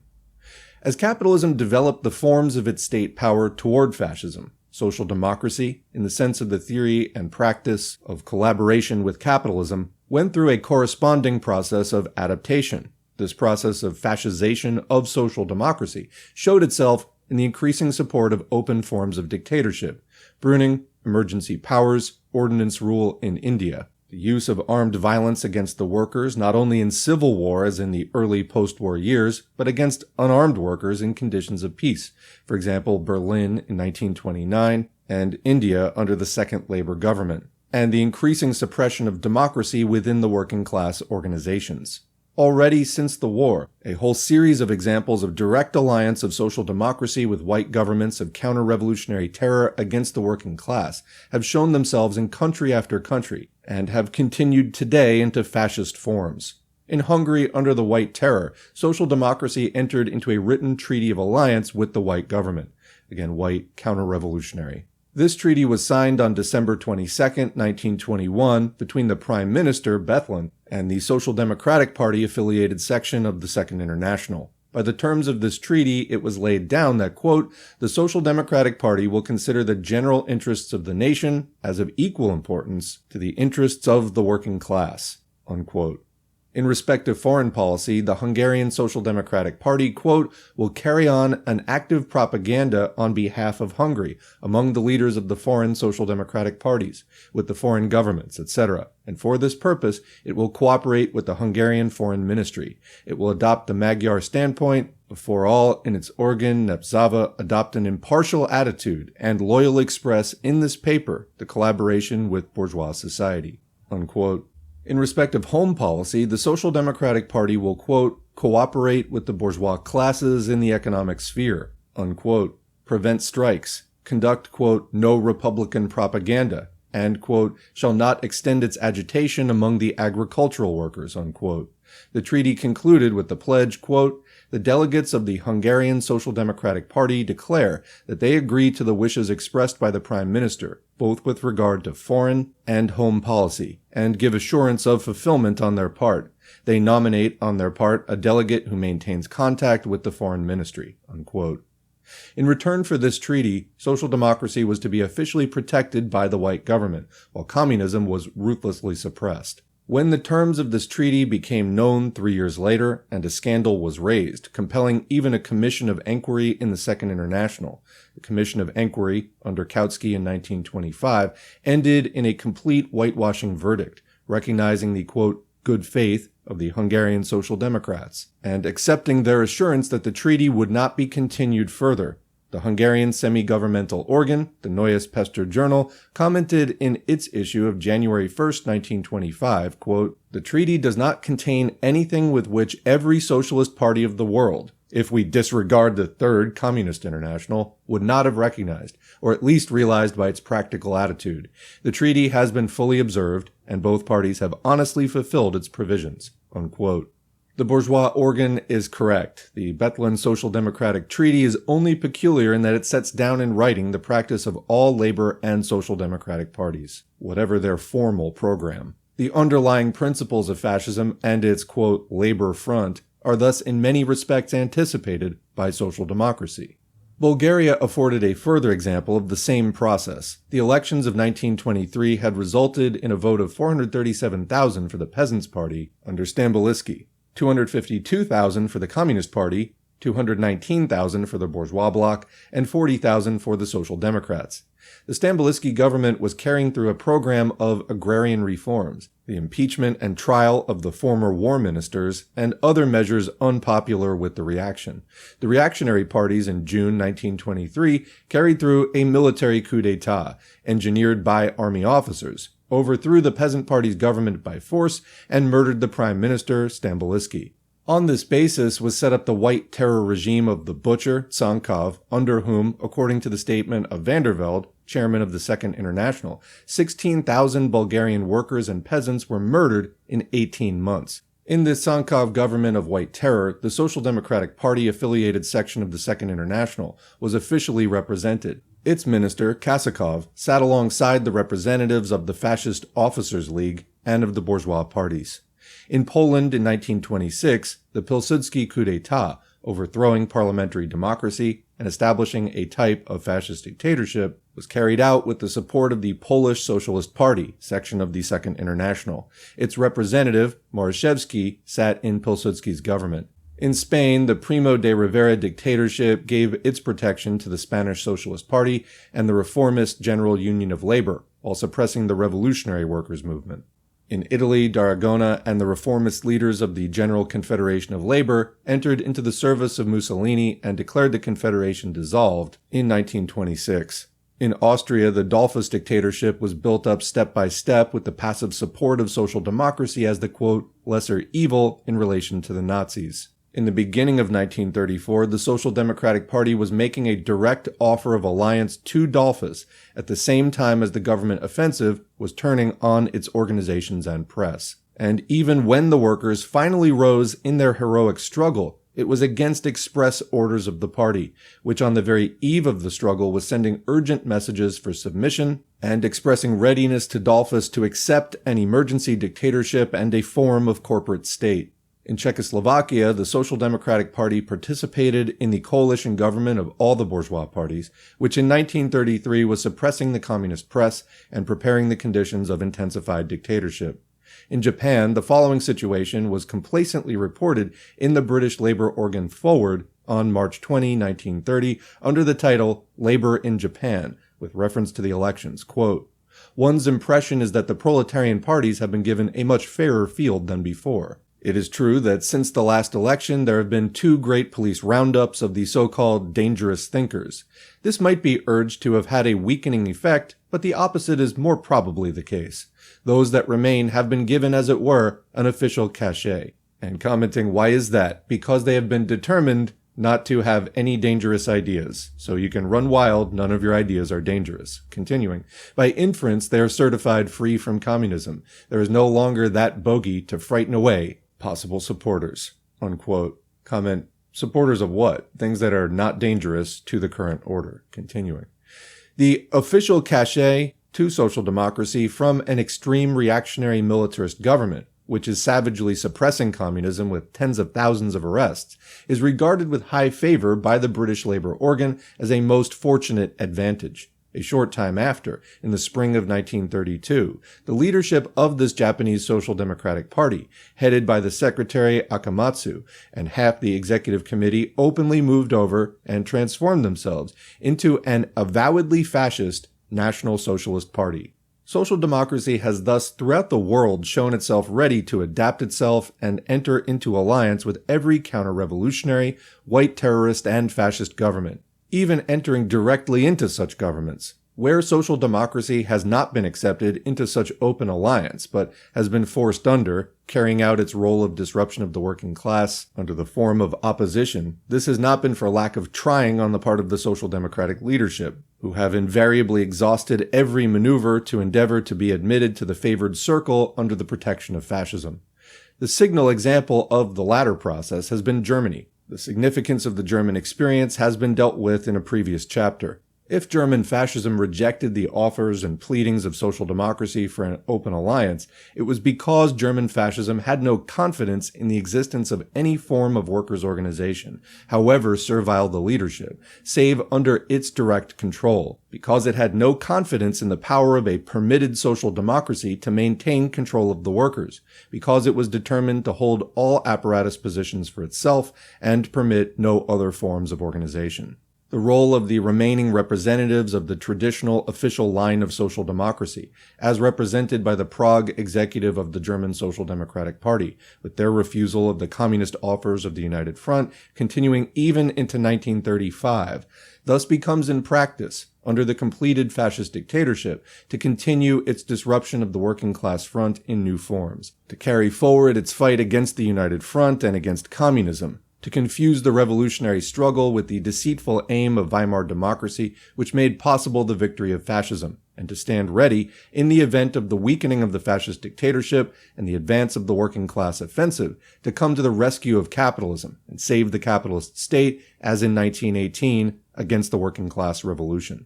But this policy meets with rising resistance within the ranks of social democracy. Among the illegal social democratic groups which have maintained existence or come together to carry on the struggle under fascism, an increasing proportion moves toward the united front with communism. The collapse of German social democracy created a crisis in the Second International. Numbers of workers who had followed its leadership began to have their eyes opened to the realities of the struggle and to move toward increasing sympathy with communism and toward the line of the united front. but the effect of the crisis on the leading strata was to hasten the process of fascisation. The slogan was given out to rally on the basis of, quote, democracy, that is, on the basis of the existing capitalist state.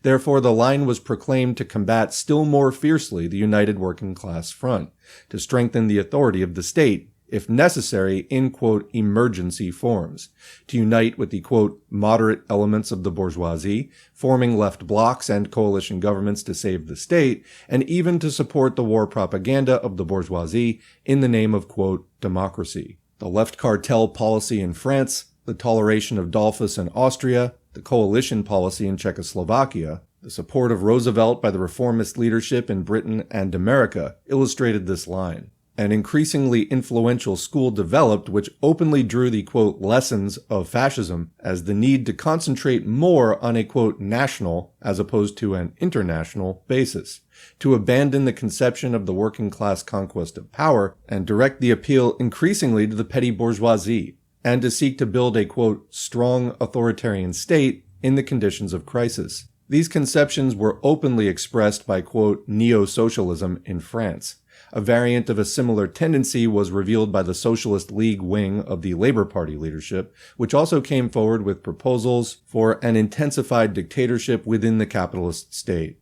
It is evident that this whole line of propaganda in practice chimes in with and assists the increasing development of capitalism in all modern states towards fascist forms. On the other hand, a strong current developed within the social democratic ranks toward the united front with communism.